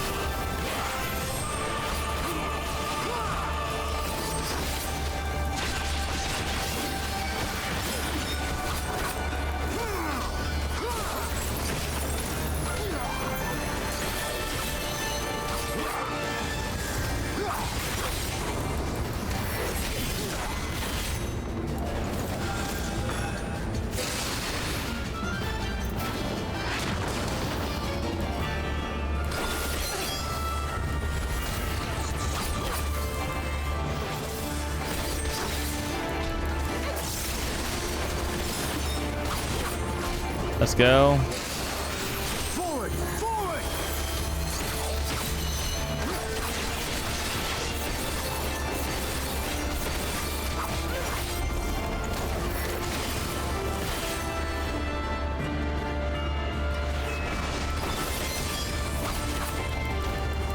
You shall fall soon enough.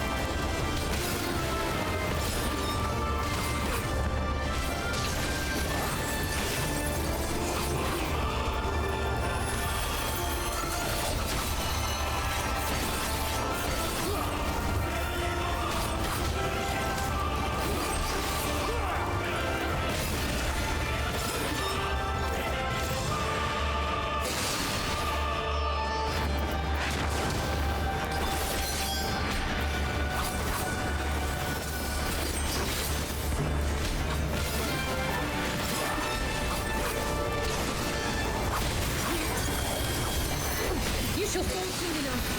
3, 2, 1, and you.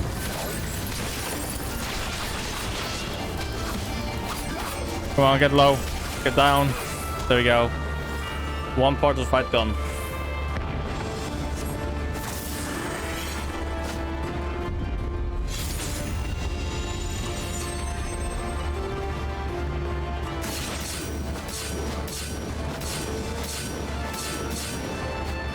Let's go.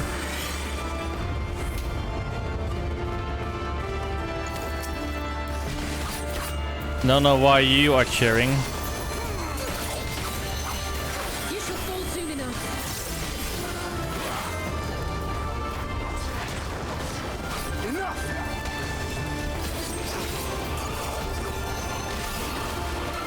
Ready, this Illuvium tanks, okay.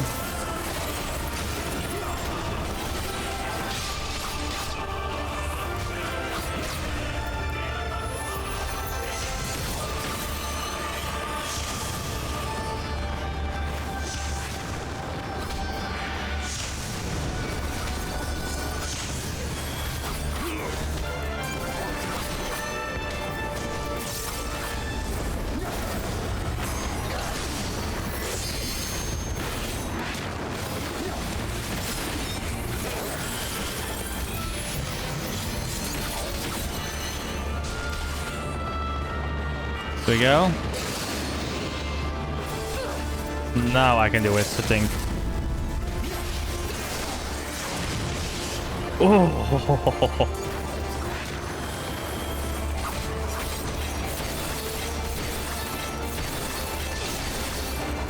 We're winning.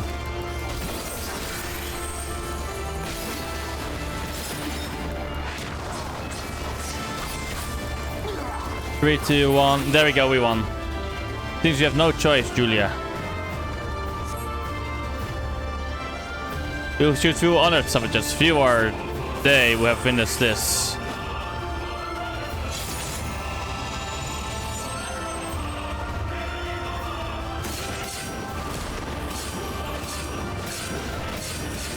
Fuck! Fuck's sake, I fucked up.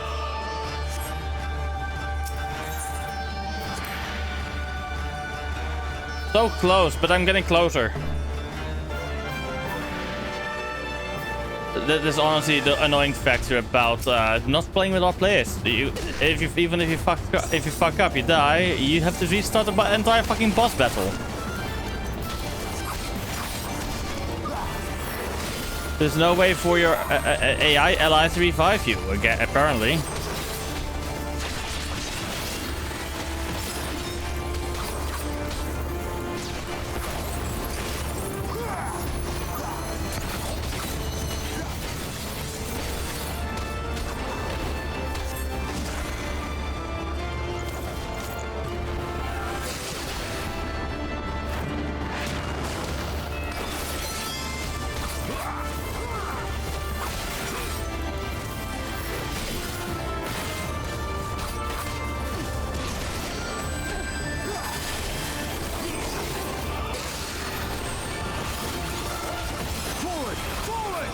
Okay.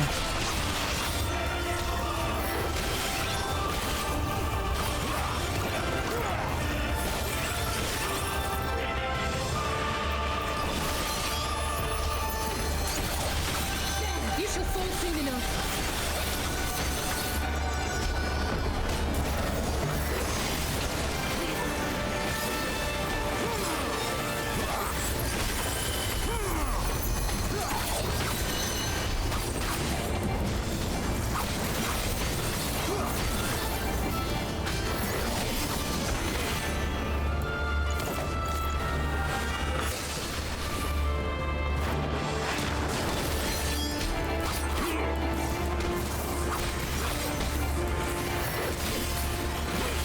There we go.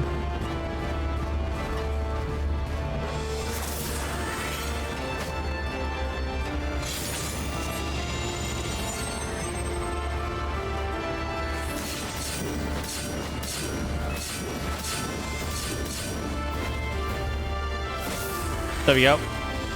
Just go where the NPCs are going.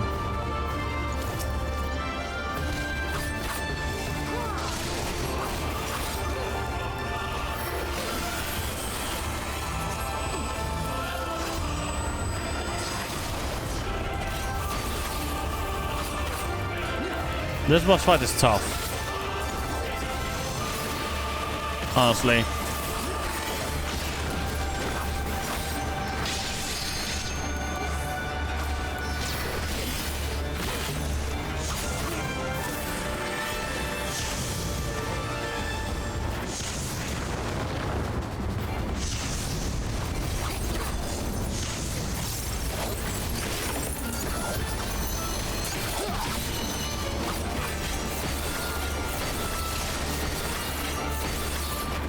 It's all over now. You can ban it.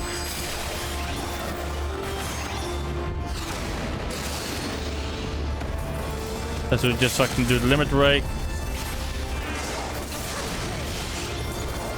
Forward! Forward!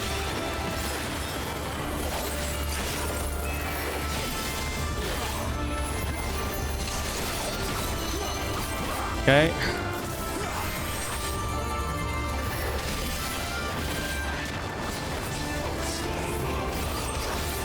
There we go. Where will the NPCs go?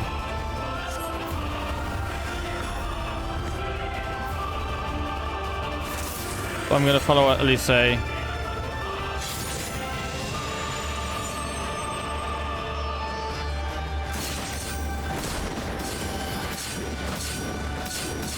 I got it. Nice. And viewer will still witness this. Farewell, savages.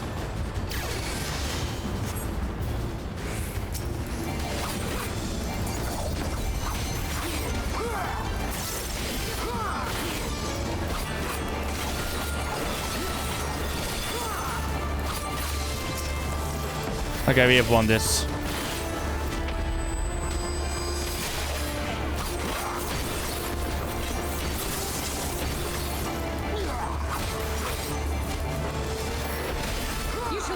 enough. There we go, we won. Yes! We did it!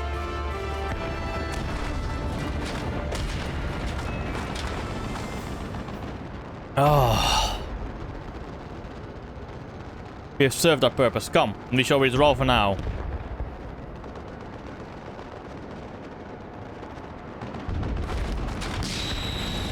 We got fucking flashbanged. Oh my god.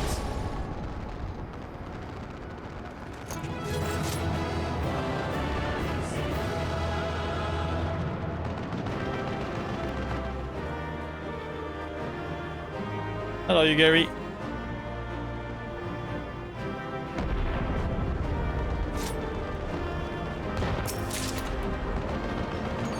Thank you. Hi, Slutty. Have fun with the movie. I'm feeling a bit better.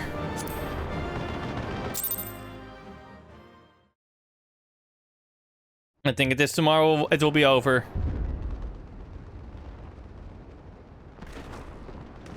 We did it. Fun. I dare say they'll be reeling from this.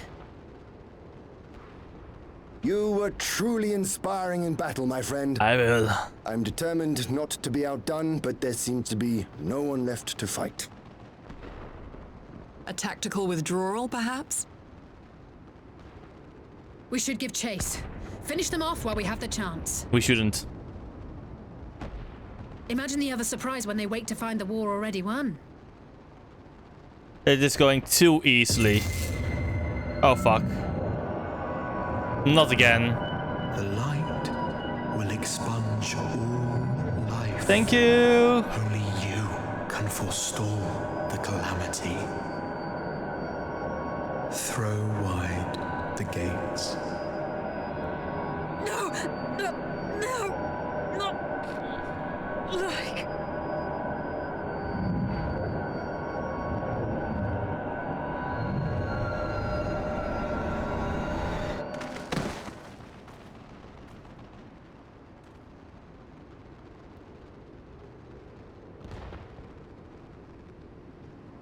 Oh no. Don't tell me. It has. Are you all right?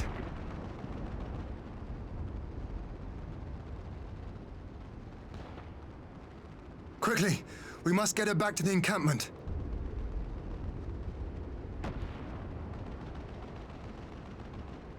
Let's go, go, go.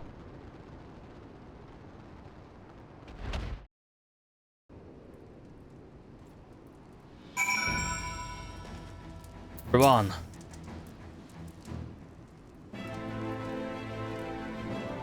So the Guardians have been routed, have they? Well done. Though this exchange was no more than a test of our strength. Like as not, they won't be taking any chances now that the Emperor has joined the fray. They'll want to take their time, whittle down our defenses. Still, with your help and that of our eastern allies, we've passed the first test. Our line is unbroken. As for Alice, well, she's in good hands over at the infirmary.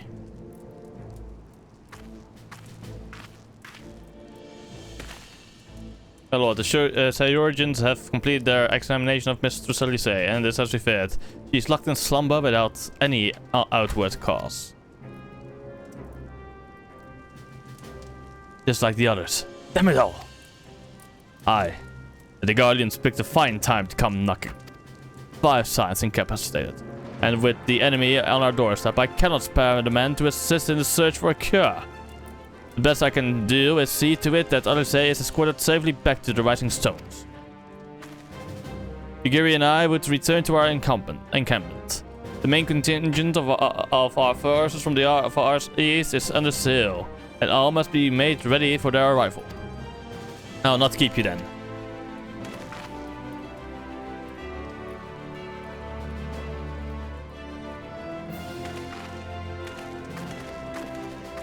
Judging by the Garleans' recent movements, or lack thereof, they won't be launching another offensive in the immediate future. You should return to the Rising Stones. Given the plight of your fellow Scions, I can understand if you feel on edge. But you'll be no good to anyone without rest. Hey, firm, I will go to the Rising Stones then, Raban.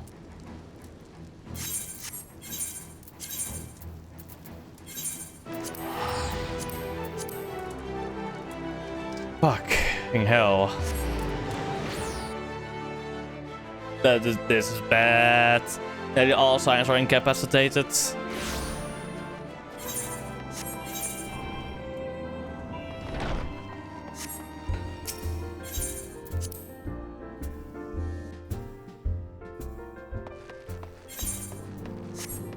Hurry.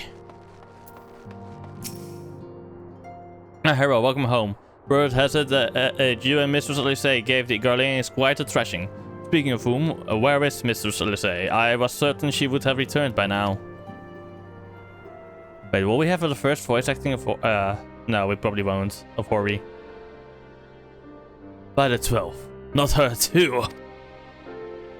Ocho and I will ready the infirmary for her arrival.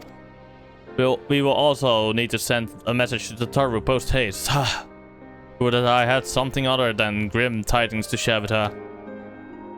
And with you too, for that matter. It grieves me to report that the Archon's condition remains unchanged. As we speak, Colton, Creel, and Master Matoya continue to explore every possible avenue. Alas, their efforts have yet to bear fruit. But all is not lost. You are still hale and well after all. Though I suspect you must be tired from your journey. You should rest, my friend. Leave the worrying to us for the time being at least.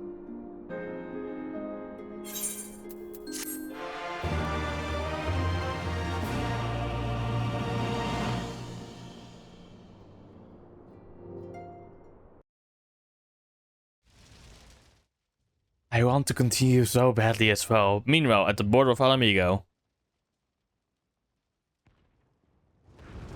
Let me guess, the Empire is now going to deploy their Black Rose.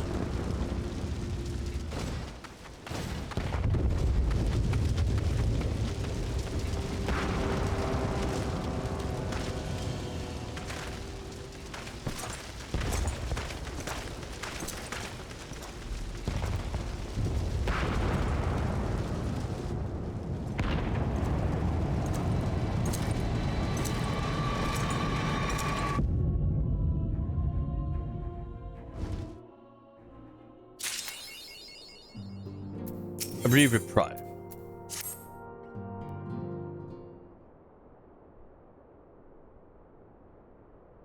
Heroes, yours is a welcome face indeed in these troubled times, though if you've come to inquire about our stricken brothers and sisters, I'm afraid I have not to report. Goldenet and the others have continued their tireless search for answers, and I too have done all in my power to assist them, alas. My apologies for the intrusion. I was told Master Alpenau has been brought here and wished to see if his condition had improved.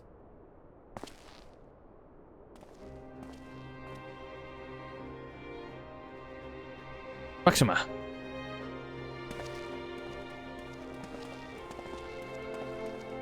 Master Hero, I have heard about the part you played in driving back the Empire's forces. Thank you that you were able to stop them, if only for a short while. It gives me hope. I realize how strange such words must sound coming from a Galilean's lips, but I speak them out of love I bear for my homeland because I wish to see an end to the bloodshed. That is why I choose to share all that I know with the Alliance, though I will surely be branded a traitor. I am content to bear that ignominy. It will seem a small price to pay if it helps to prevent this conflict from escalating any further. But enough of my prattling. The war is not what brought me all the way this way. I came to see Master Alpenau. An acquaintance of Harrow and Alpenau, are you? Well, far be it from me to turn away good company if you follow me, sir.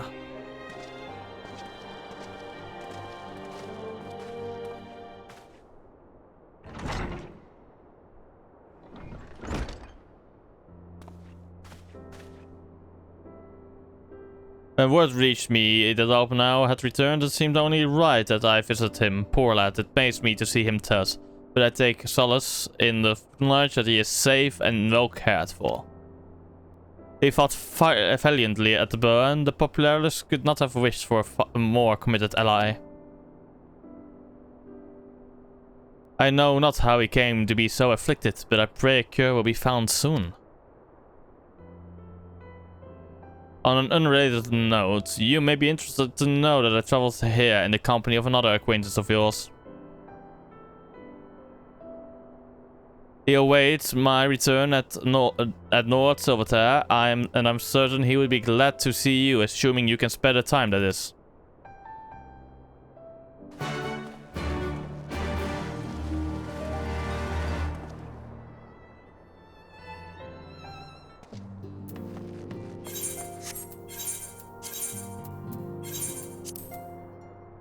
Over there, okay, so you can just exit this place. Don't need to teleport, nice.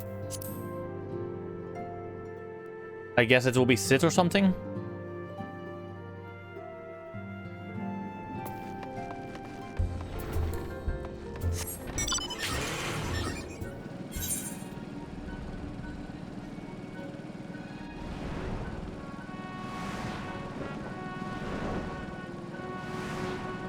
I was correct, it's it.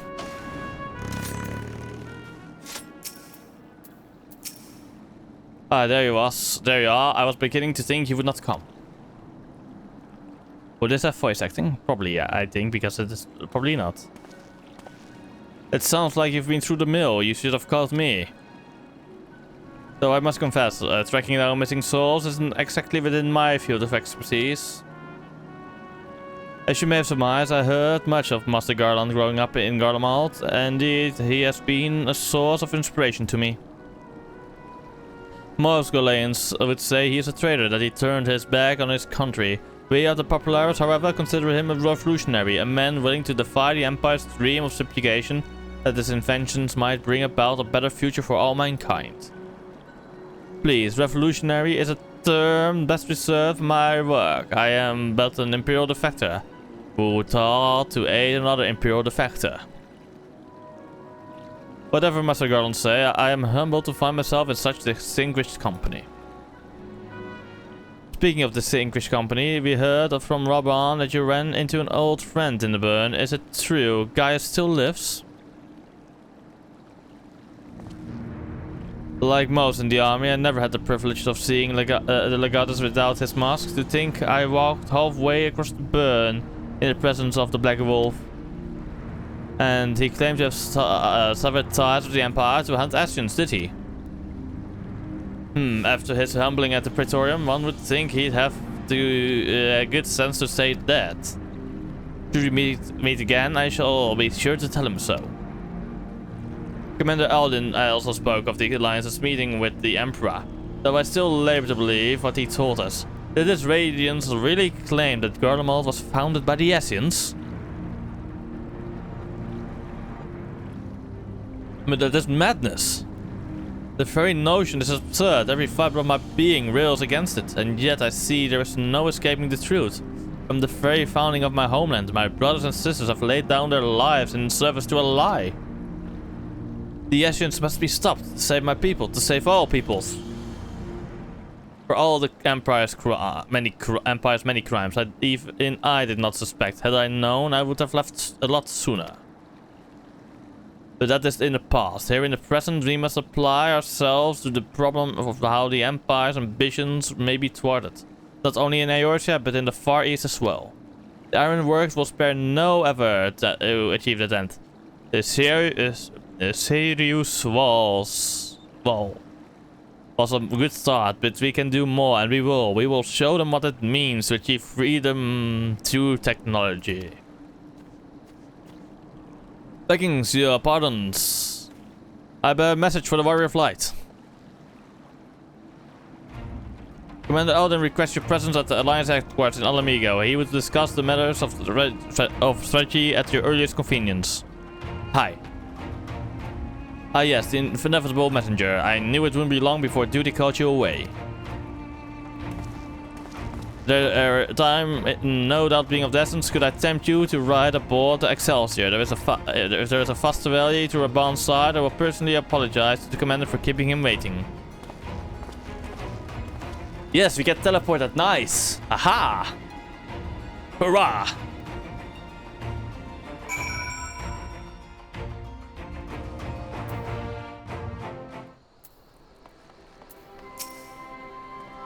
I swear, every time you board my airship, you seem to be barreling headlong into danger, and every time you somehow contrive to emerge victorious, which, of course, is an admirable skill. But no one is invincible hero. Not even you, so please take care of yourself out there. I pray we remain safe on the front lines, though ill-equipped to join the fray, I shall do all I can to assist from headquarters. My colleagues and I have been tasked with evacuating casualties by air. See that you aren't among them, eh?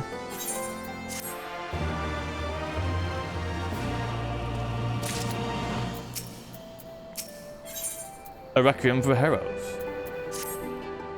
Commander Alden is waiting, sir. It will be best if you proceed to the Alliance headquarters at once. Yes, I'm ready.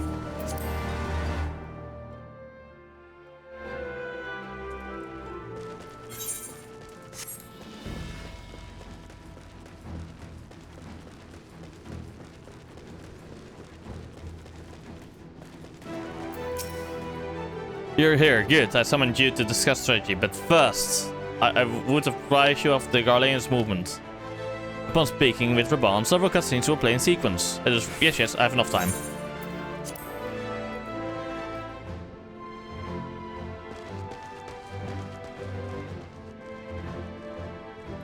There have been several skirmishes along the border, but as yet neither side has delivered a decisive blow. They are waiting. We had long assumed that the Garleans would overwhelm us in a straight fight, but we seem to be gaining ground, albeit slowly. As to why that might be, the most likely explanation is that they have yet to commit all their forces. Still, we're winning, and our latest intelligence suggests the Emperor has retreated back to Garlemald. That isn't good news, in my opinion. In light of this, we're considering launching an offensive with the aim of pushing the front line forward and giving ourselves some room to breathe.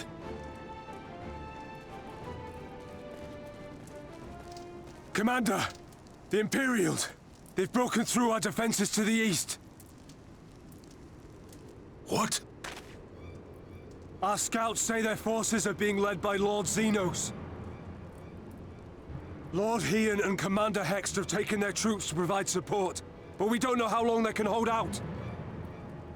So, they've been biding their time, waiting for his arrival, have they? Very well. Send word to our allies, requesting reinforcements for the front line.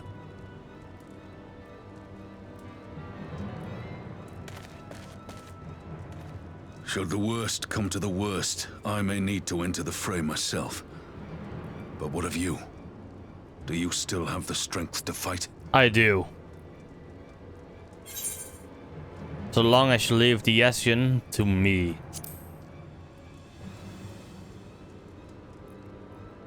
He may not die as such, but to see Lord Xenos fall on the battlefield would deal a heavy blow to Imperial morale. I'll see to it the men stay clear. Good.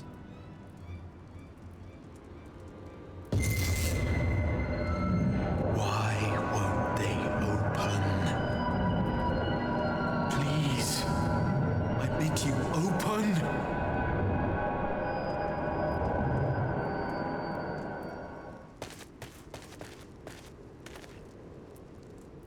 What's wrong? Is it the voice again? It is. Are you sure you're in a fit state to do this?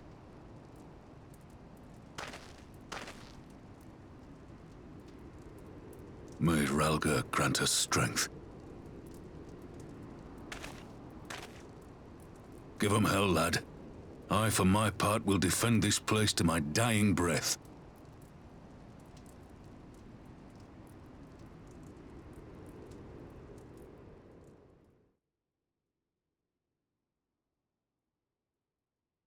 Meanwhile, at the border of Alamigo.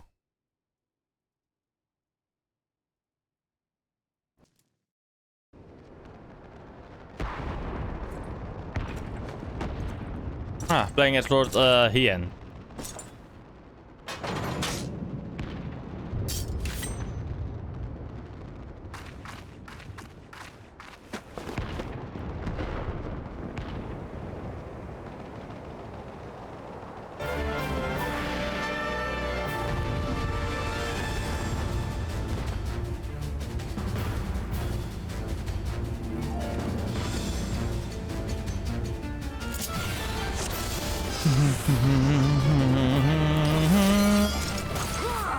Ready? Yeah.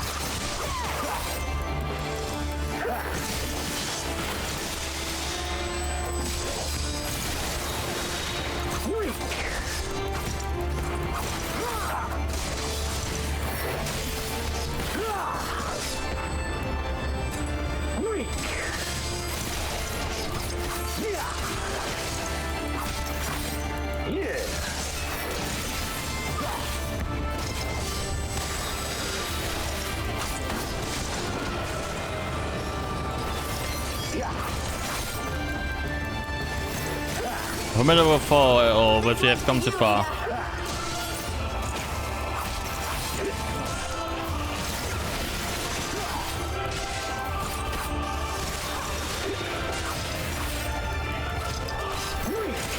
Soon I shall give the lie to the man's.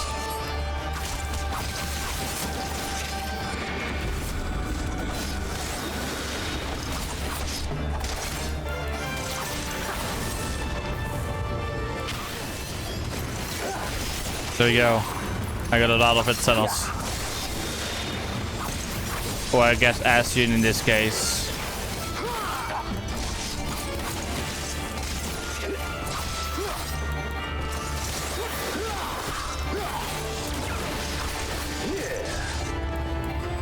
Remember, friends, it would not do to have health alive, but to find us better than broken.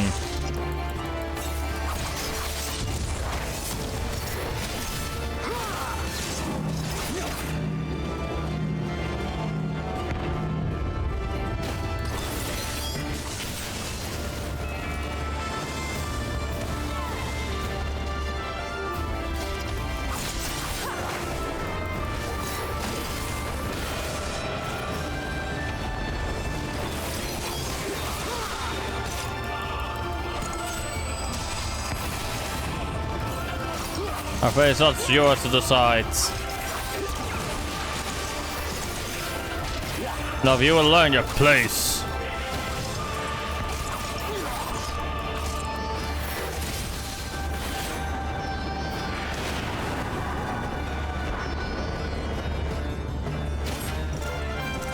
This is Ascian.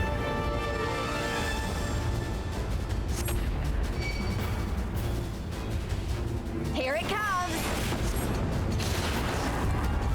No, Liz, what have you done?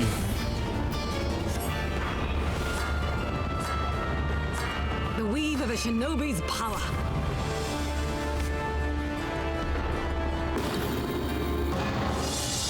The art of my forebears.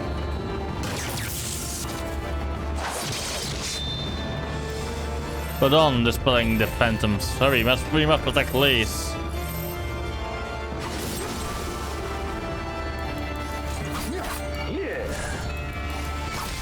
Yes, we will. It's but a few hundred yards away. Let's go. I'm close, but I'm getting closer.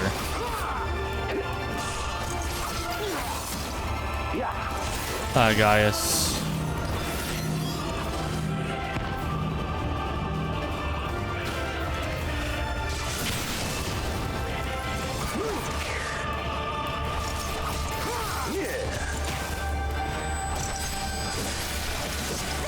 I'm wondering if I will be able to see myself running closer and closer.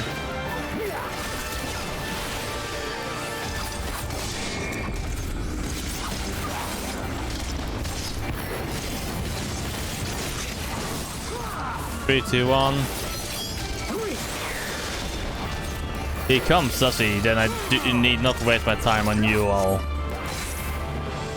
Cutscene time.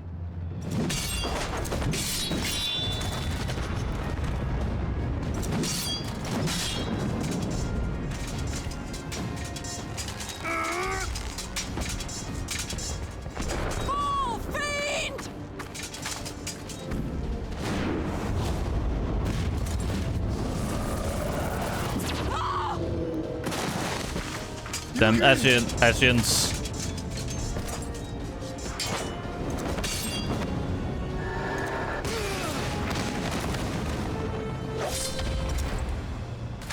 Damn you!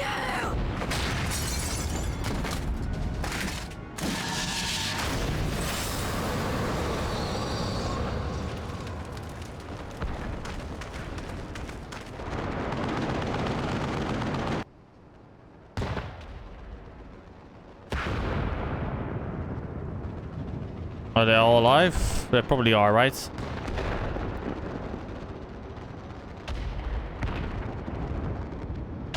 Magic with a Garlean body.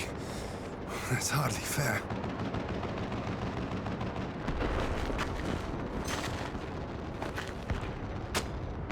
Still, he must be stopped, no matter the cost.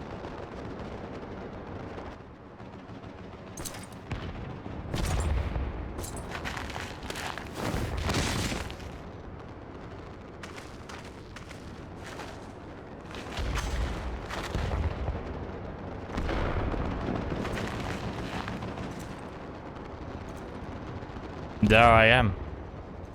Ah, bringer of light. It has been too long.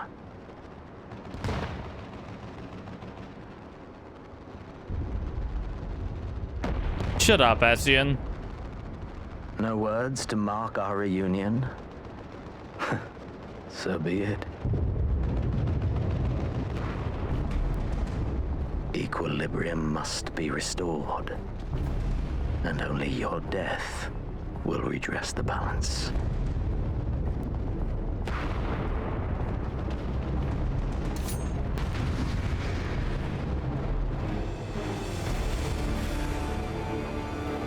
And coming battle, you'll fight as Heracudarius. Of course I will fight as Heracudarius.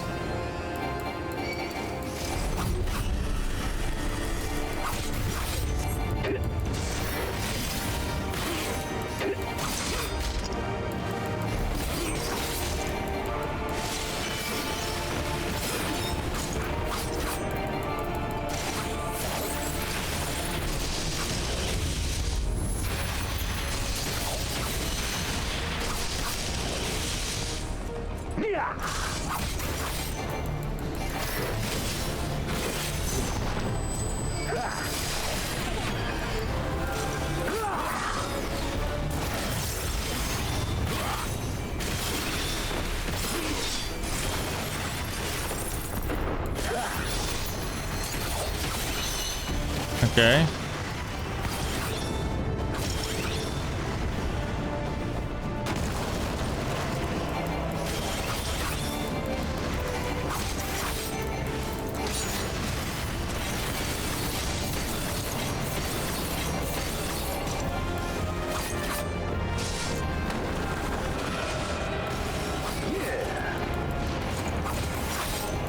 There we go.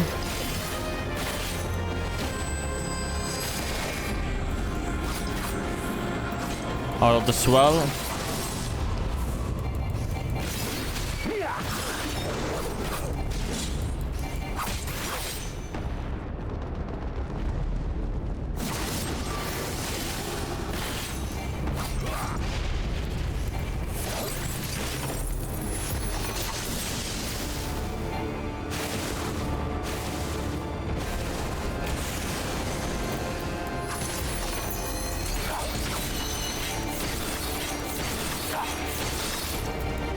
It won't be winning for me, guys. I mean, Senos.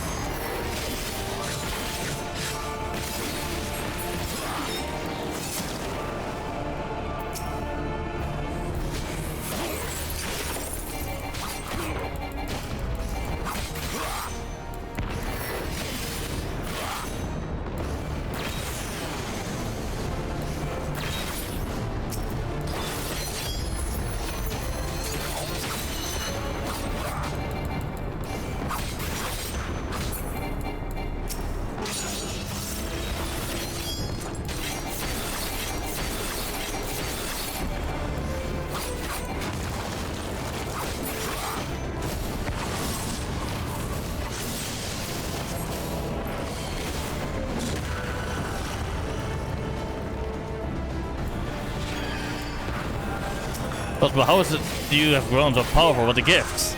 Easy. I keep growing.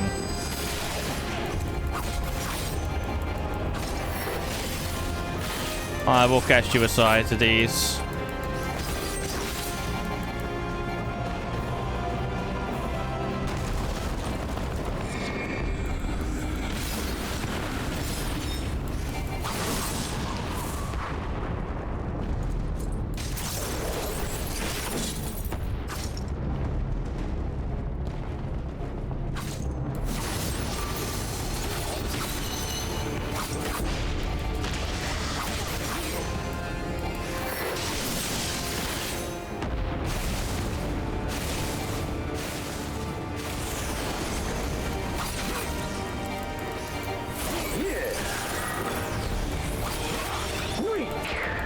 You're weak.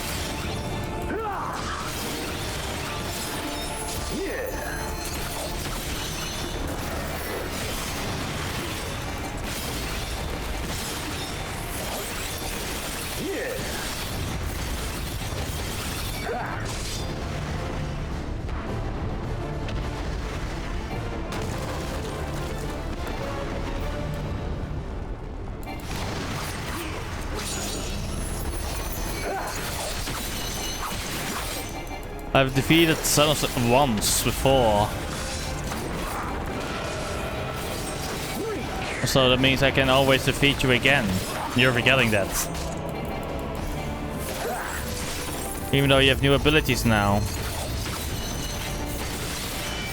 Your abilities are not strong enough to defeat me.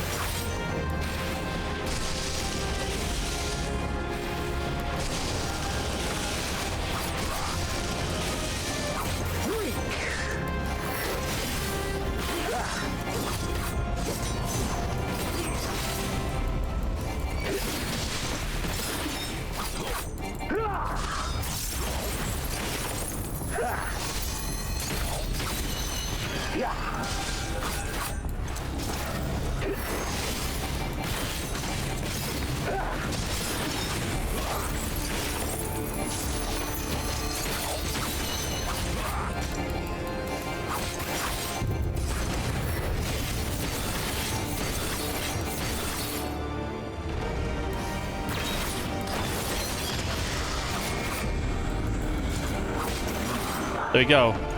You got defeated, Thanos.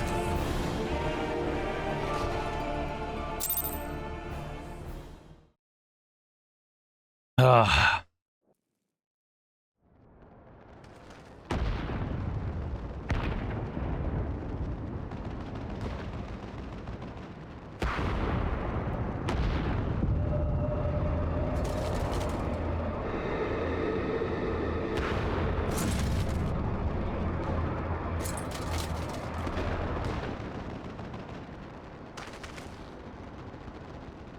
Your mother chose her champion well.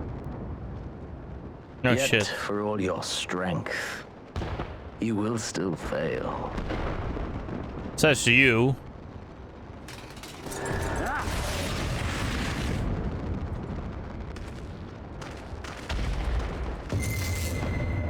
Please, I beseech you.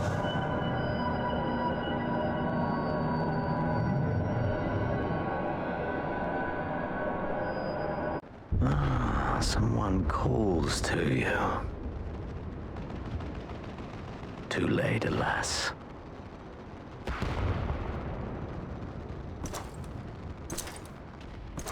And the Q, the views are not coming in.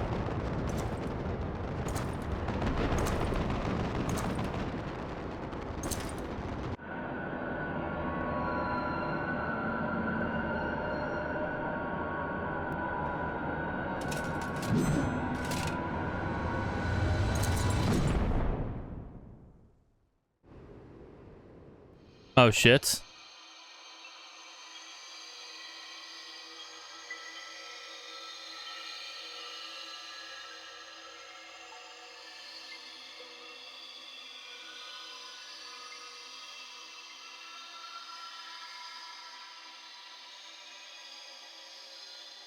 At last, I found you.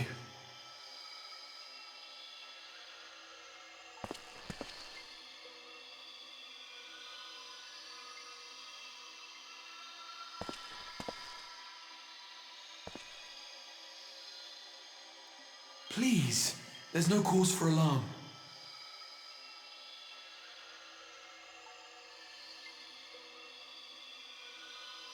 Though, I confess, this is not where I had intended to meet. But the place of our meeting is of no consequence, like the war you wage. Win or lose, the path you walk leads only to oblivion. The better path leads you here, to me. I have need of your strength.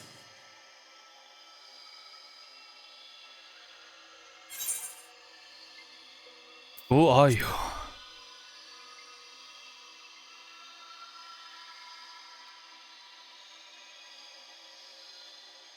I'm afraid such questions will have to wait. We have precious little time, and your work is not yet done.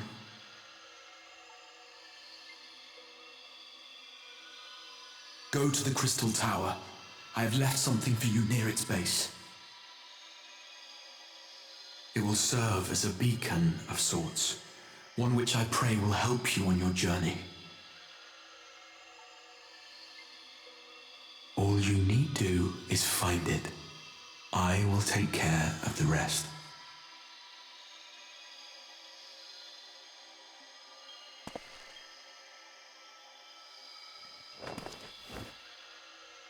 Soon, we will throw wide the gates. And the path to the first will be yours to walk at last.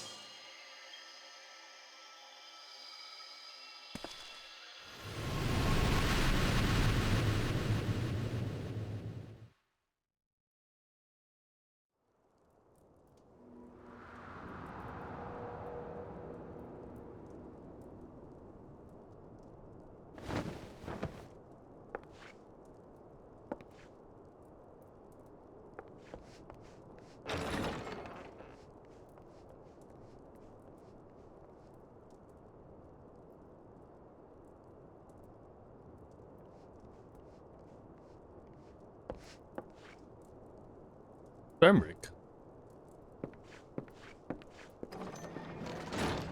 You're awake. Thank heavens.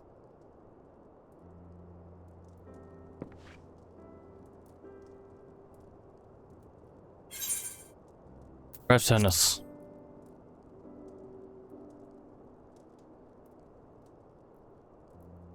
I see you recall that much, at least. In the midst of your duel, it is said you faltered, and that the Crown Prince seized the opportunity to deliver a mortal blow. Yet before his blade could find its mark, he was distracted by the arrival of a second adversary who bore you away from the battlefield and into the hands of our chirurgeons.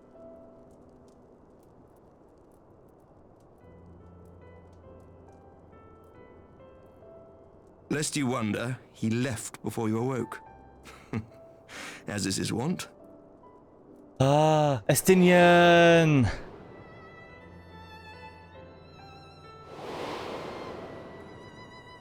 Estinian never was one for emotional farewells.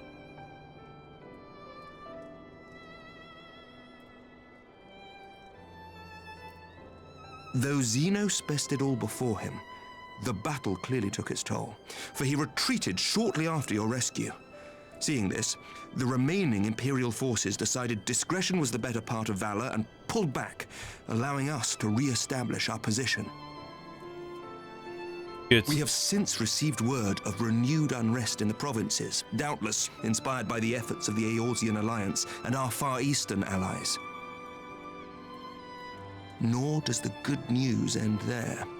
We have also come into possession of intelligence suggesting unrest within the Imperial Court.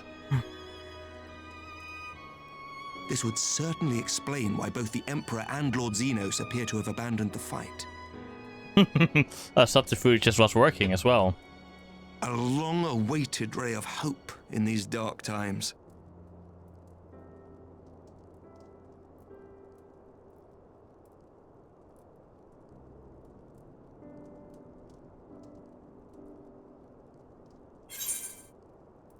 What of the Scions?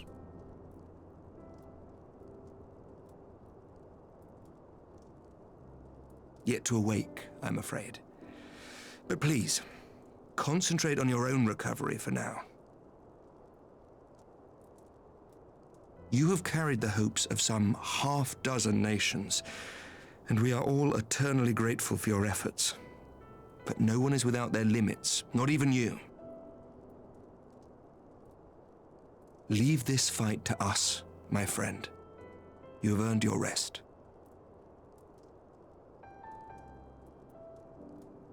But before I forget, I was asked to deliver a message as soon as you awoke. A reminder that you are not alone, though many of your allies have fallen. When you are well and rested, you are to return home, where friends will be waiting for you.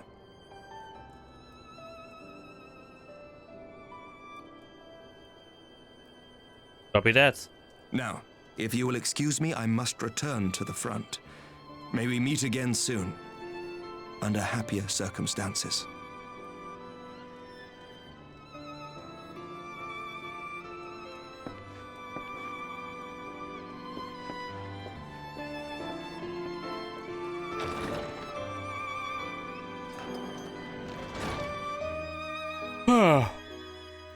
Ooh. Oh. No.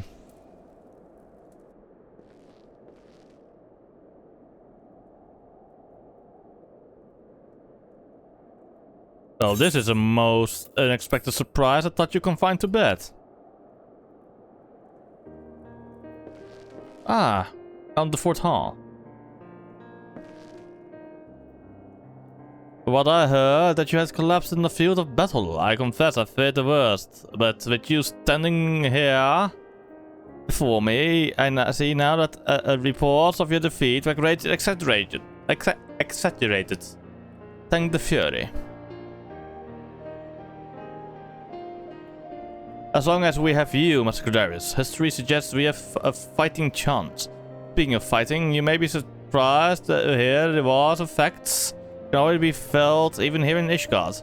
In anticipation of a need for reinforcements, Artoriel will soon be departing for the front lines with a contingent of our finest knights. I would advise you to stay until your strength is returned, but I know it would be an exercise in futility.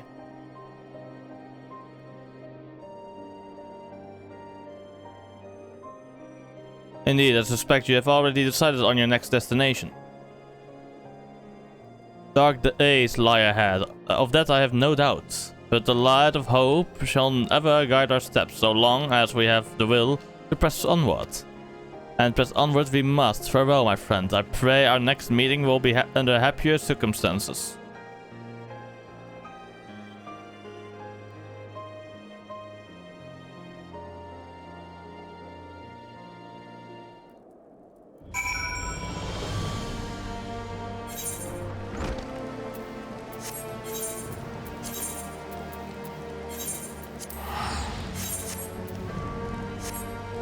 Fuck my plans, I want to continue. I want to fucking continue the game. Ah! I should at least do some of the fucking alliance race. You know what? Okay. I will go and continue on as far as I can with the main story for now. For today. And then next stream we will do the side plans. That way I just have a day set aside where I don't get distracted by wanting to do the main story. I think that might be the best way to do this. For me.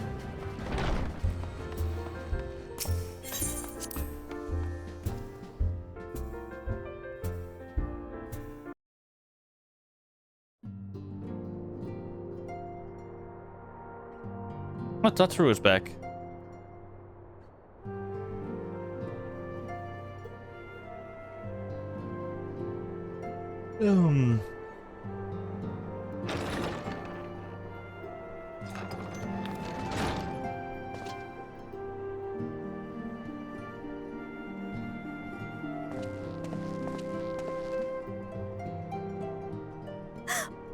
By the 12! I don't believe it!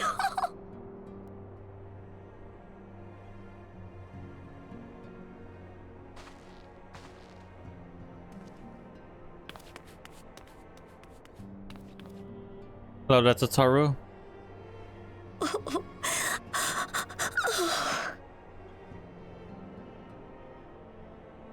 I rushed back as soon as I could. I swear, my heart nearly stopped when I heard you'd collapse like the others. What in heaven's name is going on? I've no clue. Except that if I don't do something, that got us all set, that the world will come to an end or something? Win or lose, the path you walk leads only to oblivion. Oh, well, that's helpful. And what else did he say? The better path leads to him?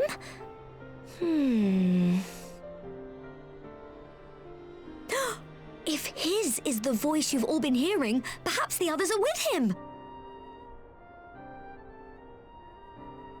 Sir Emmerich said the fighting had reached a stalemate, didn't he? But if that monster masquerading as Xenos comes back... Thancred, Y'shtola, Urianger, Alphino, Alize. You're going to need all of them on your side to defeat him.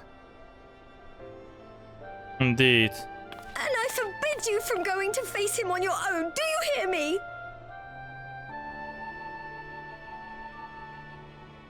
So if you must leave, go and find the others. Bring them home. Copy that, Tataru.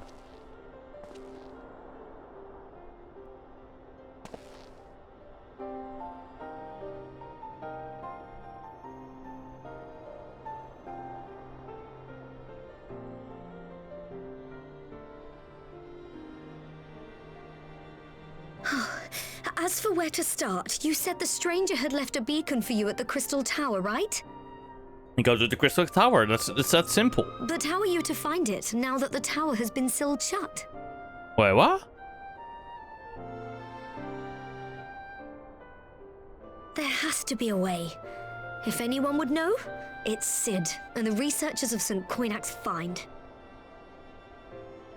Don't you worry, we'll find that beacon for you.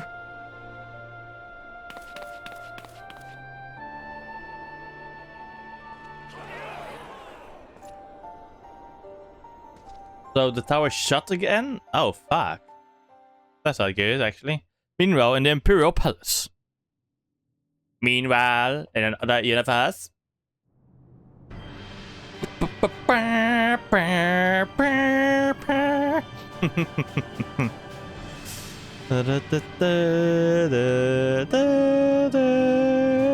Ah.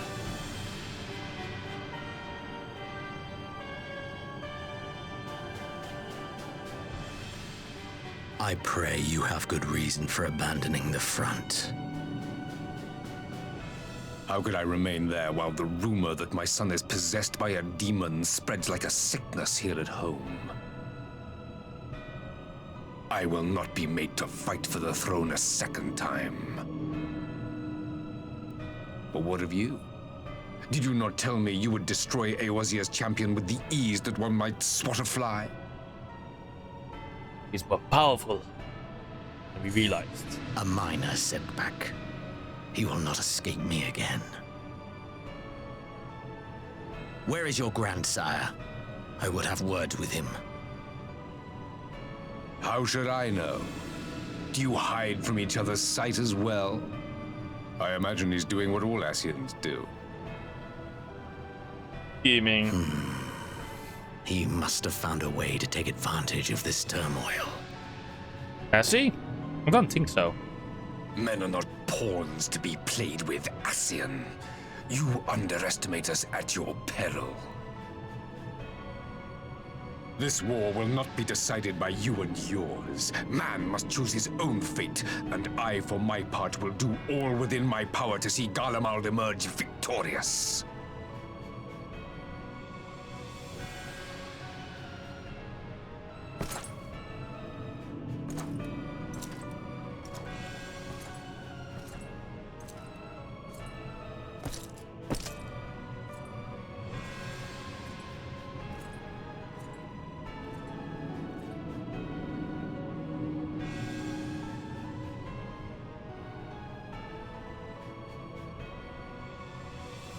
Pray forgive the intrusion, Your Radiance, but the requested preparations are now complete.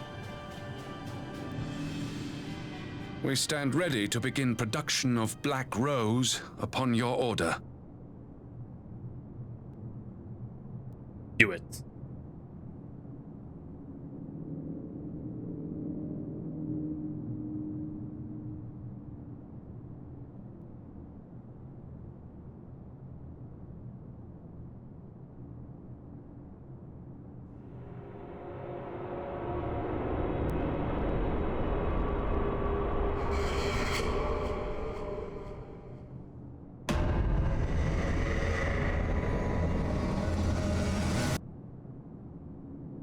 Oh shit, that was a creepy fucking face.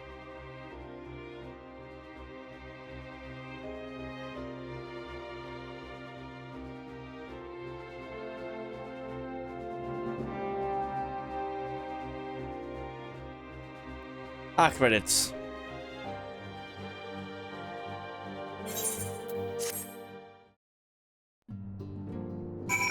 Time for some more cutscenes, I guess. As they usually do. Oh. A new outfit. Is that true? More glam has been acquired. But cutscene time it is.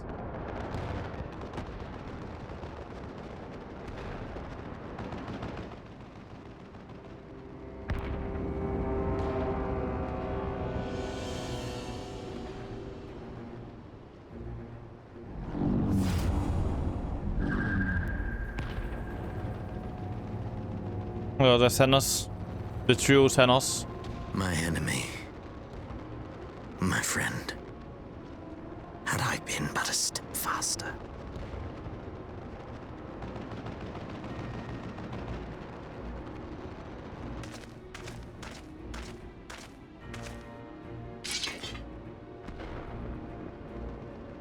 Bloody savages!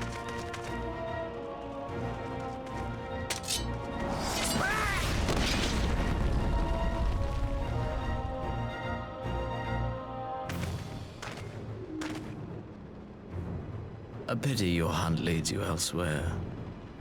Not that I am surprised.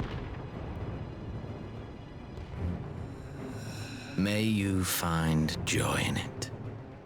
Grow stronger, more savage, and savor every triumph. Oh my god, his powers. The power he got from that experiment. In the meantime, I will reclaim that which is rightfully mine. Your body.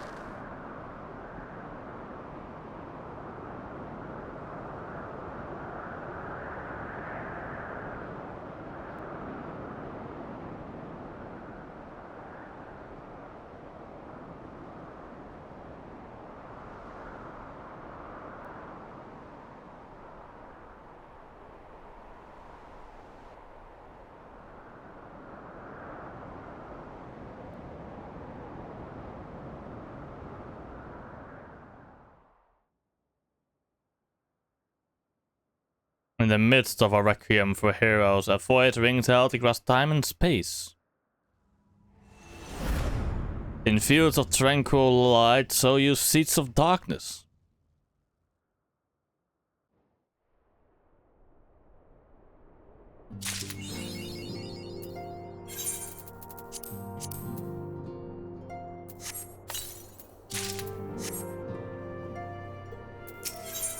The Sickest Trench. Okay. Yeah, fuck it. Let's go. Let's go. Let's go. Let's go. Let's go. Let's just get started. Good news, hero. We've had a stroke of luck in search for that beacon. Apparently our colleges have stumbled across a hidden path leading down into the hollows around the base of the Crystal Tower. A path I doubt we'd never have found had the ironworks and the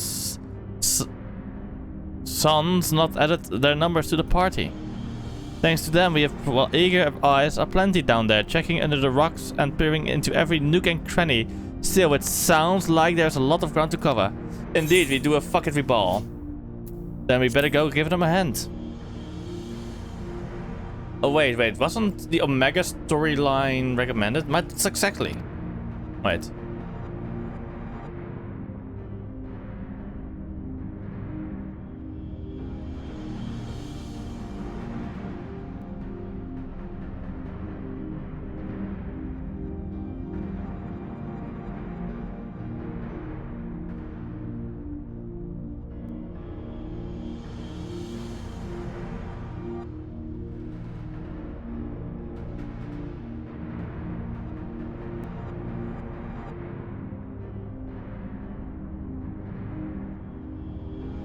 Okay, so actually should... okay. So the recommended course are actually the 2 raid, like Alexander and the other one. And Omega. Mr. Is where it's coming from. And the sooner we can work out to help our friends, we have to find a way to wake them up, and before the Empire comes calling again. Meaning we have no time to lose. There's a boat in North Silvertail waiting for the ferry people to decide, so let's be on our way. Oh. I hear electric guitar, and indeed, fuck it, we ball. But for story context, the quest I should before we continue, I should probably do the things like this line rate is not really, but I should do the hunt for Omega and Alexander for context, apparently.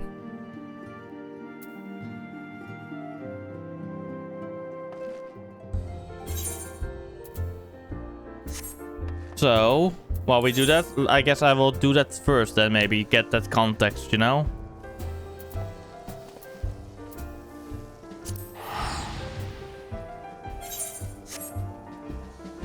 Wait, you know what? Wait, let's see.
Apparently everybody is saying that I should do these ones before I start with this main story because of story beats. Okay, I will do it.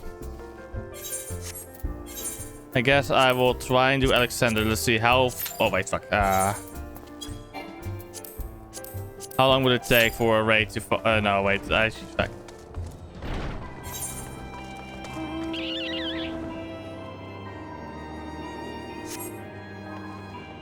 You know what? Fuck it. I'm just gonna ball it for now. I will do that like the next Final Fantasy stream.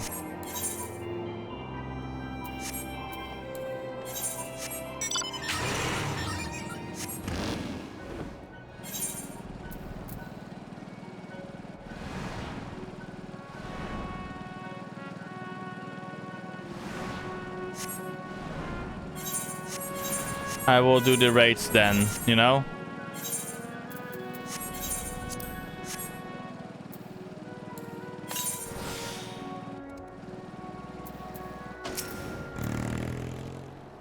Yes, service side, yes, please.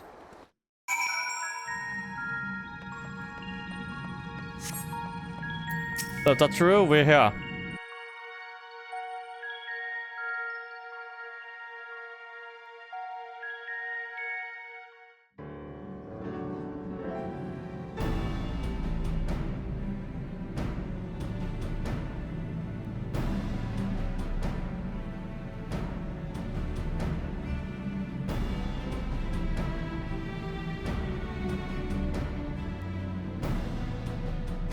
Look how many people there are! Should we get to it then? Pick up anything that seems the least bit device-like, and we'll make ourselves a pile.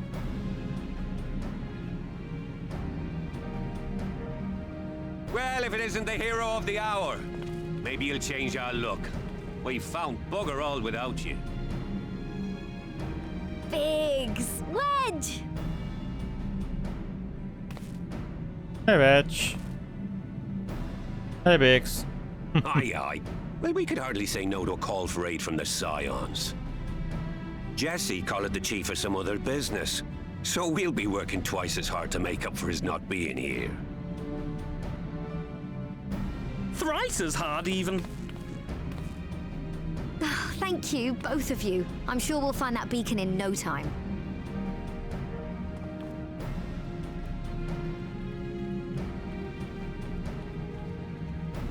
Let's go. Let's find it then. I'm not seeing anything out here. Do you reckon you could squeeze in there, Wedge? And get stuck halfway? No, thank you. I could try if you like. Tataru, no! We couldn't ask you to do that. Oh, I'll be fine. This receptionist is not afraid to get her hands dirty.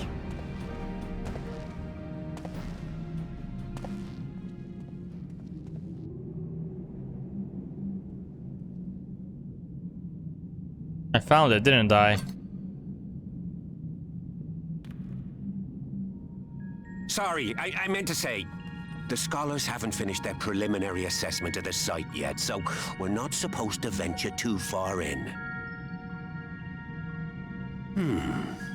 What's that you got there? Now that looks promising. Isn't that the Ironworks symbol? Counterfeiters?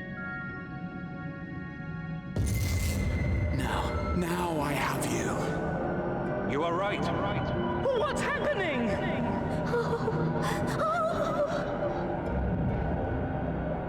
Stay with me. Focus on my voice. Let expanse contract. Eon become instant. Wait, this must be it. The device. Oh, this is supposed to happen. Throw wide the gates that we may pass. Oh, safe journey, warrior of light. Find our friends and bring them home.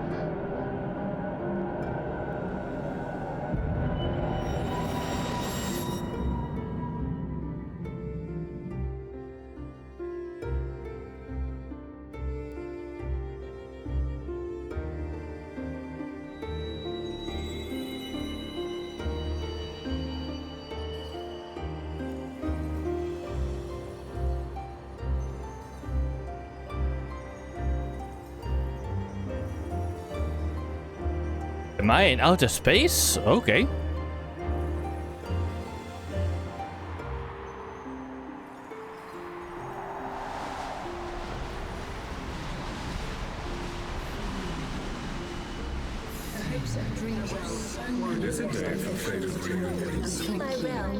For showing me the dawn's light will shine again. Oh, do not look at me so. You're slaves to a tyrant! There's no freedom in that! This is one battle you cannot fight. Away with you. I must say, your spirited accounts of We did everything right. Everything that was asked of us, and still it came to this.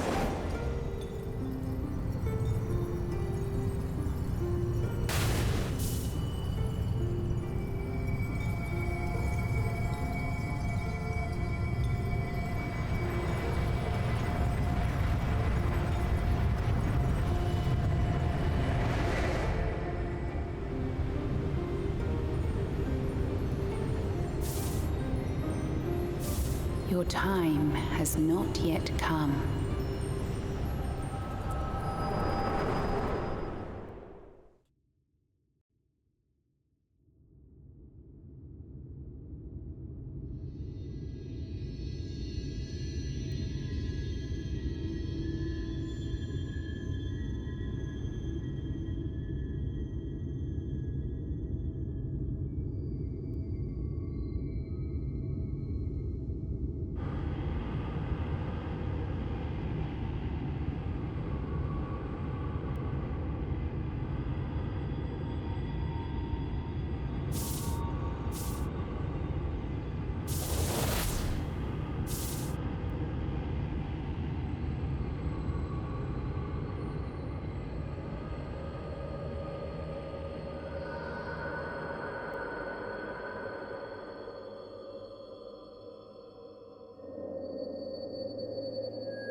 From endless dreams I awake.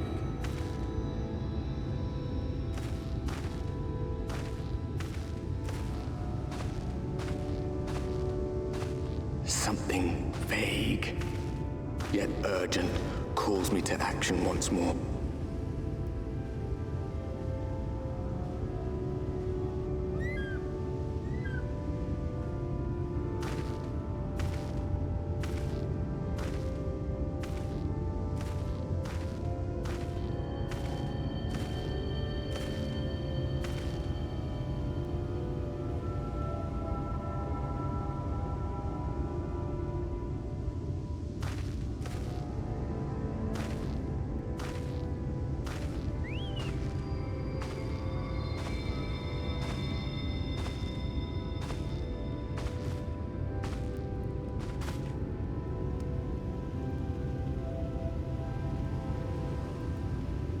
Rare to meet someone out here who's not a peddler themselves. What brings you into the wilds this time of night?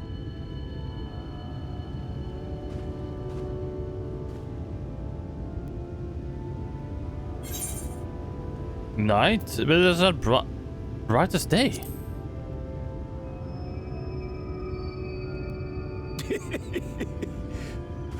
Well, if it ain't the oldest joke in the book. Me granddad, God's rest his soul, used to tell that one to the barman at kicking out time.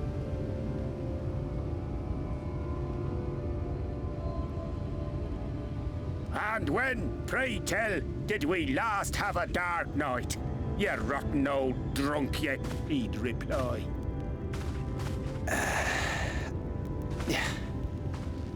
How we went to another world that is bathed in too much light.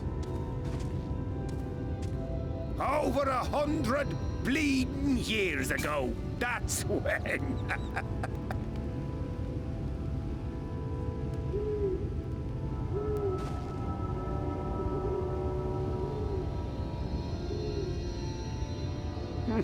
You got that look down to a T.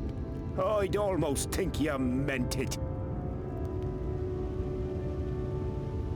Ah, got to you, did they? Poor beggar. That explains it then.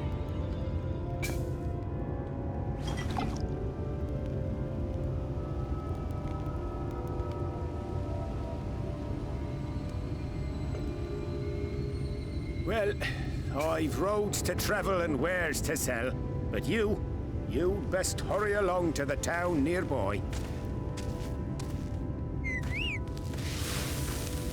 Just head east through the trees and aim for the Shining Tower. You'll find the place soon enough.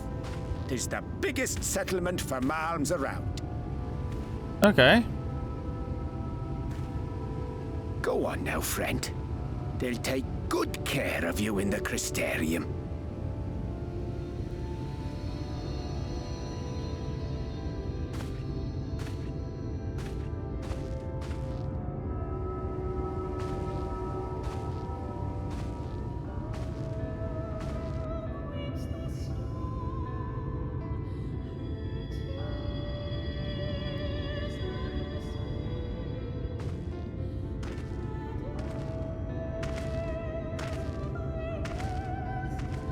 Dizzying heights it rises, the gleaming spire, its tip threatening to pierce the blinding canopy. There, it will all begin anew, between dark and light, the pure and the corrupt, the one true struggle.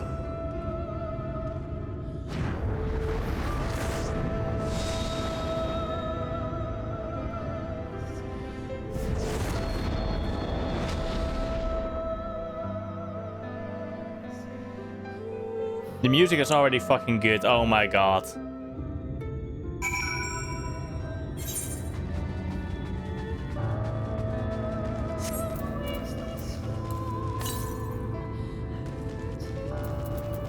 No acorns.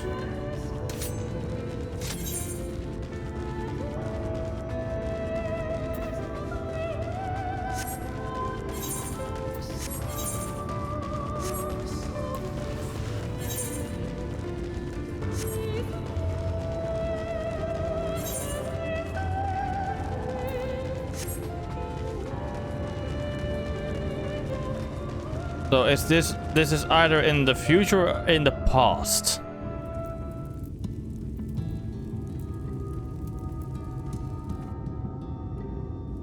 Halt!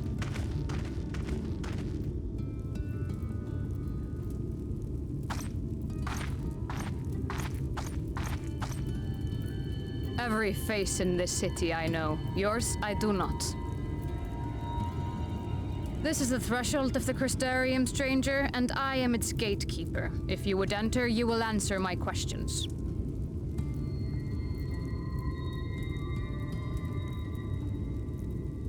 From where do you hail?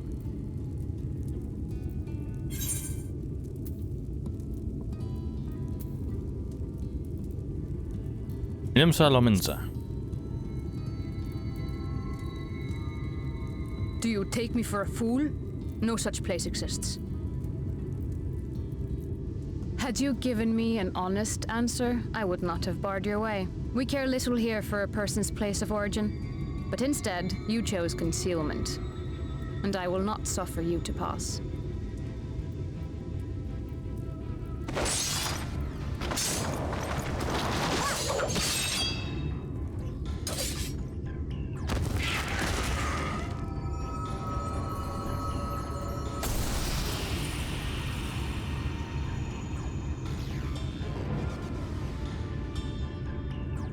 That one had eaten. It must have gulped down the whole hand, ring and all.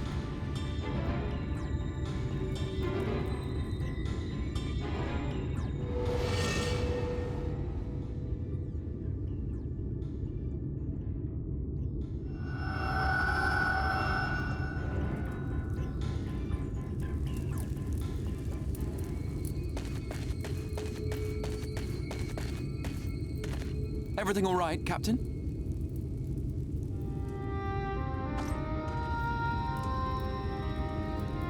Quite all right, my lord. Just a stray sin eater, and a weak one at that. I see. Weak or not, we should be on the lookout for more.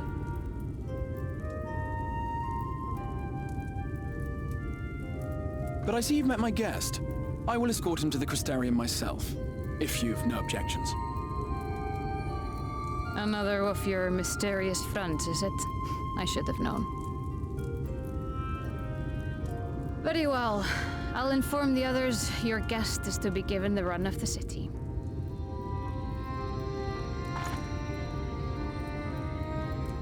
Pray forgive my less than cordial welcome. May the rest of your stay with us be a pleasant one.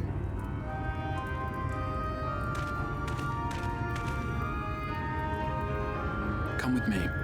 I will answer whatever questions you have when we are somewhere more private.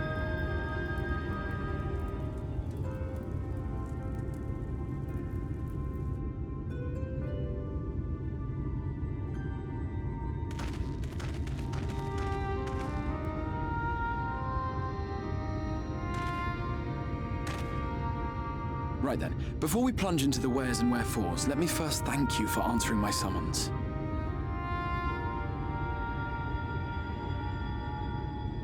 I had intended to bring you directly to my personal quarters, but I fear my aim was slightly off. That you are still able to make the crossing unharmed is a great relief. And so, we come to the question of where. The realm in which you now find yourself belongs to one of the 13 reflections, or shards. The first, to be precise, even if its inhabitants are largely oblivious to the fact. Oh, we're at the first words. Having been awarded the rather grandiose title of Crystal Exarch, I, in my capacity as caretaker of the Crystarium, thought to seek the aid of you and your companions.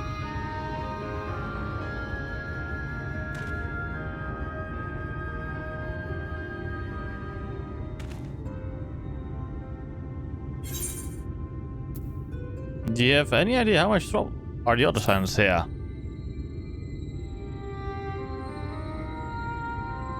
That is a question with no simple answer. But all shall be explained in due course, I promise you. Let us begin with the glaring skies up above.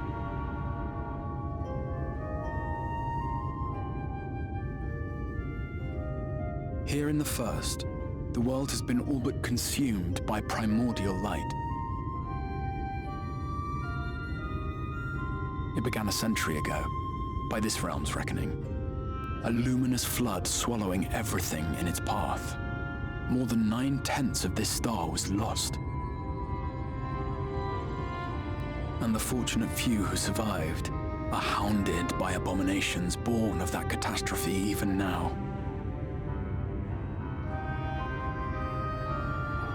Sin Eaters, we call them. The creature you saw earlier was one such monstrosity.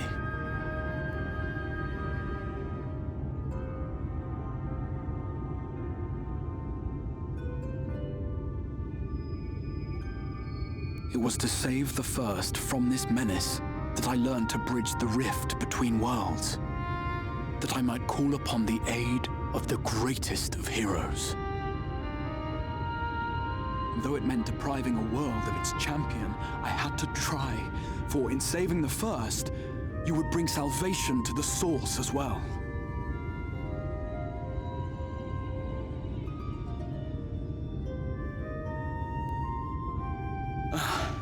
But what manner of host harangues his guests in the middle of the road? Let us continue our talk within the Crystarium.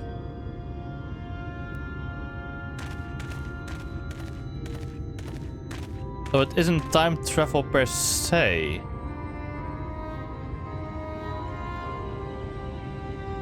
But the fact that there is an identical tower like that near yours, yeah, surprises me actually.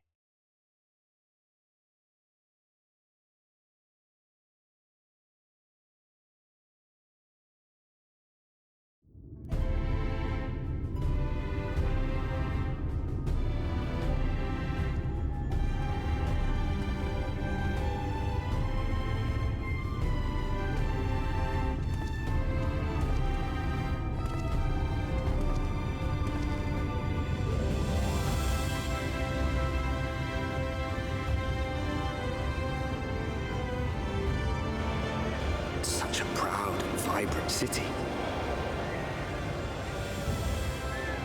The sole sanctuary for the living in a world all but resigned to oblivion. Each stone was laid with hope. The town itself a symbol, a monument to defiance in the face of death. No would-be hero could fail to answer its call. For who among us does not yearn for salvation?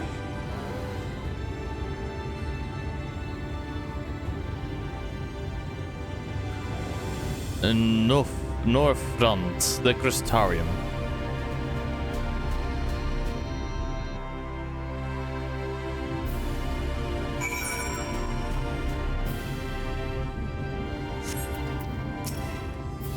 And here we are. Welcome, my friend, to the Crystarium.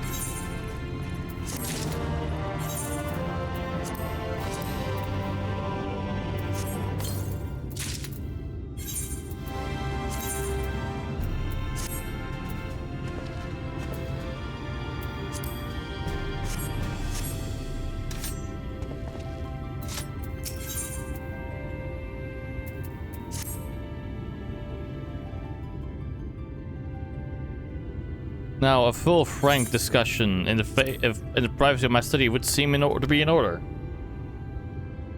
But I think our conversation would be more meaningful where you first gain a firmer grasp of the situation here. To that end, I would like you to visit a few of the Crystarium civic leaders and glean something of this world and its predicament.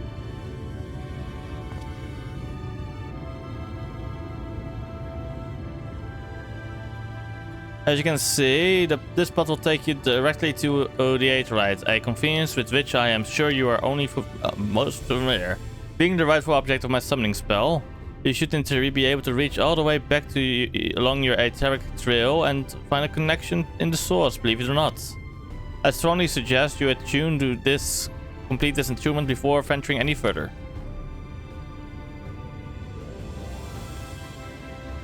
If you've done so, walk up the main, back up the steps next to the Aetheryte and head out to the left to arrive. Okay, Crystal Mean. This is blah blah blah blah, gatherers, blah blah blah. Okay. Another is Moran. Cabinet of Curiosity. Okay. This is just a fucking how to go through the town. Okay. Not really that important story-wise. The third and final person is Bragi, the main charge of trade distribution. Okay, yes. In seeking out each of my colleagues, you will visit the major districts of the city and hopefully gain a feel for the place. I trust my directions were simple enough? Sure. Crystal clear.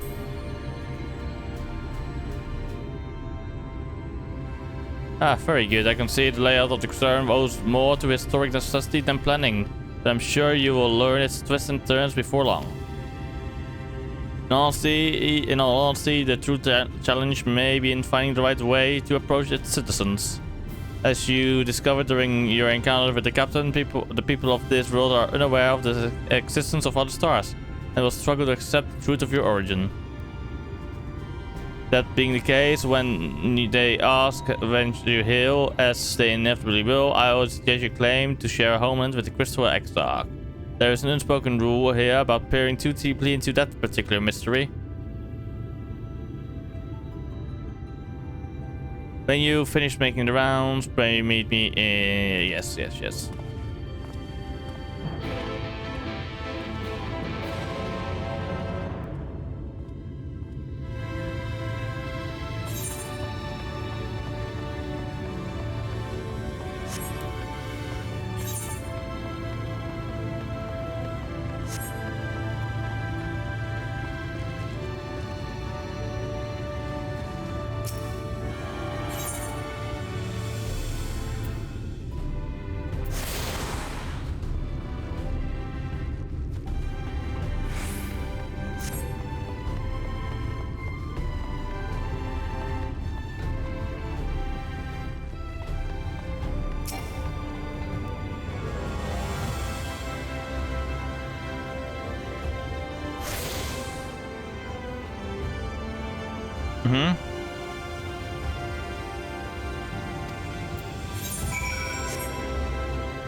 Ah, so I can now teleport back and forth, okay.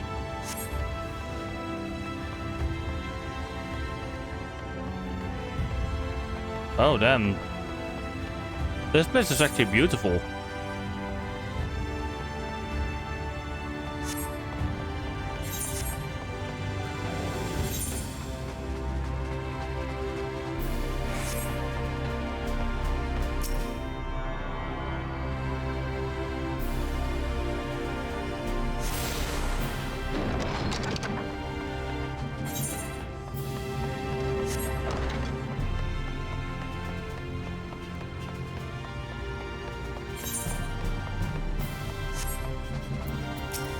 Are there more run?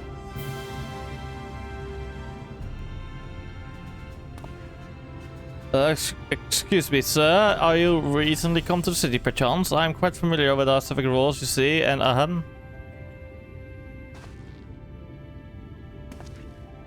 what I mean to ask, have you brought any books with you? A rumpled scroll, even a scrap of scribbled on parchment?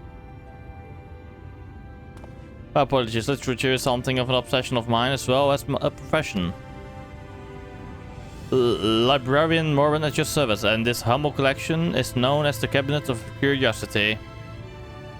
As your powers of perception have likely informed you, my colleagues and I are responsible for curating all manner of tomes, documents, and other vehicles for the written word. As horrific as the loss of life and land wrought by the flood unquestionably was, the damage to recorded knowledge was no less catastrophic. If you do all we can to preserve what wisdom survived. But tell me, what brings you to the cabinet today? Looking for any type of... No. I have been brought here by the Crystal Exarch. Aha! So you have an interest in modern history. Splendid. A thorough review of recent events can often yield a novel perspective, I quite agree. Okay, I would prefer something visual to the accompany the account, and I think I've an illustrated history book for children somewhere. Just a moment, and I'll fetch it for you.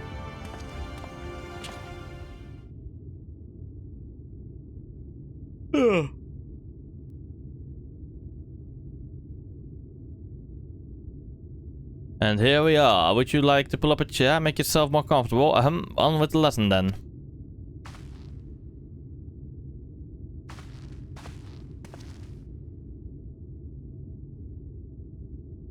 Okay, what will I learn? 100 years ago, or near enough not to matter, villains known as the Warriors of Light slew the Shadowkeeper, the Steward of Darkness. In the wake of this tainted deed, light began to pour into the world as if from unseen cracks it pooled and swelled without cease, until the day an enormous blinding wave rose up and swept across our star. We called this calamity the Flood of Light. Everything it touched was leached of life and vigor, leaving naught behind but a luminous wasteland.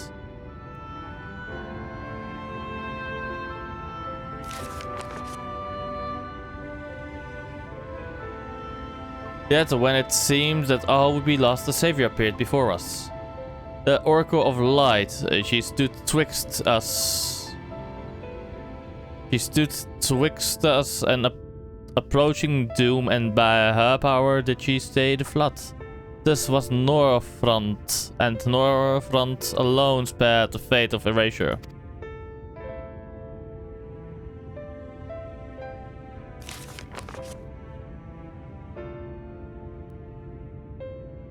Tragedy would, however, arrive in another form. From the blasted emptiness descended horrors of strange and terrible aspects to be devil the few folk who survived. These sin-eaters were light incarnate, and their effulgent presence stole the night from Norfront's sky. Even now they circle the remaining bastions of civilization, ever on the hunt for us, ever hungering for our flesh.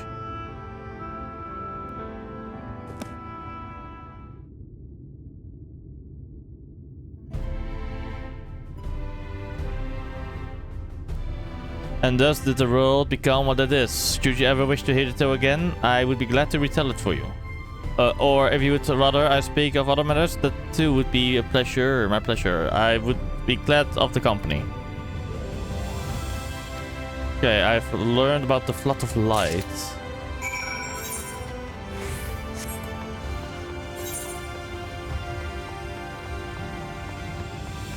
Damn, Hydaelyn.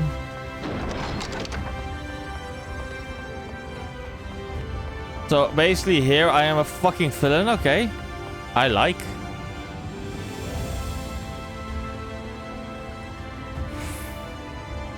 Apparently I am a villain here, which is funny. It's gonna be funny.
This place is beautiful. And I keep saying it, but I'm honestly so surprised.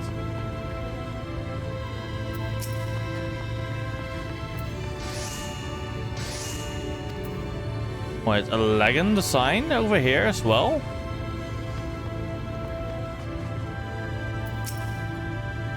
So does that mean that the elegance spread throughout the various stars?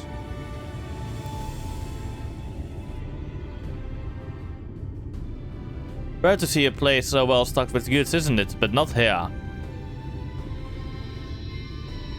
I'm going to guess you're new to our fair city.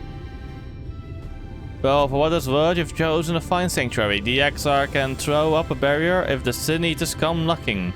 So it's a damn sight safer in here than it is out there.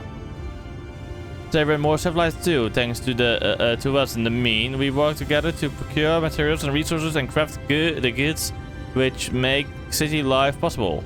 This is the place to visit if you need a coat mended or kettle forged.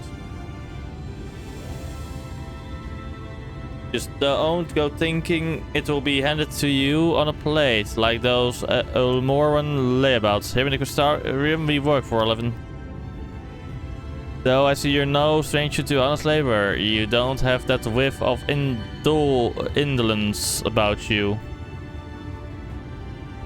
Like some folk I've met. Still, I can't quite pin down your profession. Where is it you're from? One of the Exarch's countrymen, you say? I see. Well then, I'll work twice as hard to make you feel welcome. Our city wouldn't even exist if it weren't for him. And any friend of his is a friend of ours. It's really quite incredible when you think about it. They say his grand magic summoned the Crystal Tower into existence, built the entire thing out of thin air. It wasn't long before droves of refugees began congregating around this base, desperate for shelter after losing their homes to the flood. And that's how the Crystarium began. At the Exarch's invitation, buildings started going up, and with the help of some curious relics brought forward from the tower, the place gradually expanded into the thriving metropolis you see today. The city stood here for decades now, yet the eldest among us swear the Exarch looks exactly as he did back then. He's indeed a man of many mysteries, but for all his secrecy, he has never yet let us down. So if he and you wish to remain silent about your shared homeland, then the folk here will respect your wish for privacy. I am, however, more than a little curious to see any crafting talent you might be hiding. If you are to contribute on that front, be sure to come back and visit once you've had a chance to settle in. Just ask for catalysts and I'll find you a niche here in the crystalline mean. You can help us keep the cogs of the city greased and turning. Life in the city, okay.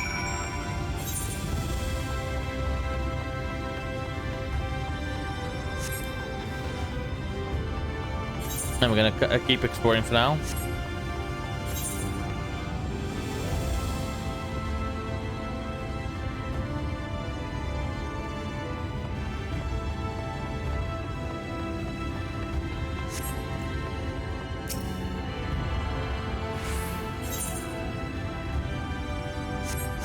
Let me get to that tamer real quick.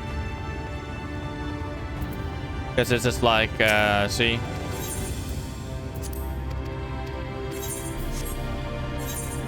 Ah, so these are like the chocobo guys. Okay, good to know. The Rotunda, the Exadra, Rotunda, the Exedra, the Rotunda, the Exedra, the Rotundra.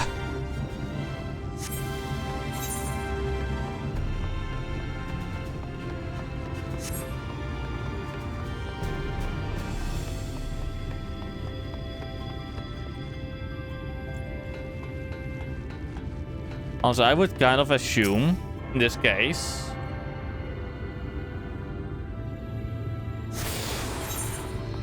that despite all of this over here,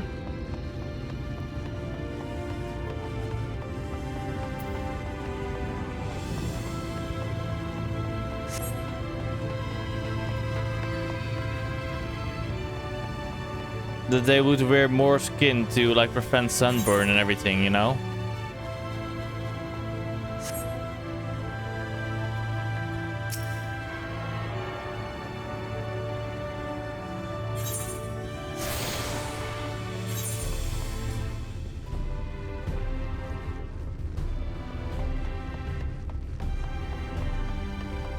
Ah, I found the bar. Nice.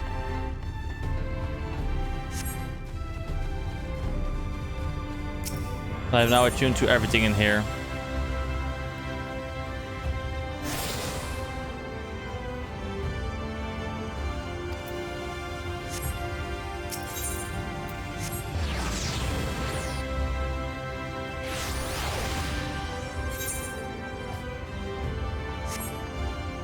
Hello there, Braki.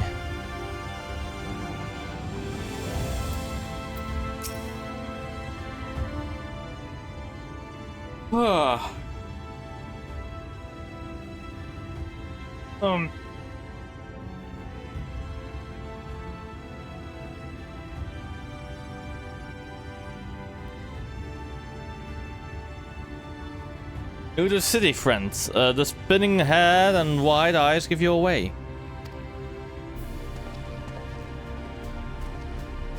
Welcome, my name is Braki and I'm the master of these markets. They gave the district another official title, but I'm not in the habit of using it. Too florid by half. In any case, our merchants stock a range of equipment for drawn, such as yourself. So finding something in your size shouldn't be a problem. I'm sorry, did you say drawn? I'm actually an Ara. Must be a dialect I'm not familiar with.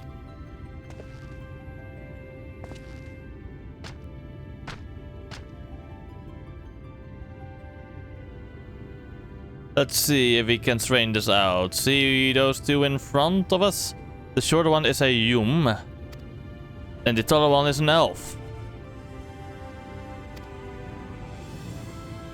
The sturdy individual over there is a gold gent.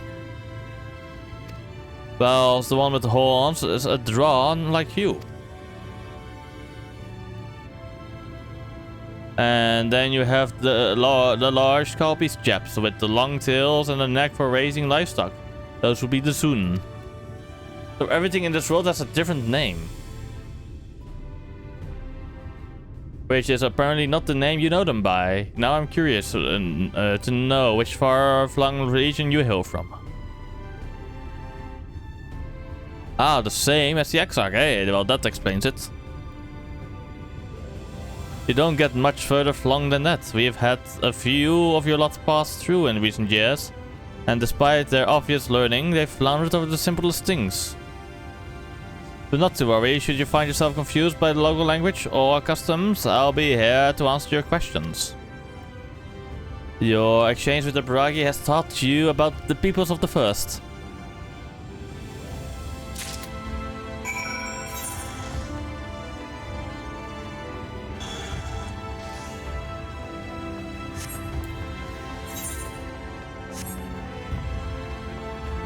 Wait, I'm gonna talk to Amanda real quick.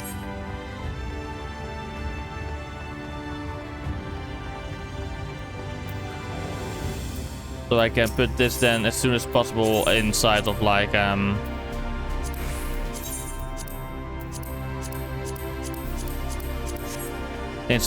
my armory chest, so I can make this thingy.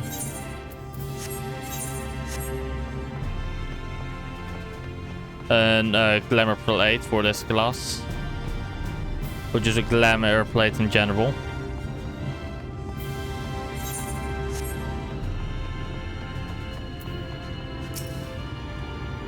So how did you fare? Did my colleagues help you form a clearer picture of this world and its people?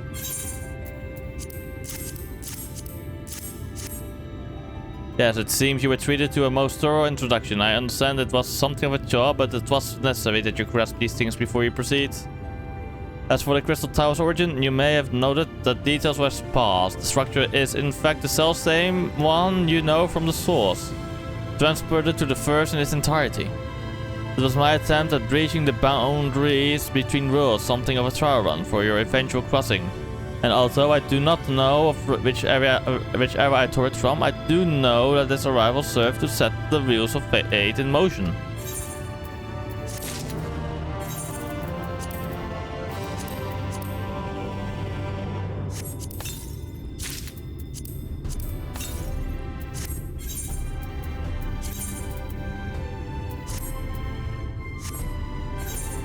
I only got one thing?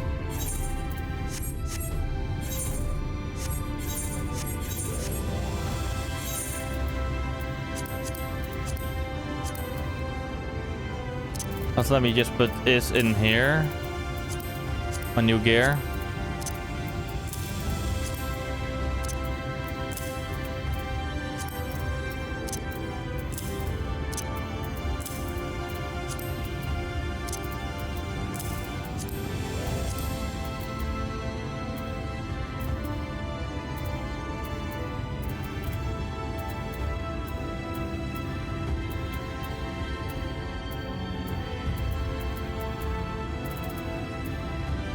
I will also put you in here then.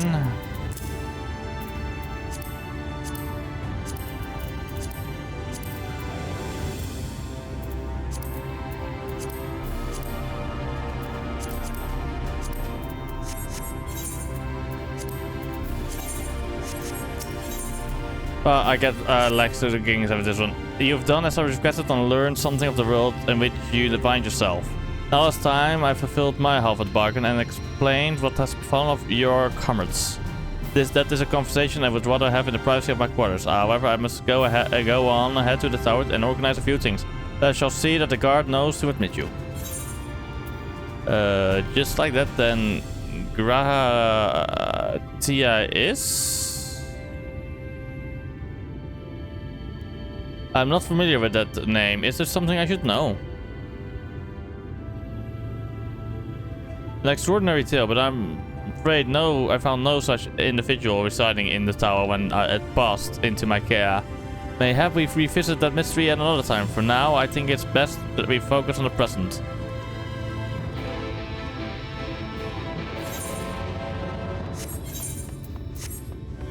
I also kind of like the outfit of this, that this will bring me, but not as much as the OG one. Yes, enter the Crystal Tower, please.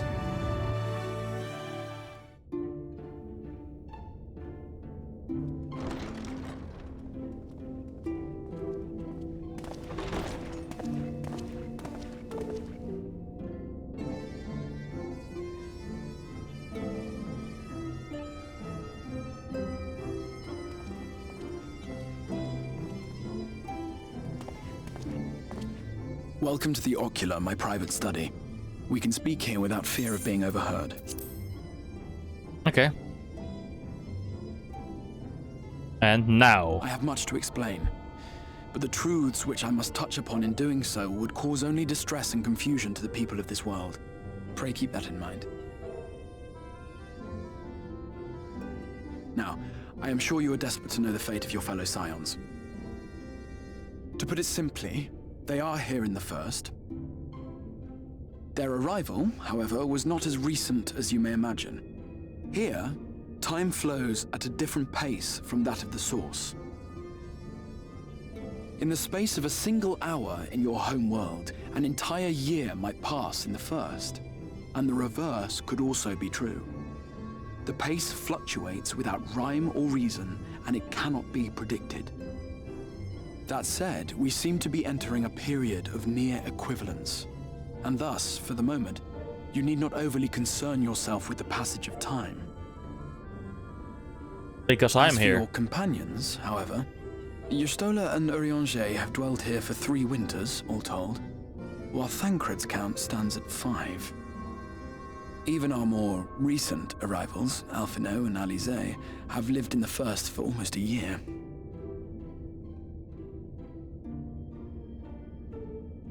My intention had been to summon only you, but the art of reaching across worlds has proven exceedingly difficult to master.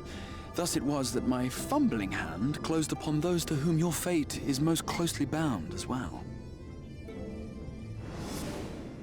As they were not the object of my summons, their transference was incomplete. They always fucking arrive naked somehow, don't they? Corporeal bodies, they are, in truth, merely spirits that one can see and touch. Consequently, while you yourself will be able to pass between worlds with relative freedom, they will not. Much as it grieves me, they are stranded here, unable to return.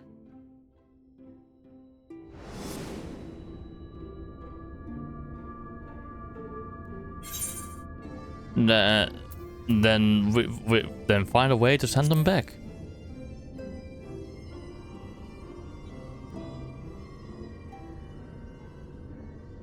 We spent every waking hour searching for a way to reverse the summoning. In the beginning, at least. As you may have surmised, however, our efforts met with little success. And then we all but abandoned the endeavor once Urianger shared with us the vision he had witnessed during his journey through the rift. In that chaotic no man's land between realms, time and space warp and blend in unexpected ways. What Urianger saw was the future, that which would one day come to pass. In his vision of tomorrow, the first was rejoined with the source. This collision of worlds brought about the 8th umbral calamity and the deaths of countless multitudes. Amongst those who perished, Urianger clearly saw the fall of the Scion's mightiest champion. He watched you die.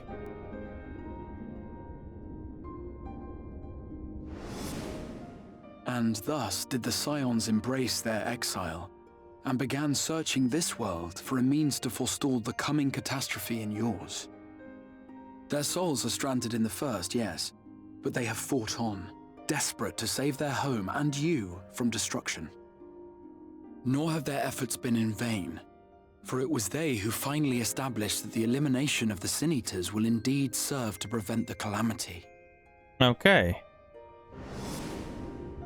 Considering these circumstances of our meeting, you would be forgiven for doubting my version of events.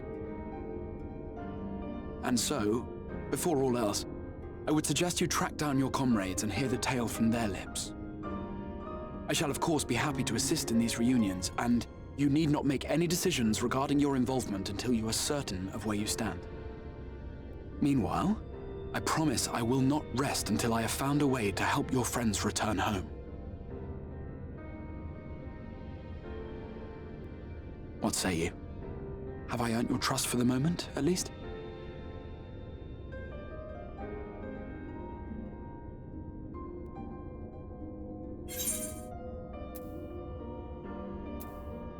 Aye, but I'll see you keep that promise.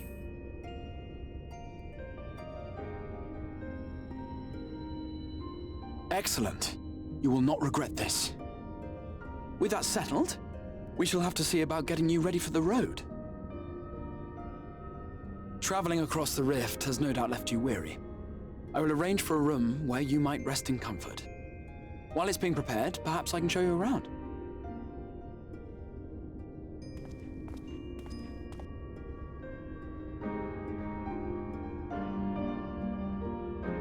Time to get me to a room, I guess.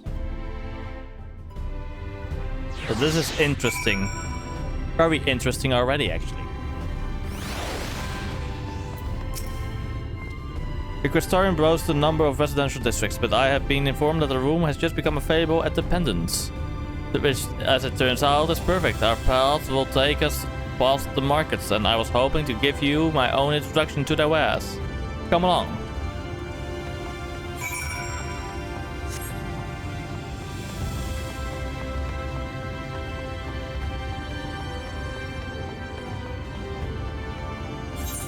God, this world must have horrendous sunburns, by the way. They must have like factor 100,000 or 1,000 or something. You know, if you know what I mean. Factor 1,000.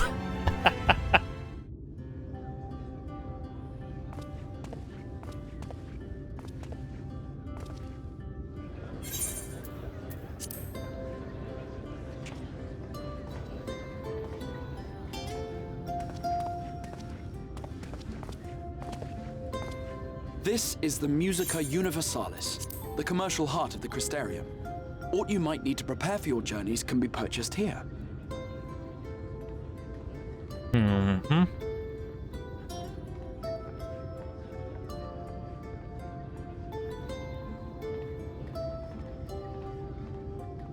Ah, yes. You must be curious about the currency. Fear not. The gil you carry will serve you well enough. Nice. Each nation once minted its own coins, but 'twas all a jumbled mess following the flood.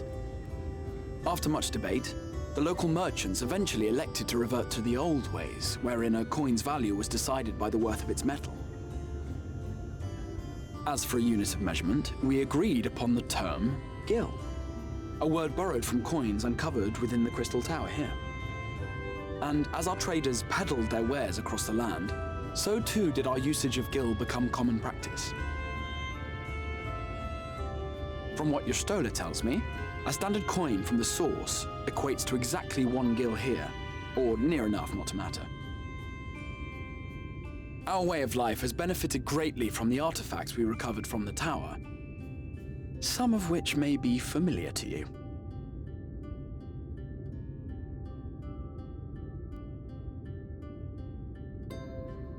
Tombstones.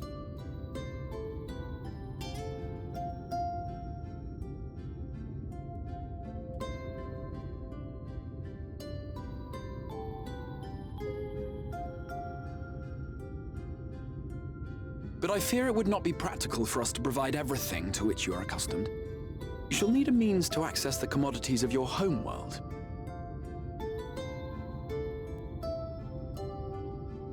Avan Kerm Sin? Yes, I'm here! Of course I'm here! What amusements do you have for me today? My dear Feo Ul, paragon of pixie kind. For you, I have the most vital task. This fine gentleman is a friend from a distant realm. And we have need of a means to ferry things back and forth from his home. Might you be able to assist us in this matter?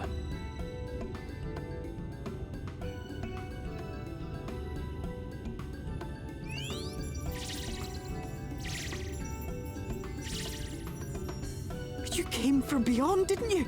From beyond the rift? How wonderfully exciting! What a brave and reckless and marvelous thing you did! You've the heart of a pixie, you do. After careful consideration, I have decided to grant you my assistance. Make a pact with me and the fun can begin.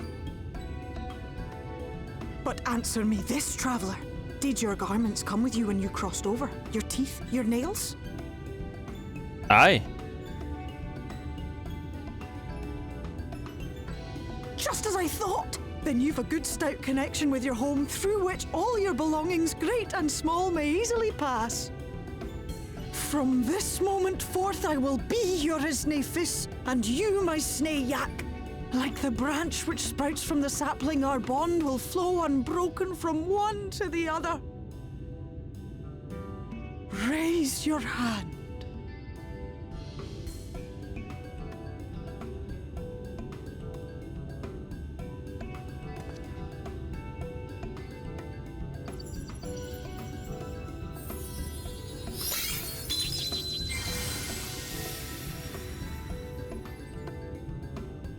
Tis done. We are bound now, dearest sapling. So you now can... Come then, make your request. Tell me your desire. I wish to visit this world of yours. Mayhap a message to your friends in the source to inform them of your safe arrival. Send a message to Crow. Or maybe to Taru. The Taru was there, so let's send a message to Taru. Consider it done.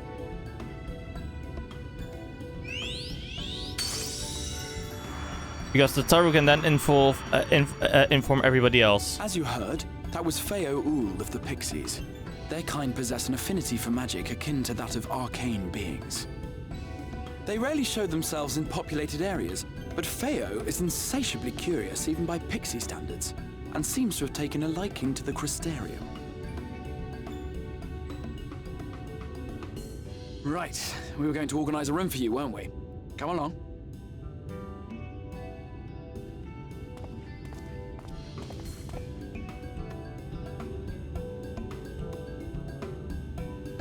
So in this case, tombstones came from the fucking Crystarium.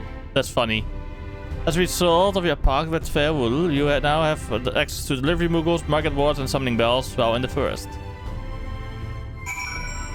Wait, so I can now just summon my fucking retainers over? What the fuck?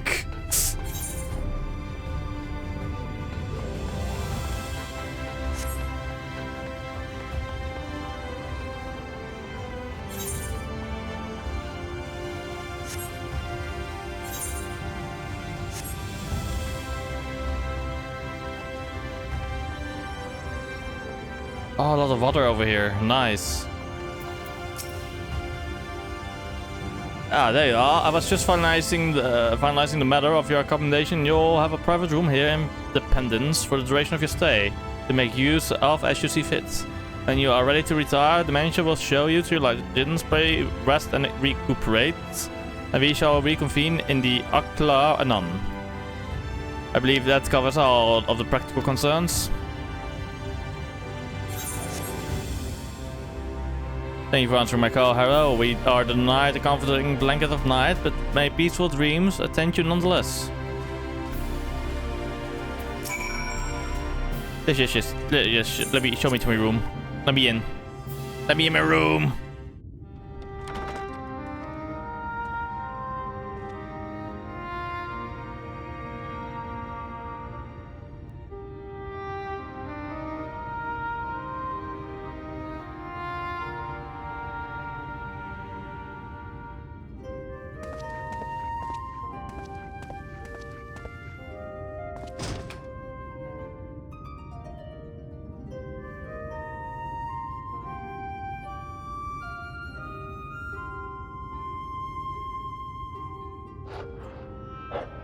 You.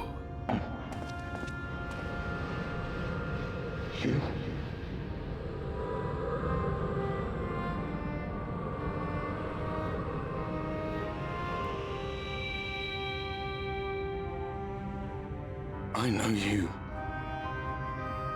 You're the warrior of light from the source.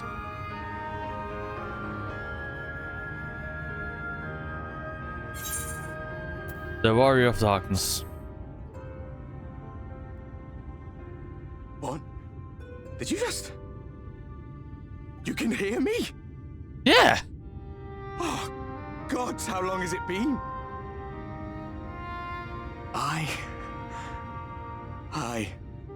That was what I called myself in your world. The warrior of darkness. My real name is Ardbert. I used an alias in the source, a daft one, looking back. If you recall my tale, it was my comrades and I who caused the flood. So he's from this world. We thought our home doomed. And so we listened to the Ascians. Let them guide us to the source and try to hasten their God's damned ardor.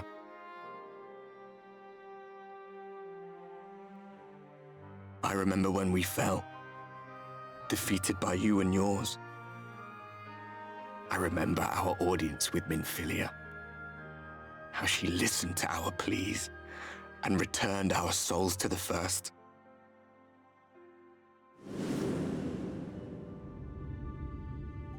The flood was poised to swallow Norvrant.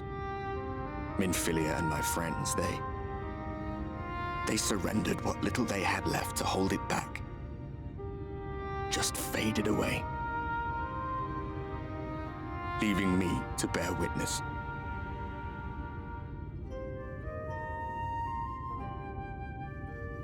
Tell me, do you know the year? How much time has passed since we caused the flood?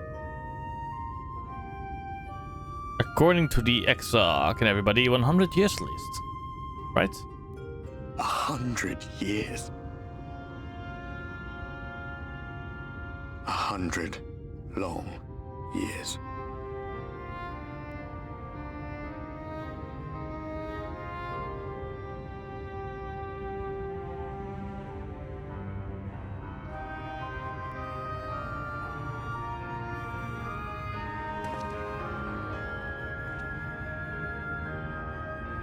My hands find no purchase.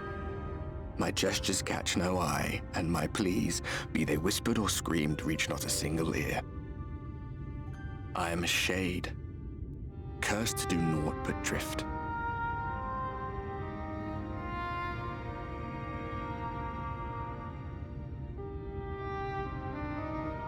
I feel as if I've been walking forever. I hardly noticed when my mind and body began to fray at the edges. Then bang! My senses were sharp again. I felt like a fish being reeled in, and before I knew it, I found myself in this room. Yes. Why is it that you can see me? What are you even doing here, come to that?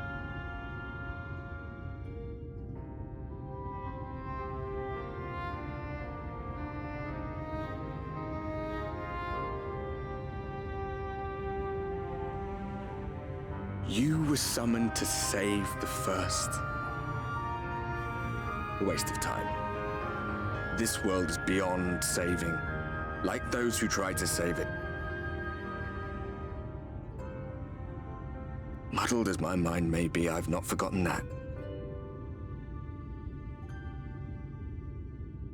But if fate has brought me to you, the one person in this God's forsaken world who can see and hear me, then perhaps there is a reason I endured. If I can find out why I was left behind, then maybe I can bring this journey of mine to an end.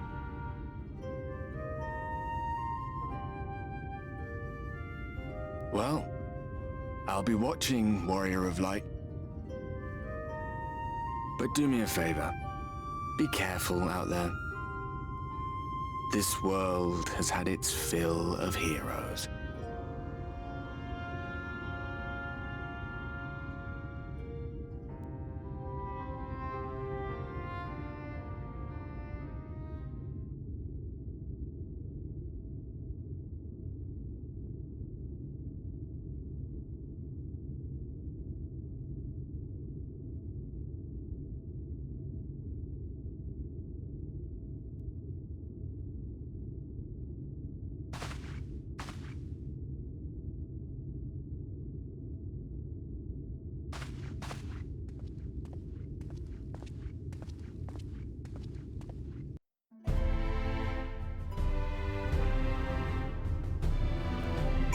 Damn.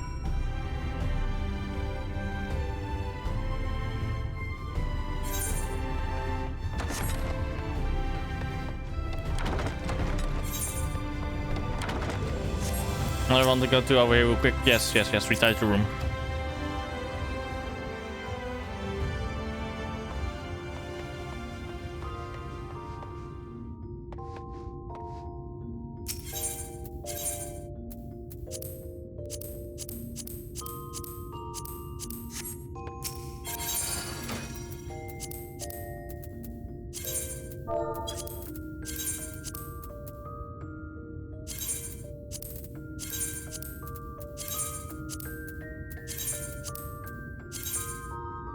There we go.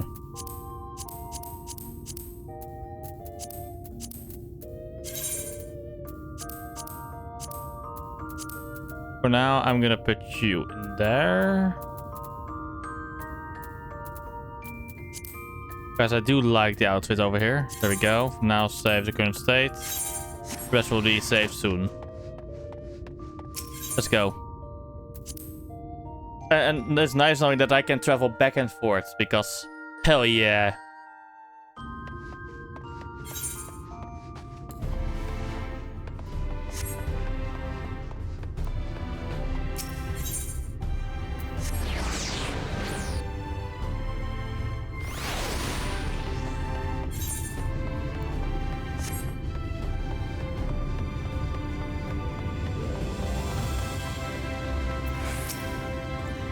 Yes, extra ways within. Let's go in.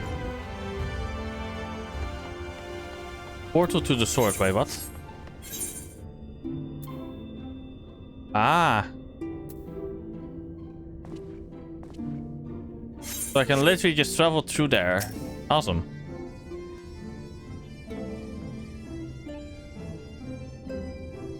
Ah, how did you find your new quarters? I trust you were able to rest?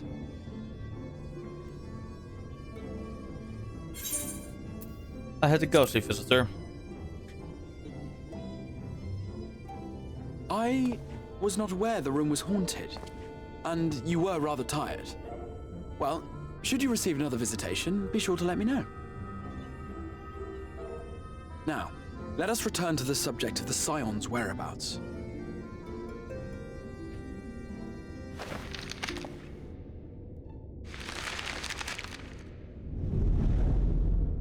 This map shows the lands of Norvrand, the only area to be spared the Flood of Light. Okay. The Crystarium is here, in the region known as Lakeland. Okay. To the north is the fairy kingdom of Ilmeg. That is where you'll find Urianger. Avoid at all costs, basically. To the east lies the once prosperous civilization of Rak Tika. Your Stola is stationed there, in the heart of the forest. Do not avoid. Alas, neither location can be reached without considerable difficulty. As such, I would suggest you first seek out one of the twins, each of whom is stationed but a short flight from the Crystarium. Alphino is on Calusia, an island off the western shore. It is home to a city called Yulmore, where the rich and privileged while away their days in idleness. For his part in furthering our cause, Alphino journeyed there to meet with the citizenry and forge alliances. From what I hear, he has since kept himself busy gathering information around the main settlement. Okay. And Alize is over here. Alize, meanwhile, traveled south to the arid wastes of Armareng. They lie upon the very edge of the inhabitable world, where the Flood of Light was halted. Those who dwell there live in constant fear of attack by the Sin Eaters. In contrast to her brother, Alize felt that her energies would better be spent learning about the enemy, and thus she sells her services as a guard, both to hone her skills and gather information on our foe. And what about Tancred?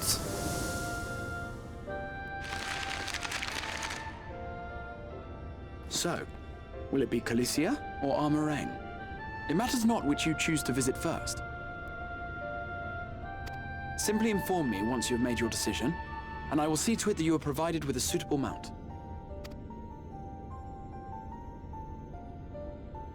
Ah, but you must be wondering about Thancred. He has taken up with a new companion, and is presently engaged as a wandering hunter of Sin-Eaters. Being ever on the move, his whereabouts are often difficult to ascertain, but I am certain your paths will cross ere long.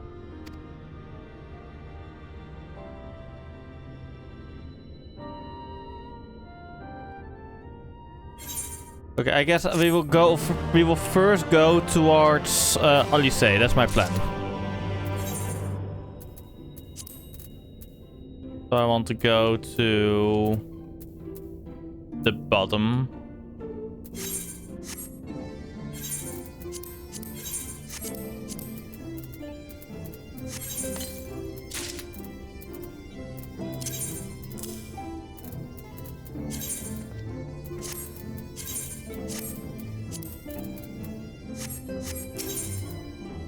Alize first, yes.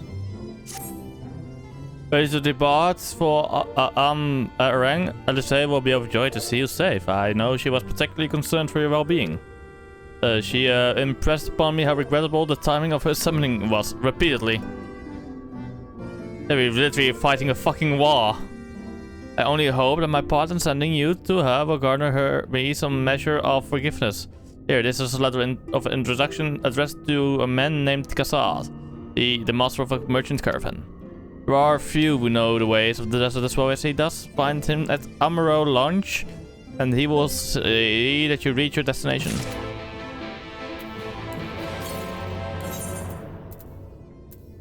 I'm wondering though, how will flying in this area work, by the way?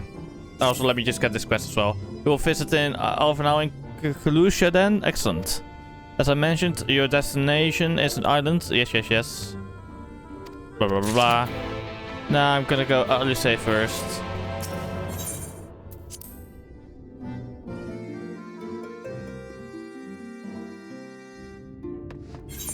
because she has she is getting knowledge on the enemy that I don't have yet. So so for the smartness of my own decisions, I should go Elysee first.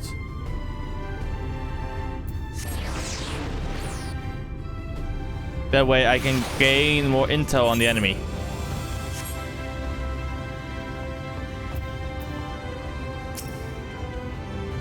If you've come looking for work, I have a spot for another god.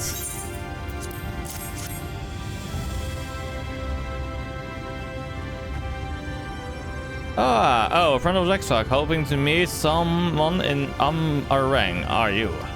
Then I shall be your guide. I was about to set off for our outpost there. As a matter of fact, so we can leave right away, assuming you have everything you need. Yes, let's go.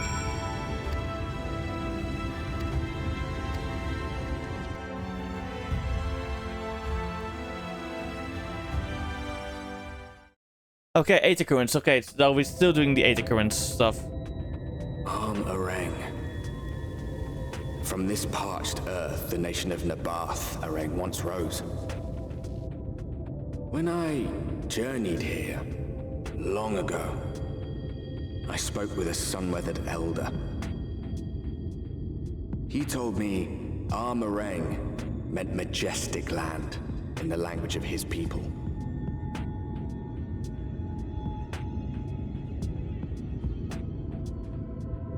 And so it might still be, were it not for the light's unrelenting onslaught.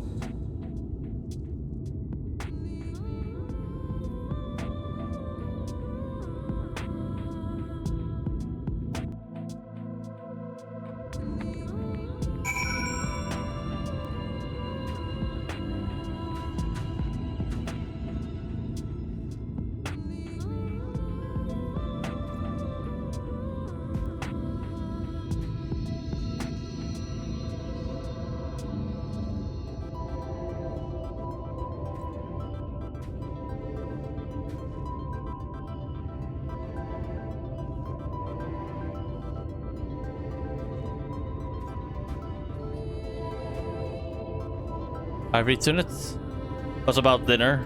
The plans for burgers is going to happen tomorrow. So I'm gonna eat some snack from the snack bar. Okay. So we will continue for a bit. We will do a few quests. I hope we can get up to where Elysee is. So yeah. Oof, no matter how many times I come here, the cold never fails to catch me off guard. The sky may be as bright as in the scorching hours of day, but it's brisk enough to make you shiver.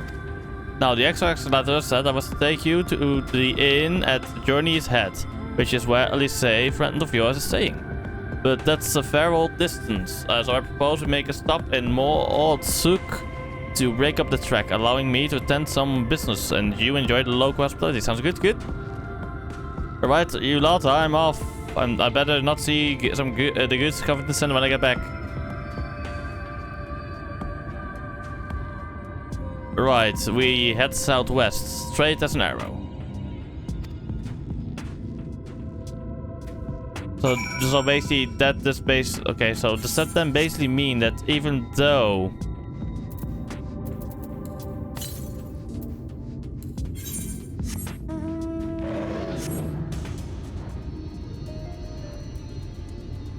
so that basically means that even though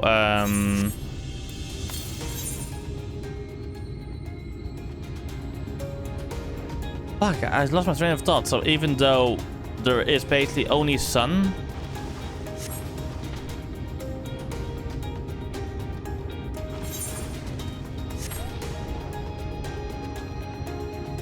it might not be as cold as you think it is, or as like dangerous. Like the UVs remain the same, but the only thing is there is only little. Okay.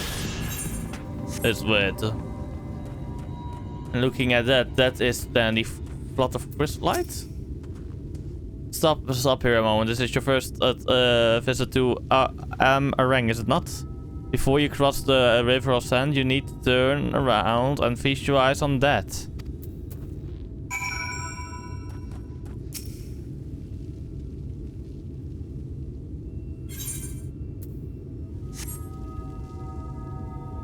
Let me guess. We're feasting our eyes. Oh, no, on that. Okay.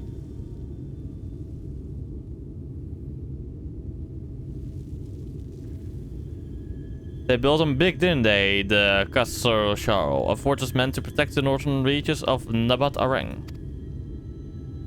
Seeing what was left behind, I believe it when they say that it was once one of Northrend's mightiest nations. At least until the flood came along, great chunks of Nabat Areng lands were lost to the light. This great city included. The few who survived didn't see much point in staying. Most of them anyway. No, not many choose to come here these days. Not with everything in ruins. Even that hulking great fortress has become little more than an Amara roost for me and my caravan. But not everywhere is as deserted as this place. Just you wait until you see Mord Suk. Let's press on, shall we?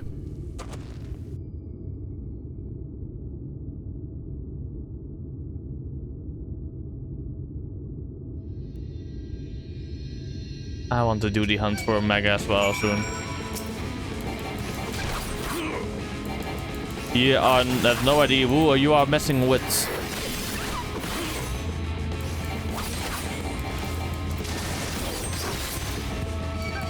You're messing with the Warrior of Light.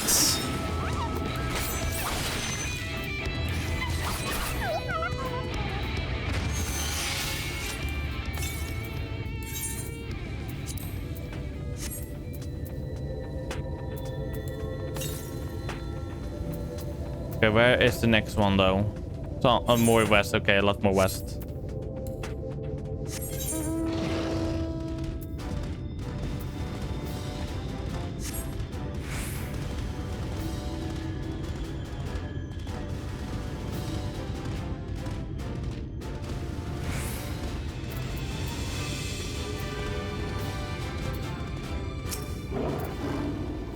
Here we are, Mord Suk, blessed by the shadow. I love this town. City of Mord. Mord Suk is not just full of Mord, but Humes and all manners of others too. There's been a long refuge of Volk displaced by the flood, so the population is nothing if not diverse. Oh, have you met a Mord before? They might look like shifty little blighters, but with a more welcoming lot that you could never wish to meet. Speaking of which, we should pay our respects to Master Gengen. I'll go ahead and let them know we have arrived. Ah, these are kobolds.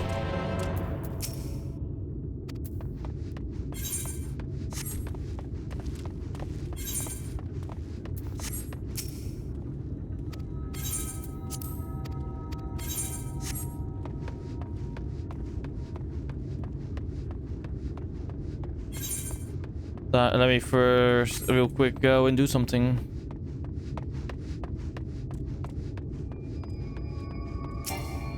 Let me lick the 8 right. Oh wait, the 8 right is too high up for me to lick.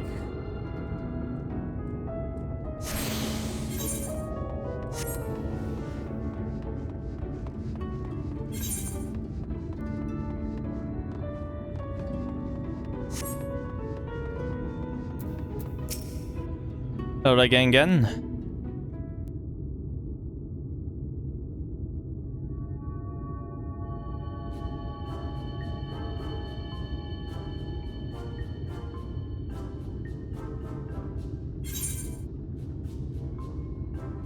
That's a kobold.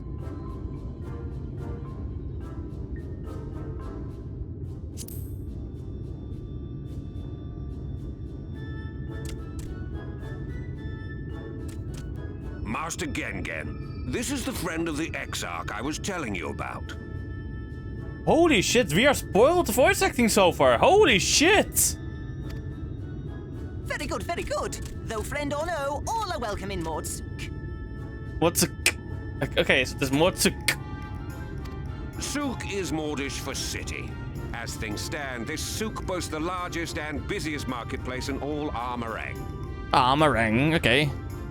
You'll find ore from the mines here, of course, but all manner of other things too, many of them rare. As I told you before, not many visit Armareng by choice, but Mord Suk's a different story. Merchants come from miles around to purchase the relics the Maud dig up.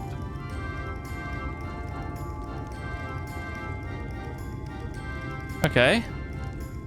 3, 2, 1, next line. Aye, that they do. For Maud do not dismiss the spoils of the earth. We clean them and polish them and reveal to the world their true value. That is why they come here, come from far away, come with much money.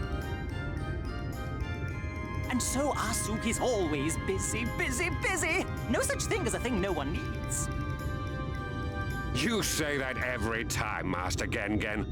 Some sort of family motto, wasn't it? Or perhaps a Maud philosophy, for which we should all be very grateful. Would that everyone was so willing to take in refugees regardless of race or creed.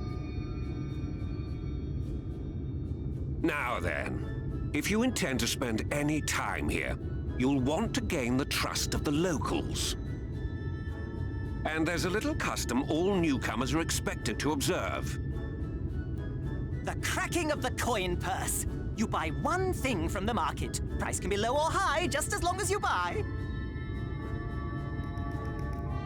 As the good Maud says.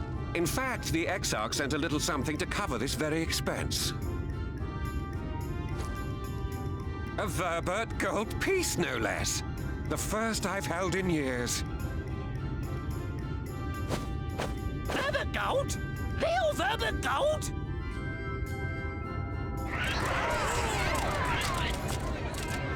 Here, newcomer, crack your coin purse with me.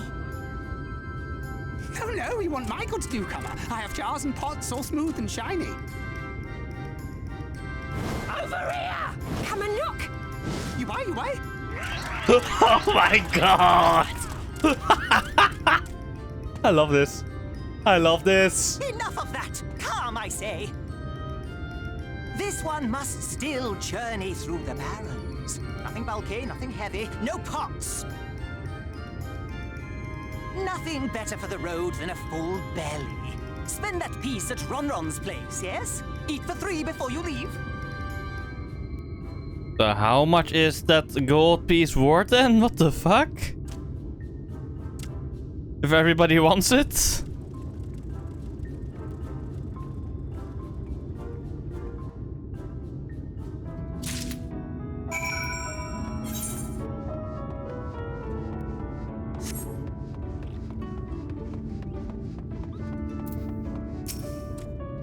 Everyone, traveler, I have asked to empty your purse and fill your belly. Take your time, stand stiff before you choose, but no ruling on the merchandise, yes? Time to browse this merchandise then. Meat, bread, yeah. Skewers, meat. That is my ever-burning bounty, made with the best parts of lizard, cured with special spicy spices.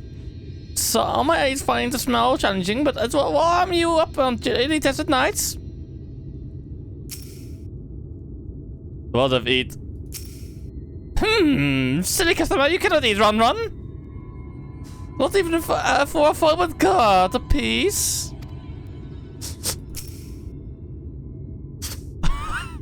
I think that would be an option. Oh, you like those? Chewy skewers are fine for small frogs finding under rocks. Spare with stick and roast over fire. Correctly on the outside, gooey on the inside, perfect for snacking. Yes, our hopes and dreams are fucking shattered. Red. That is naan. I got that bush loaf. The middle is stuffed with bitter sweet cactus fruit, so even if the bread dries out, it's still moist inside, keeps you going in the heat. And worms? Yeah, I'm not gonna buy that. Everyone's favorite plum white words started in honey. Once you eat of Lays regular, you'll never want any other treats. Yeah, I'm gonna skip on that, honestly. Yeah, looks chasey, which ones to choose?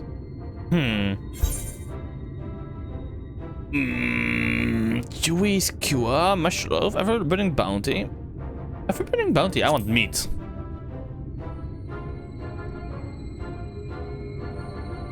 Yes, put some spice in your step. You won't see the gold this night. You have the gold? And done. One will be right on. I buy you 10 slices of... So couldn't I have mixed it between the meats and the bread?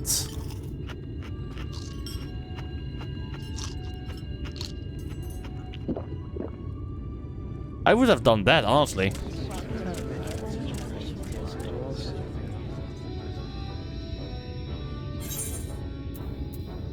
Every last mouthful. What an appetite, what a belly, a new legend is born in Morksuk. Morksuk. Consider your coin pour is correct. I'm pleased to accept your custom and Jen will be pleased to you. Honor you are ours.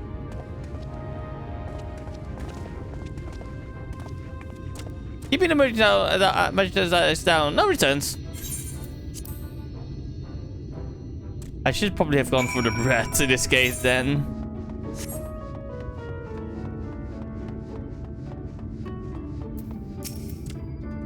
I was watching from here, Hero. You honored our custom with great relish. You will always be welcome in Motsuk. If you need anything in Alm or Reng, we are here to provide. But try to, like, how do you say it? Keep, like, with how their voices go. Like, because of how, like, exciting they sound. Ha ha ha. You have courage, my friends. The runs are more exotic than harmful. But I don't envy you the bellyache you'll have on the morrow. Right now that you've eaten, I expect you eager to get back on the road. Would you mind if you delayed our departure a touch? I have a few deals left to close before I can conclude my business here in Morksuk. Offering you service, are you? Okay, I have a receipt here for blah blah blah. Okay, let me just grab some stuff, yes. Yes. Haggling. Nah.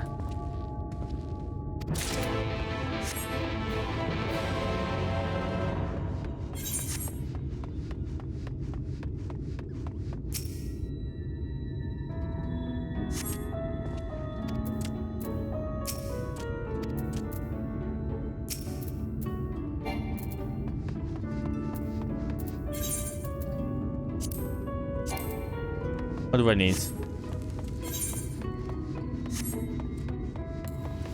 Full water jar. Do we need you?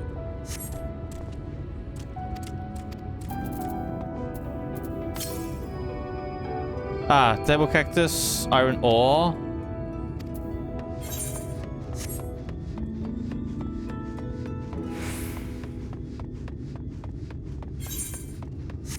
Grades of ore.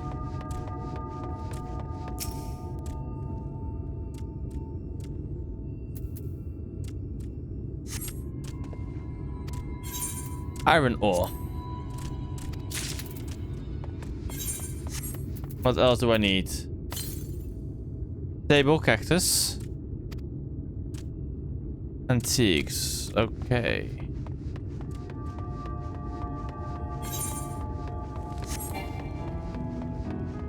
I just keep searching for the rest as well.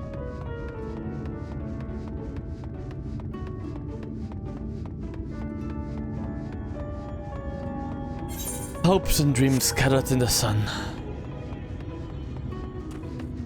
No, I don't need a chest of perishables.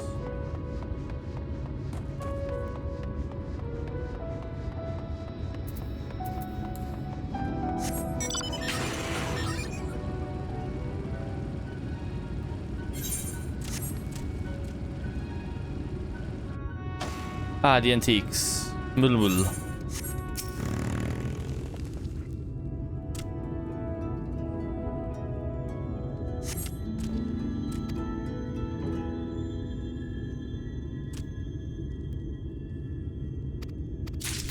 There we go.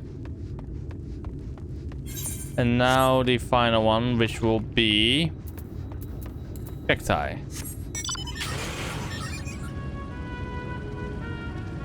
Table cacti. Where can I find that?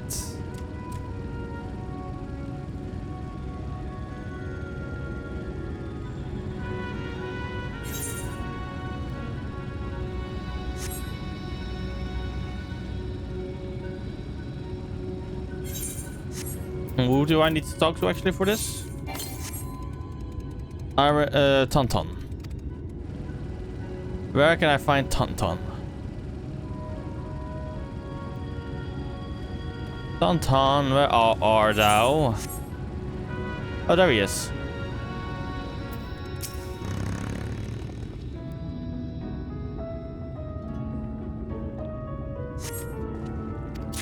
There we go. We got it.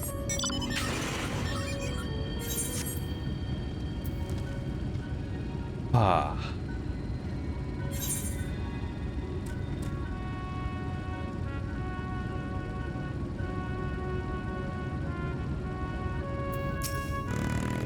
There we go. Yes.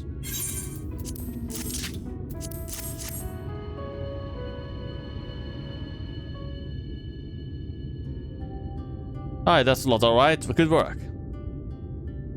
And quick work too, considering you've not set foot in the place before. I thought you'd want to sit in the city like Exarch, but something tells me you're not a stranger to visiting strange lands. Unfortunately, your efficiency presents something of a problem. I'd hoped to conclude all my business before you returned, but it seems there's been some confusion over one of the orders I placed. I have to drag in my middleman and sort this mess out. I'm sorry to make you sit around and throw your thumbs. Cassat? It feels an age since I last saw you. Oh. Wrong gender. Oopsie. Well, if it isn't the lovely Tesleen, it has been a while, but your timing couldn't be better. This gentleman was on his way to meet with Alice. I'm supposed to be taking him to your corner of the desert, but a misplaced order has commanded my attention. Wait, I know who you are. Alice told me there's told me so much about you. You're a hero, aren't you? I knew it. How wonderful to meet you in the flesh after hearing all those stories. I'm Tesleen. I work as a carer at the inn, and I've gotten to know Alice quite well since you took up guard duties there. Do you want me to take care over as Hero's guide, Cassat? My shopping's all done and packed for the road, so it would be no trouble. That would be great help, thank you.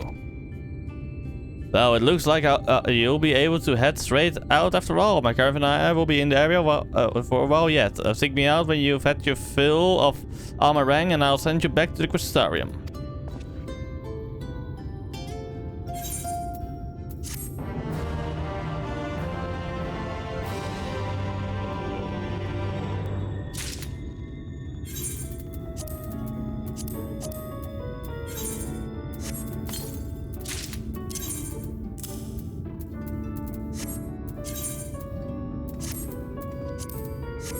Let's go. Alice has been desperate to see you, Hero. Let's get to you to us sooner rather than later. Okay, yes. Okay, blah blah blah. Retreat, blah blah blah blah. Yes, let's go. There's literally just directions.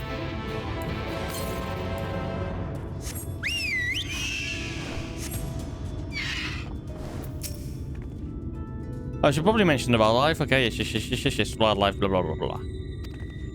No worries about wildlife, I can handle them. Wait. Is this? I immediately get fucking sidetracked by this, what the fuck me. But I think this is 8 right? Yes, it is.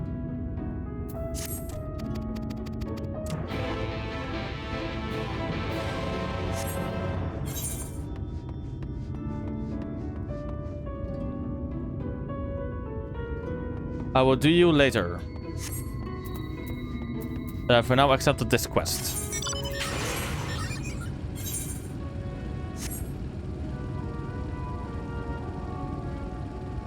Let me guess, you're getting attacked by the wildlife, aren't you, Tesleen?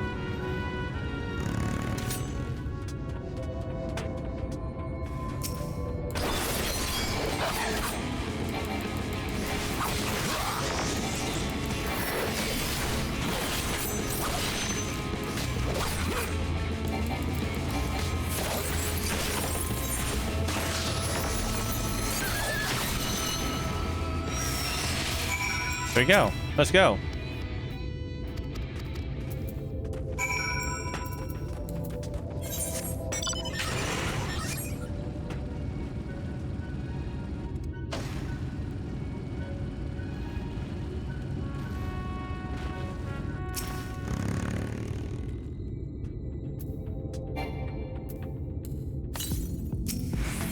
South, okay, so more southbound, okay. Which I'm going right now.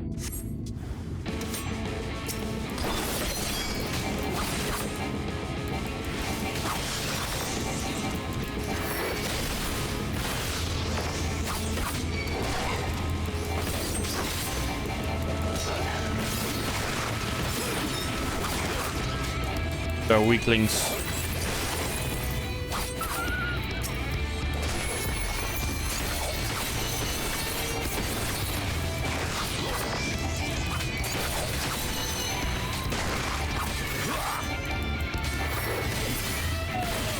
There we go.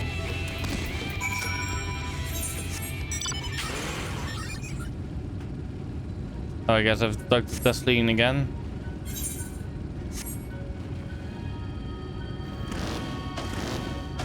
Not being able to fly is painful.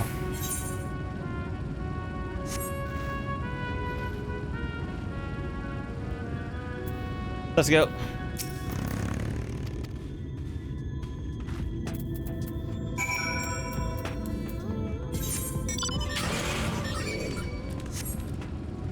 Bye-bye, Sand Mole.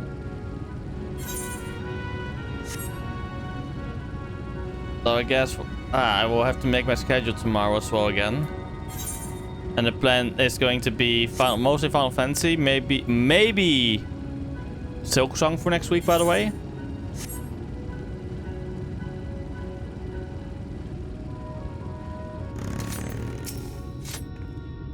Yes, let's go. Cutscene time. Final cutscene of today, by the way. We have this literally the goal.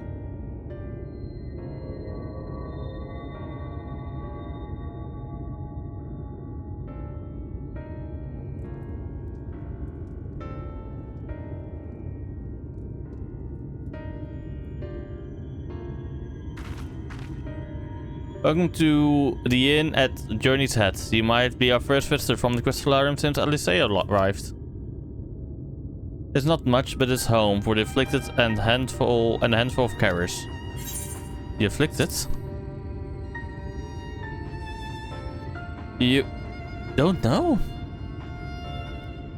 I don't think I've met anyone else besides Alicea who was so unfamiliar with our situation here. Most folk have grown up knowing someone who knew someone.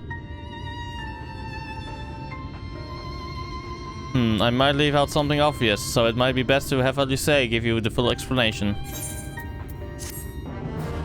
No, not the final one yet. No, well, it should be, because otherwise I probably have to enter it again before.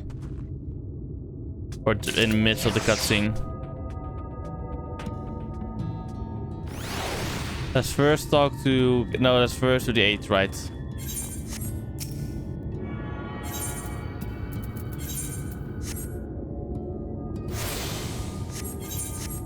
There we go. Let's do an 8th compass real quick. Or south, okay. Now, where is she?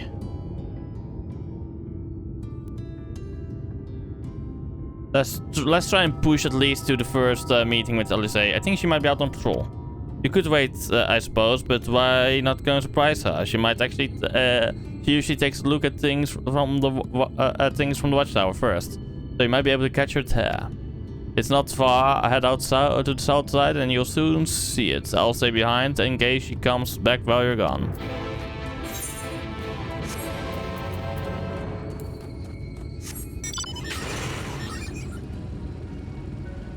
Oh, damn.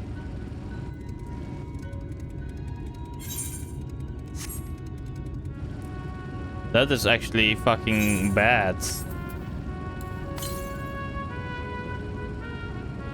Let's first do this before I forget and ADHD my way away from there. Because that is what I did in Doma. I literally ADHD'd my way away from literally the aetheryte current.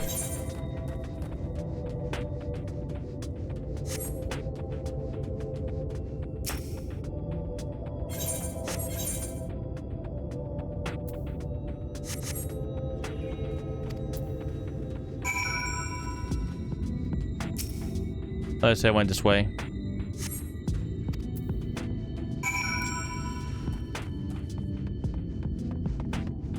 Gilman? Don't know what those are. I guess those are things afflicted.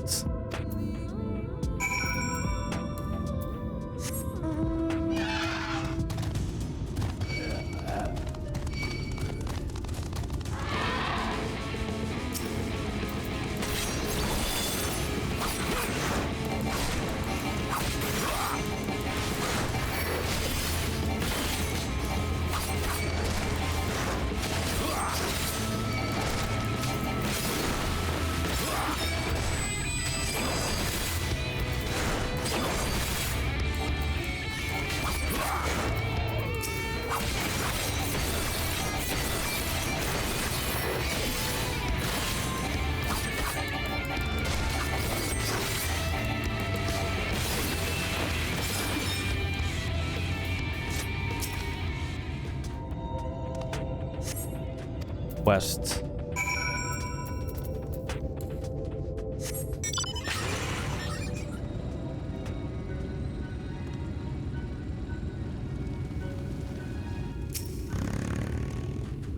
And there she did a lot of messing around.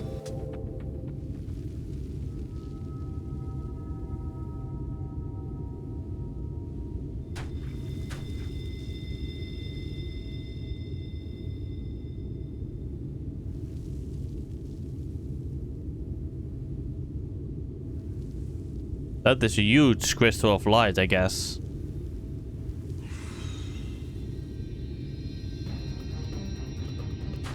Get back here!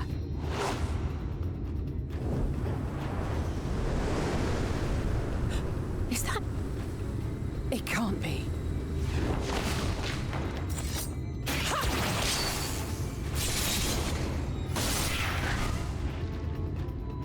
Yes, it is, Alice.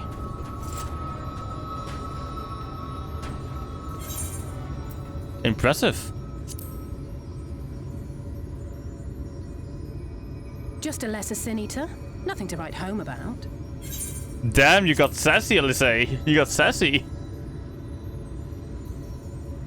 I knew you'd turn up sooner or later, but I had been hoping for sooner.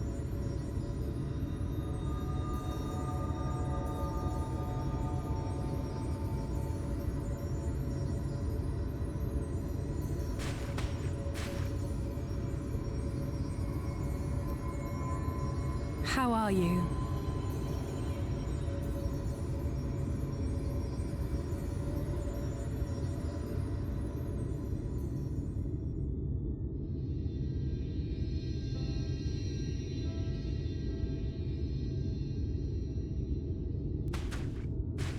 We fought them to a standstill then.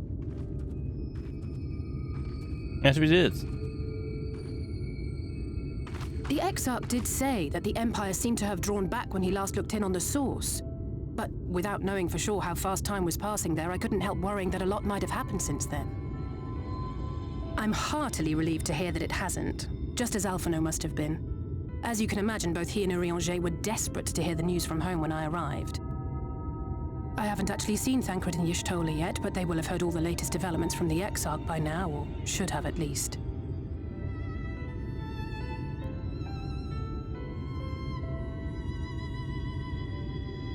When I think of how frantic Tataru and the others must be, I want nothing more than to rush back and reassure them. Already done But that. we still haven't found a way to reverse the summoning. And even if we had, we couldn't just ignore Urianger's vision.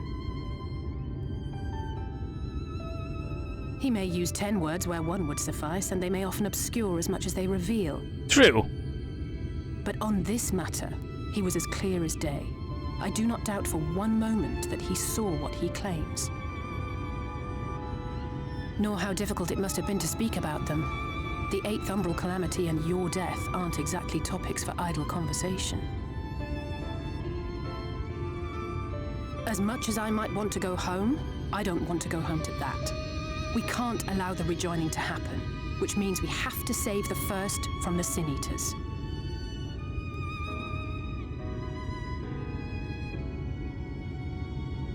That great wall of white is a remnant of the Flood. 100 years ago, the balance in the First tipped decisively in favor of light.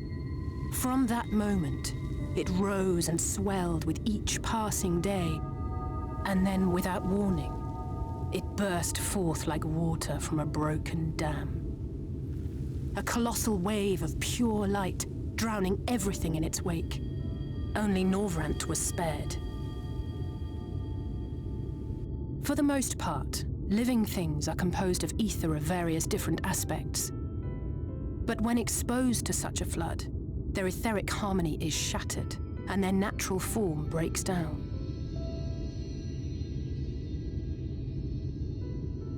Then they either perish, or are warped into mindless abominations.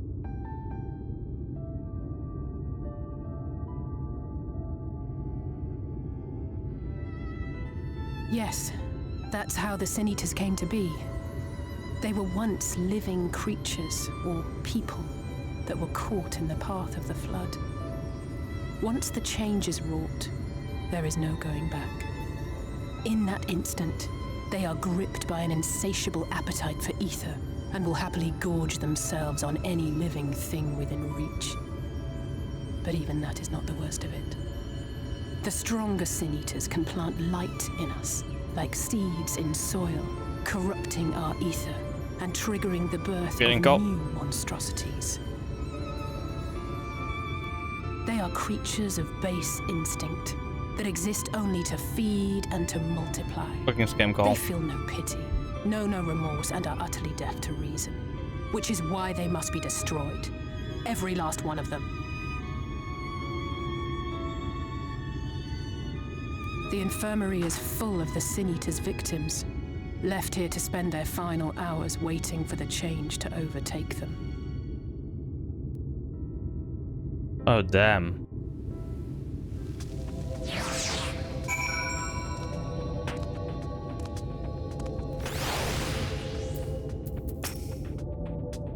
In just a matter of time, war for some or less for others, those patients will all become monsters in the end.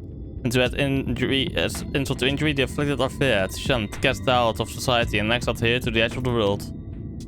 The only good thing I have to say about this hellish place is that it has served me well as a great training ground. And now I'm getting cold.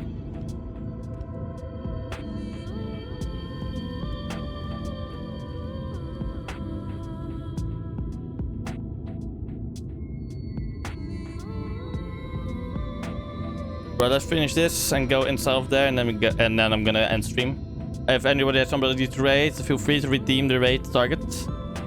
The only good thing is, yes, the Eaters, yes. Which is knowledge I can now share with you while you help me finish my patrol, of course. Okay, I will exit the game from here then. Okay, let's go back.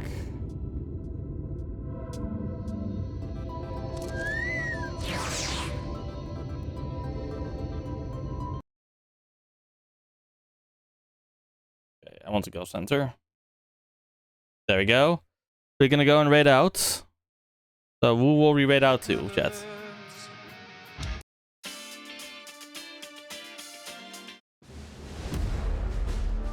Yes. Okay, chat. Who will we raid out to today? Let's see. Who can we raid?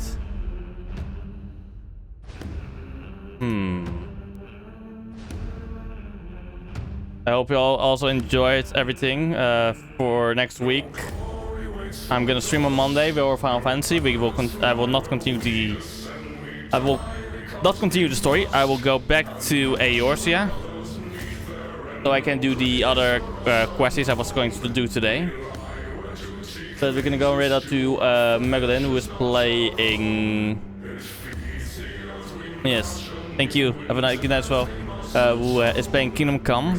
Here are my socials. Here you can find every social of mine. And let me also real quick go over here. And here is our raid message. So we're gonna go and raid out now. Let's raid Megalyn. I will see you guys next time, hopefully tomorrow. And I will post my schedule on my Blue Sky and my Discord after dinner and the race. Bye bye.